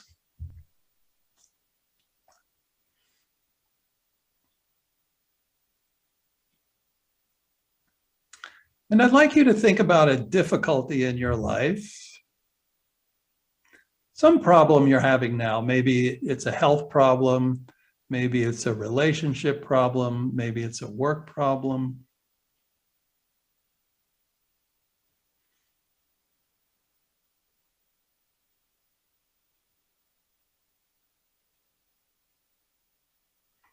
And as you think about this problem, allow yourself to feel in your body any stress or discomfort that arises.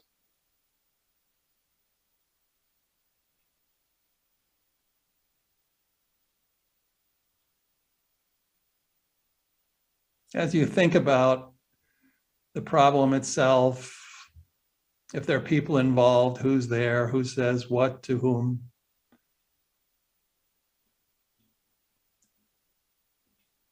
Try to fully remind yourself of this problem and feel your body.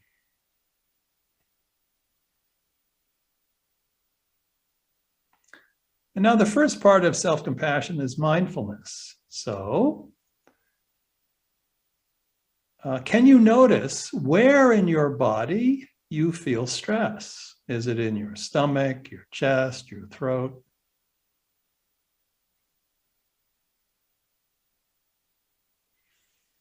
And just taking a moment to validate that this is so, like, oh, this is difficult. This is stressful. This hurts.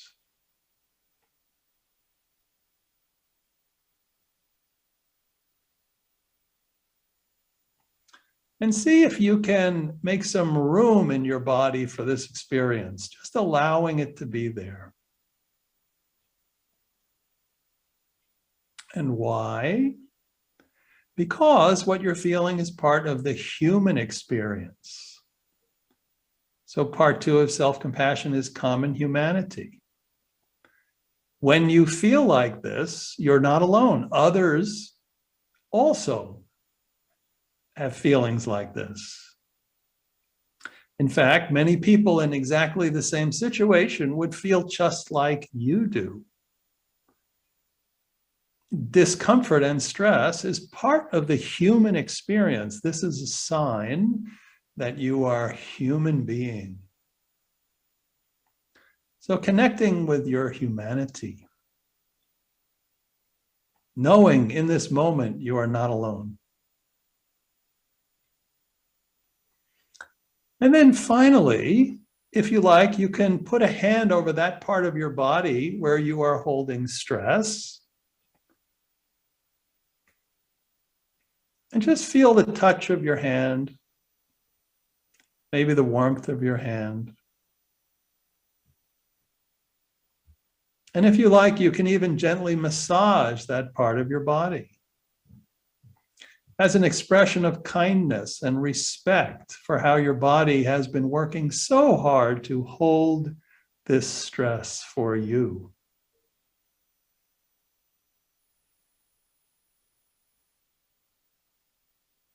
And now imagine that somebody were to whisper into your ear right now something that you need to hear. In fact, when you hear these words, you would feel so much better. Your heart would start to relax and rest. What are those words? What do you need to hear in a moment like this?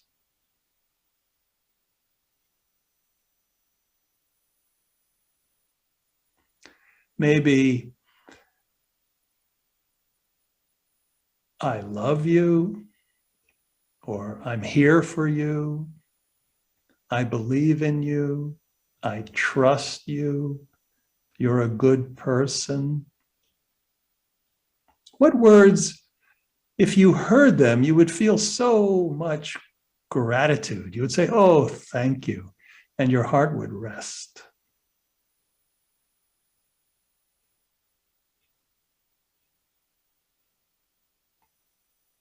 So if some words come to mind, allow them to roll through your mind. Allow yourself to soak them in, to notice how it feels to receive words of kindness like this.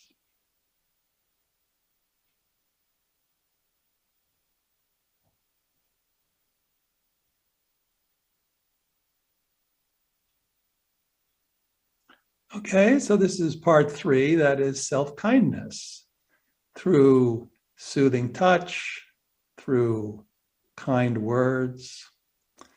So now let's begin to release the practice, just allowing it to go. And just notice how you feel inside your body now. Allowing this experience to have been just as it was. And for this one moment,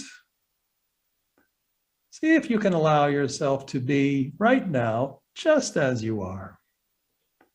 Just like this, fully human.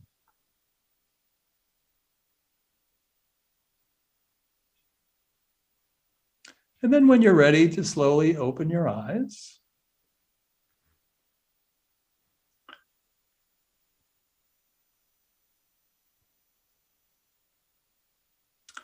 thank you for doing that practice that is known as the self-compassion break. It is the most popular practice for daily life found in the 8-week mindful self-compassion training.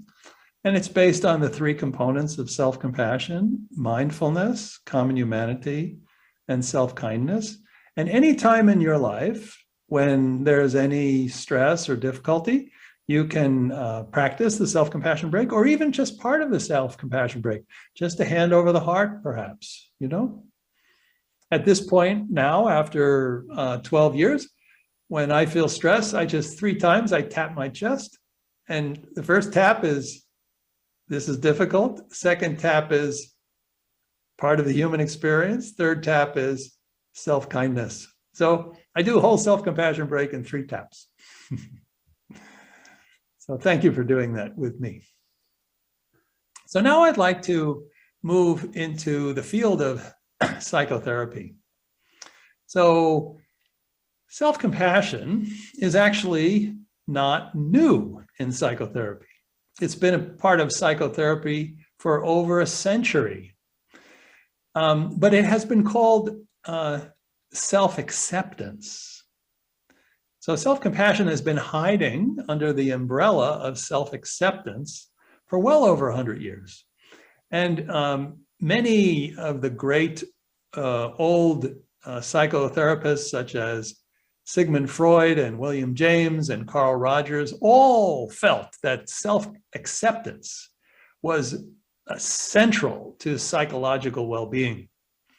What's interesting with acceptance is in scientific psychology in the 1990s, we started focusing on mindfulness in particular, which is acceptance of moment-to-moment experience. Like this thought, this feeling, can I make room for it? Can I accept it? Can I accept my anxiety? Can I accept my sadness?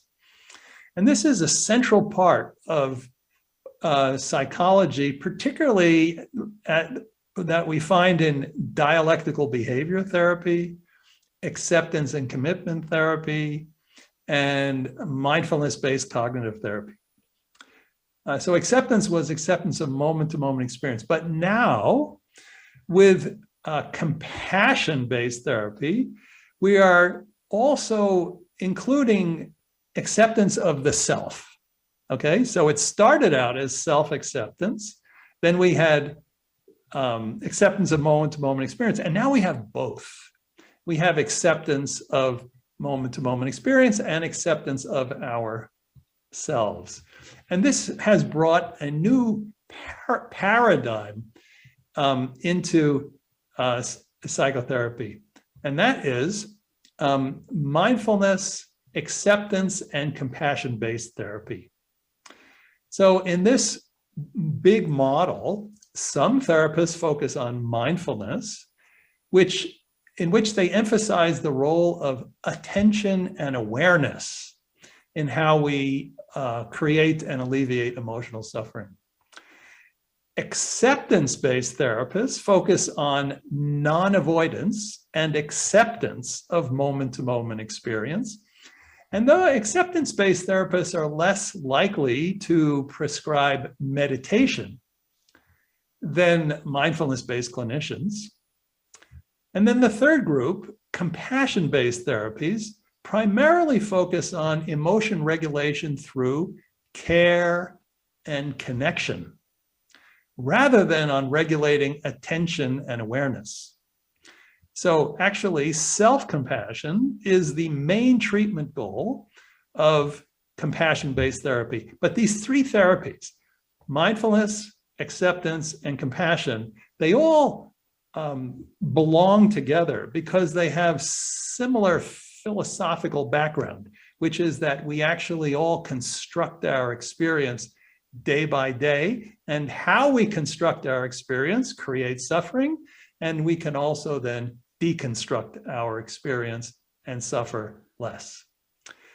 So one question that many people have is, what specifically is the relationship between mindfulness and self-compassion?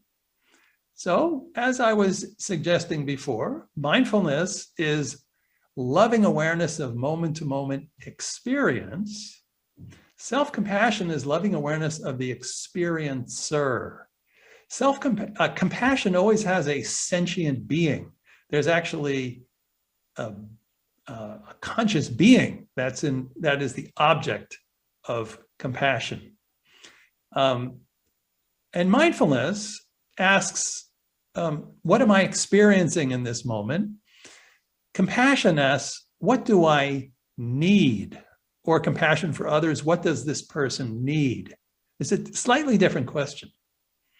And mindfulness we consider calming, whereas compassion is warming. And what's interesting is some people worry, oh, if I practice self-compassion, will I actually be strengthening the self?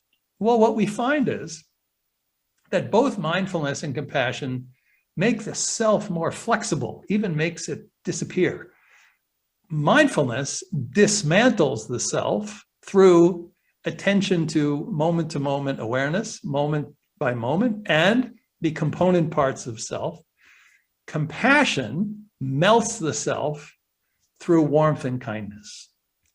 Together, mindfulness and compassion are a powerful combination for regulating difficult emotions, especially in psychotherapy, where we find people bring their most difficult emotional challenges. So more about psychotherapy and self-compassion. Self-compassion appears to be an underlying change process in all psychotherapy. That is to say, it is transdiagnostic, which means it improves mental health in many different psychological conditions: anxiety, depression, substance abuse, personality disorders. And it's also trans-theoretical, which means it improves therapy in many different kinds of therapy. You could do mindfulness-based therapy, psychoanalytic therapy, cognitive behavior therapy. What we find is actually, no matter what kind of therapy, when people's symptoms improve, they are also growing in self-compassion. And this is easy to imagine. Just imagine that you are struggling with anxiety or depression. And imagine that during therapy, you become deeply self-compassionate. What this means is that when, say, you're suffering from anxiety, when you're anxious, you recognize and validate how you feel in that moment without getting lost in self-obsessive thoughts. You can say, oh, I'm feeling anxious. Oh, I can feel it here in my body. Oh, this is uncomfortable. And say it with acceptance. Imagine you're suffering with anxiety and you can do that. That's mindfulness. Imagine you're suffering from anxiety, and in the midst of your anxiety, you don't feel like you're the only person suffering like this, but you think, oh, anxiety, this is part of the human condition. And I just happen to be feeling it now. Imagine that rather than feeling disconnected when you feel anxious, you actually feel connected to other human beings. What a relief, right? That's common humanity. And third part, imagine that when you're really anxious, your internal dialogue, the way you talk to yourself, is kind and comforting and soothing and reassuring, rather than self-critical and impatient. If you had this kind of internal dialogue, chances are you would not be anxious. So can you see how this works? And it works same with depression. It works same with so many difficulties. If we have mindfulness, common humanity, and self-kindness, the problem reduces. And the research shows this. The research shows that as symptoms decrease in psychotherapy, self-compassion increases. Now, there are actually many different ways of becoming more self-compassionate. Psychotherapy is just one way, you know.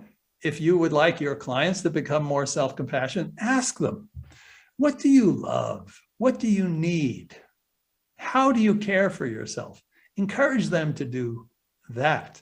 And we find, the research shows, for example, that if you get a pet dog, you're more likely to become more self-compassionate.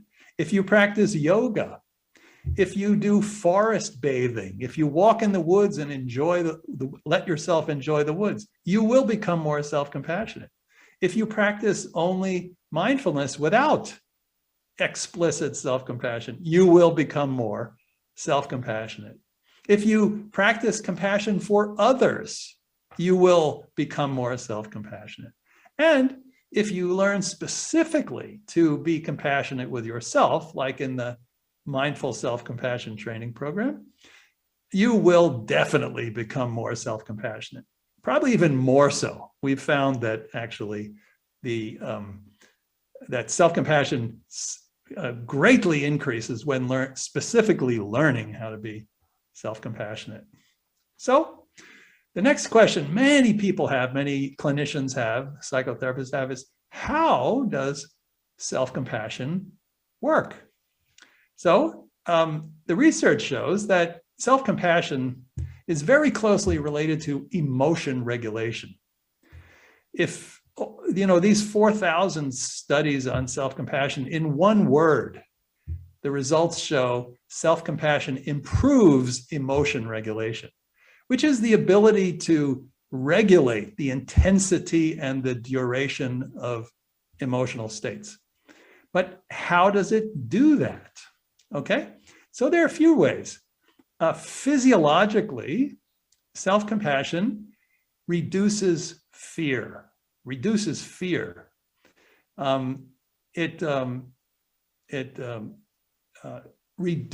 the body's response to dangerous and stressful situations. And it also, which is the sympathetic nervous system, and it also increases the parasympathetic nervous system activity, which is what allows the body to rest and relax. So it works by reducing fear. It also works by increasing a sense of safety. And it does this by increasing what we call heart rate variability. Very clear. When people have a moment of self-compassion, their heart rate variability increases, which is a kind of flexibility in the heart rhythm. It's a sign of safety, a sense of safeness and security. And lastly, self-compassion seems to work by increasing what we call executive function of emotion.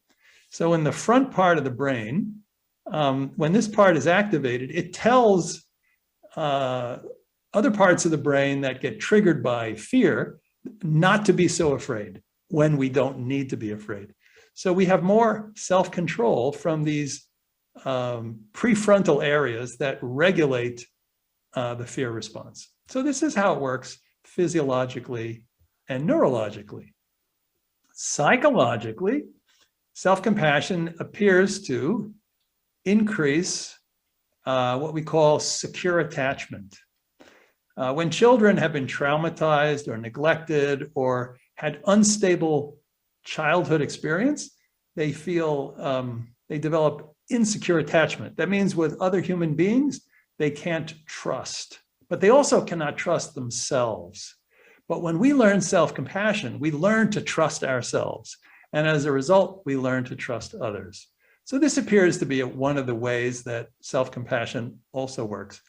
And finally, self-compassion works by reducing shame. Okay, so what is shame? Shame is an attack on the self. Guilt means I did something bad. Shame means I am bad. When we have feelings of worthlessness and inadequacy, this is shame, right? And the research shows very, very reliably that as self-compassion goes up, shame goes down. And shame is associated with just about every mental, psychological condition. That is to say, depression, anxiety, post-traumatic stress disorder, eating disorders, social anxiety disorder, like mine, public speaking anxiety is a social anxiety disorder.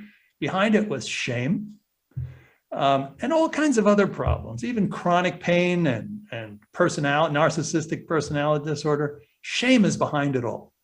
And self-compassion reduces shame. And when it does, it reduces the psychological condition. Okay? Now, you may be wondering, how do I integrate self-compassion into psychotherapy? And there are really 3 ways. Okay, this is very important. The foundation is compassionate presence. This means, how do you relate to yourself as a psychotherapist? If you have a kind and spacious and understanding relationship with yourself, other people will feel it. So much of the human brain has been hardwired for feeling what other people are feeling. This is known as emotional resonance or attunement or interpersonal synchrony. It's a very natural thing. And therefore, when somebody's angry, we feel angry. When somebody is peaceful, we feel peaceful. And as a therapist, if we have tenderness and kindness toward ourselves, we are very likely to have a tender and kind presence, which others can feel. And when they are sharing their suffering with you, and your response is to sustain a tender presence, an open, loving presence, that person's trauma or difficulty will merge with the felt sense of you as a compassionate person and will alleviate their suffering. So your presence alone is therapeutic, way more than most people recognize. The second way of integrating self-compassion into psychotherapy is through the therapeutic relationship, which is how do we actually speak to or interact with our clients? And the research shows that basically the best way to teach self-compassion is to be compassionate. That is to say, for your words to carry the tone or the attitude of compassion. The research shows that empathy, or the ability to feel what other person is feeling with kindness, which is essentially compassion, is one of the most powerful and universal factors associated with positive psychotherapeutic outcome. That's compassion. In this way, Compassion has been in therapy forever. We know that empathy works. And finally, compassionate interventions. That is to say, teaching things to our clients that they can do between sessions. So they're not only relying on seeing you once a week or every 2 weeks, once an hour every 2 weeks.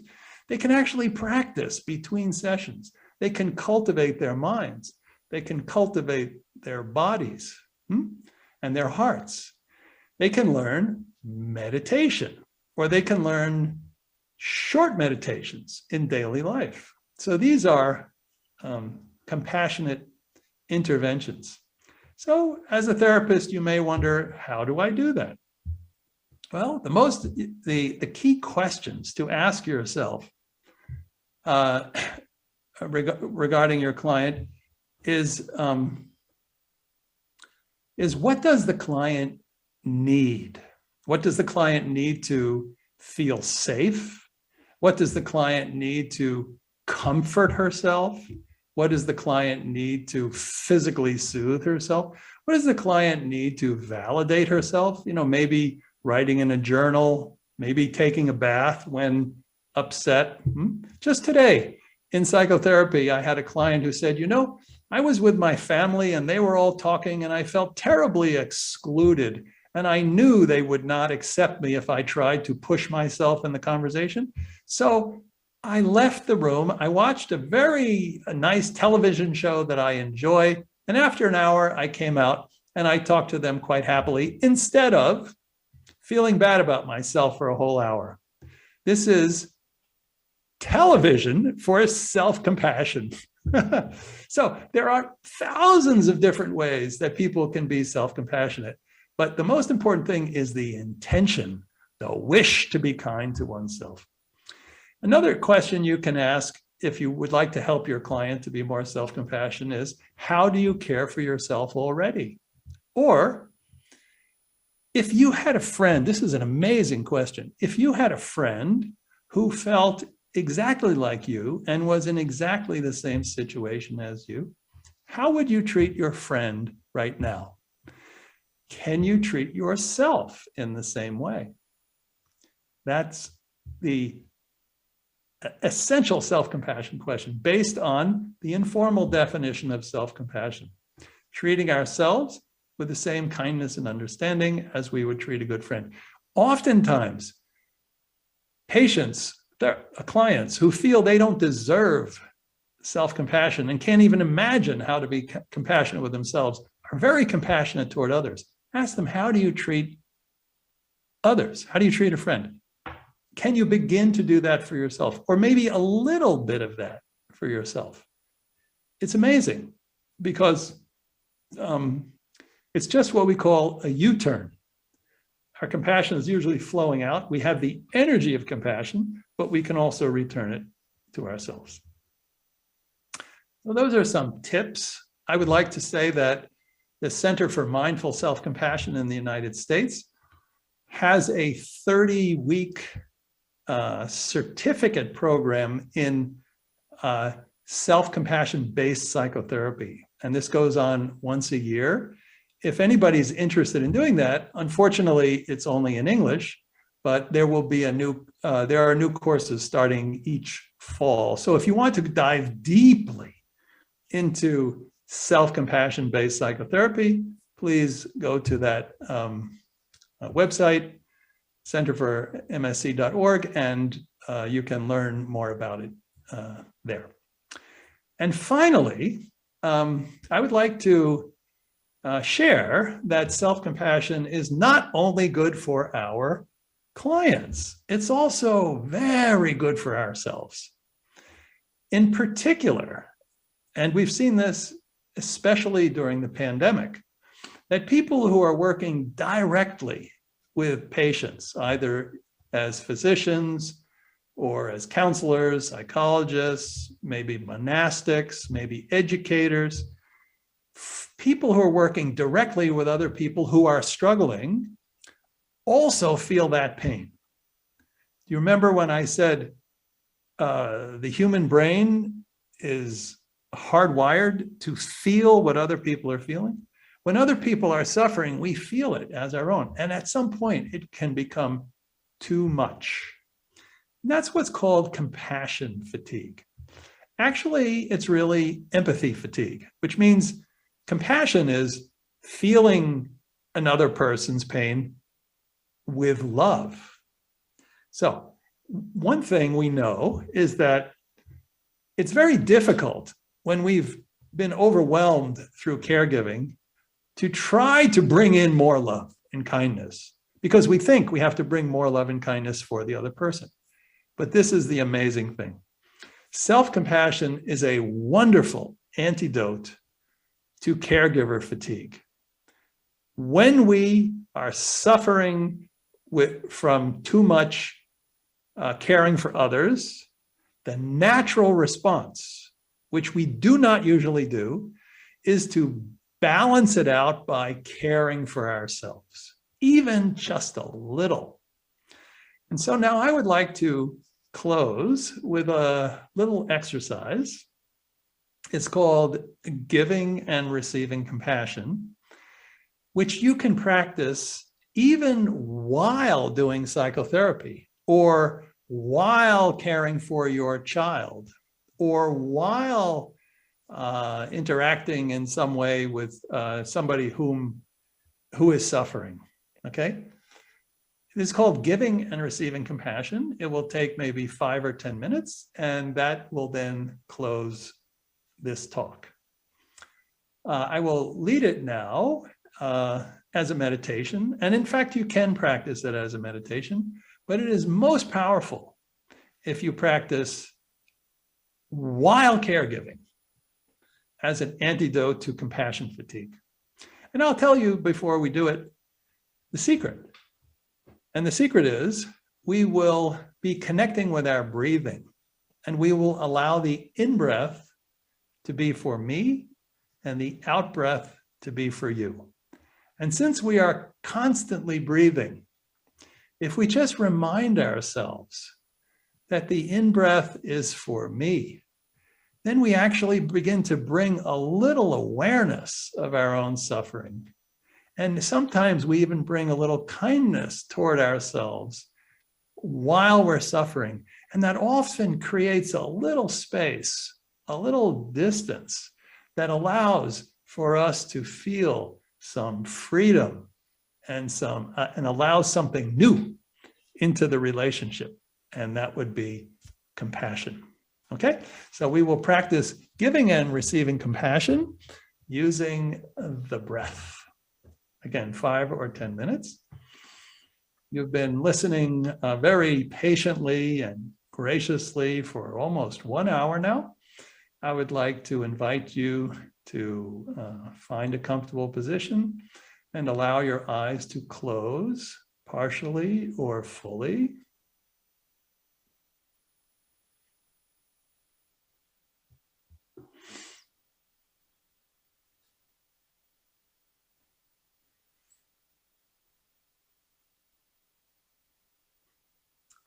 And just notice whatever sensations might be in your body at this time.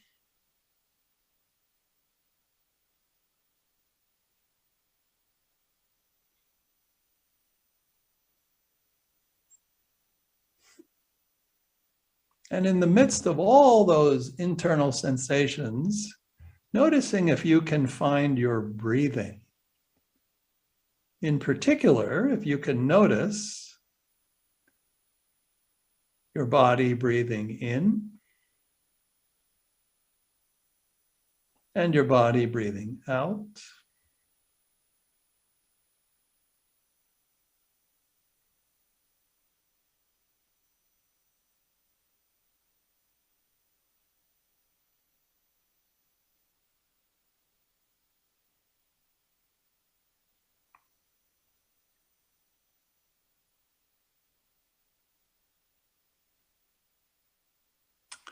And now I would like you to bring to mind a person in your life whom you are caring for, who might be frustrating you, who might be exhausting you.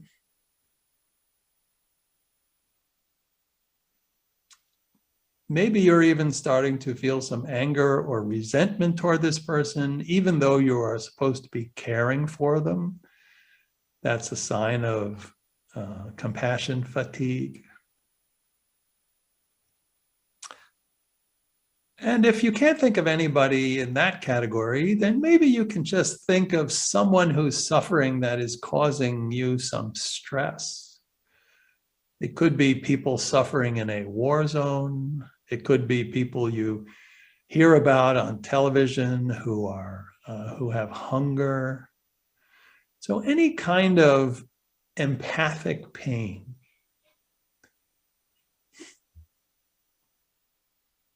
But for this exercise, it's best if it's somebody in your life, in your immediate life.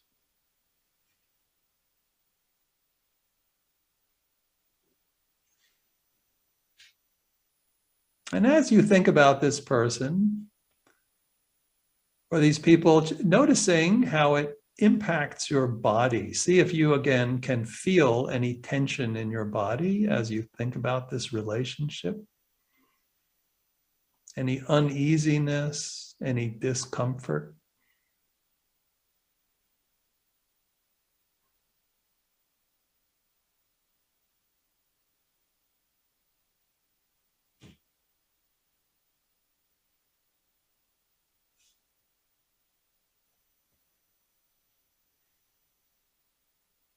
And now reconnect with your breathing, feeling your body breathe in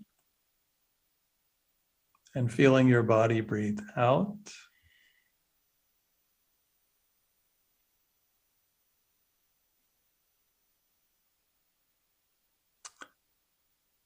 And just for now, focusing on your in-breath, one breath after another.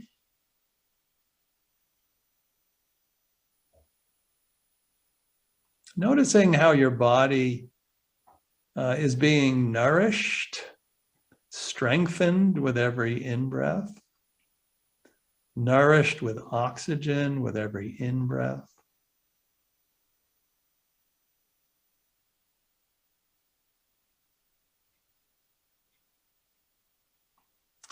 And if you like, even inhaling some compassion for yourself, some kindness, some warmth, some light.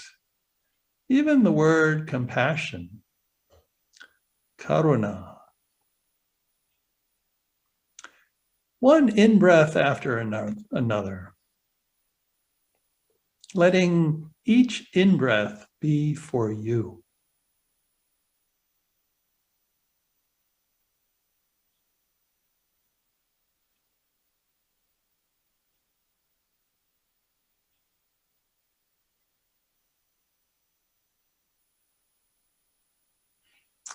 And now thinking about this other person or persons, someone who might be exhausting you, someone who is causing you stress.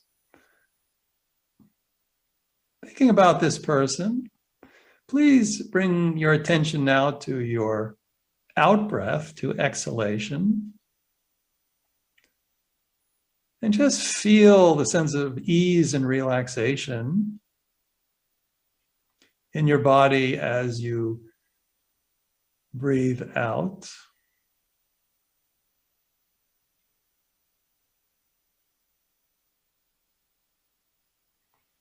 And with every out-breath, sending ease and well-being to this other person or persons. Focusing on your out-breath, one out-breath after another, and sending ease and well-being to another.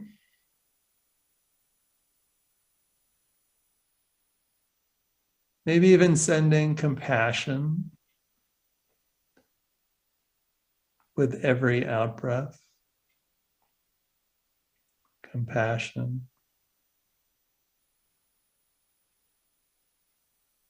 Kindness.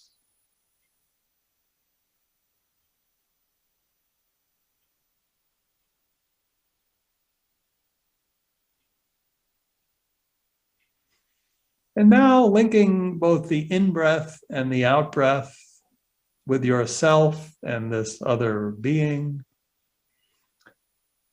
Allowing every in-breath to be for you,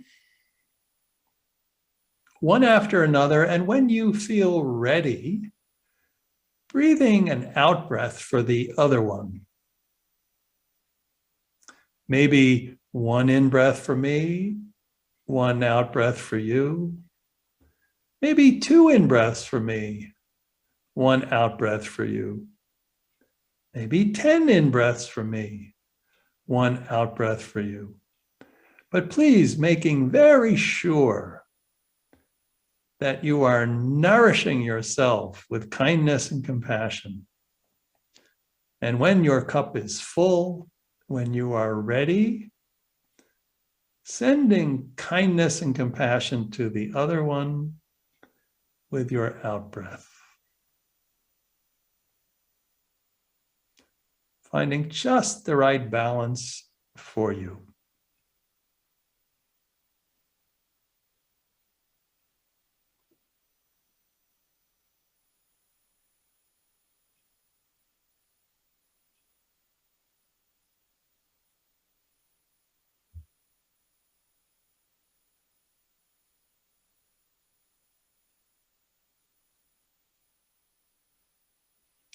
Okay, now beginning to release this practice, keeping your eyes closed for a few more moments. Allowing this practice to have been exactly as it was. Giving yourself permission to breathe in as often as you need before you focus on the other person and breathe out for them. That's not selfish. That is good for the relationship.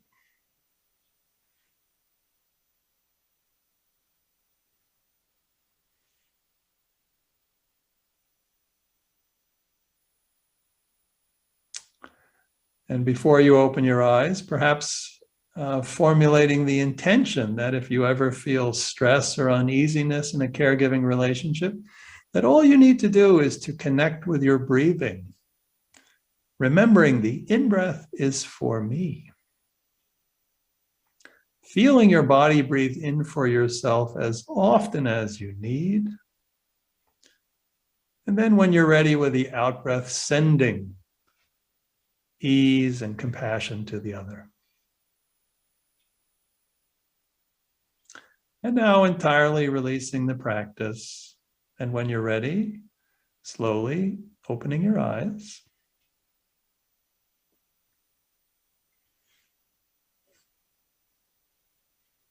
So that practice is called giving and receiving compassion. Some people call it in for me and out for you. Some people call it one for me and one for you. But the most important thing in this practice is to allow the in-breath to be for yourself as often as you need. And you will find that your ability to care for others actually improves when you are kind to yourself. So that concludes this talk on mindful self-compassion in psychotherapy. I thank you so much for your attention. I thank you for your practice, and I wish you health, happiness, and all joy in your work and in your life. Thank you so much. 네, 감사합니다. Mindful Self-Compassion, 즉 MSC의 배경은 불교 명상, 뇌과학 및 임상 치료의 치료적 경험을 바탕으로 알려져 있는데요. 크리스토퍼 거머 공동 개발자께서 마음 챙김과 자해 그리고 자기 연민을 증진할 수 있는 이론과 실습으로 구성된 강의를 제공해 주셨습니다. 명상과 치유라는 주제로 진행된 오늘은 4명 가족 체계인 IFS, 인지에 기반한 연민 훈련인 CBCT, 그리고 마음 챙김 자기 연민인 MSC와 같은 세계적인 명상 치유 프로그램을 통해서 참가자들의 트라우마, 우울, So, 스트레스 등의 world 증상을 renowned 취하는데 실제적인 도움을 meditation and 받을 수 healing 있도록 program. 이론과 실습을 And 배우고 경험하는 we 시간을 가졌습니다. had a session 내일은 to learn 명상과 practice and 과학이라는 theory. 주제로 진행될 텐데요. Tomorrow. 하버드 의과대학 이나카장 교수의 심박변이도 마음 챙긴 강연, 사라 라자르 교수의 명상과 신경과학에 대한 강연이 진행됩니다. 그리고 오후 1시에는 독일 DBT 전문가 크리스티안 스티글마이거가 자해와 자살 위기라는 주제로 강연을 하고, 이어서 경희대 한방신경정신과 김종호 교수, 박문호 뇌과학 전문가, 강원대 의과대학 이강욱 교수 등이 신경과학, 한의학, 물리학이라는 관점에서 명상을 접근하여 각 방면의 심도 있는 연구 결과를 발표할 예정입니다. 오늘 하루 함께 참여해 주신 모든 분들께 깊은 감사드리며 내일 2차 명상과 과학이라는 주제로 다시 여기서 찾아뵙겠습니다. 감사합니다.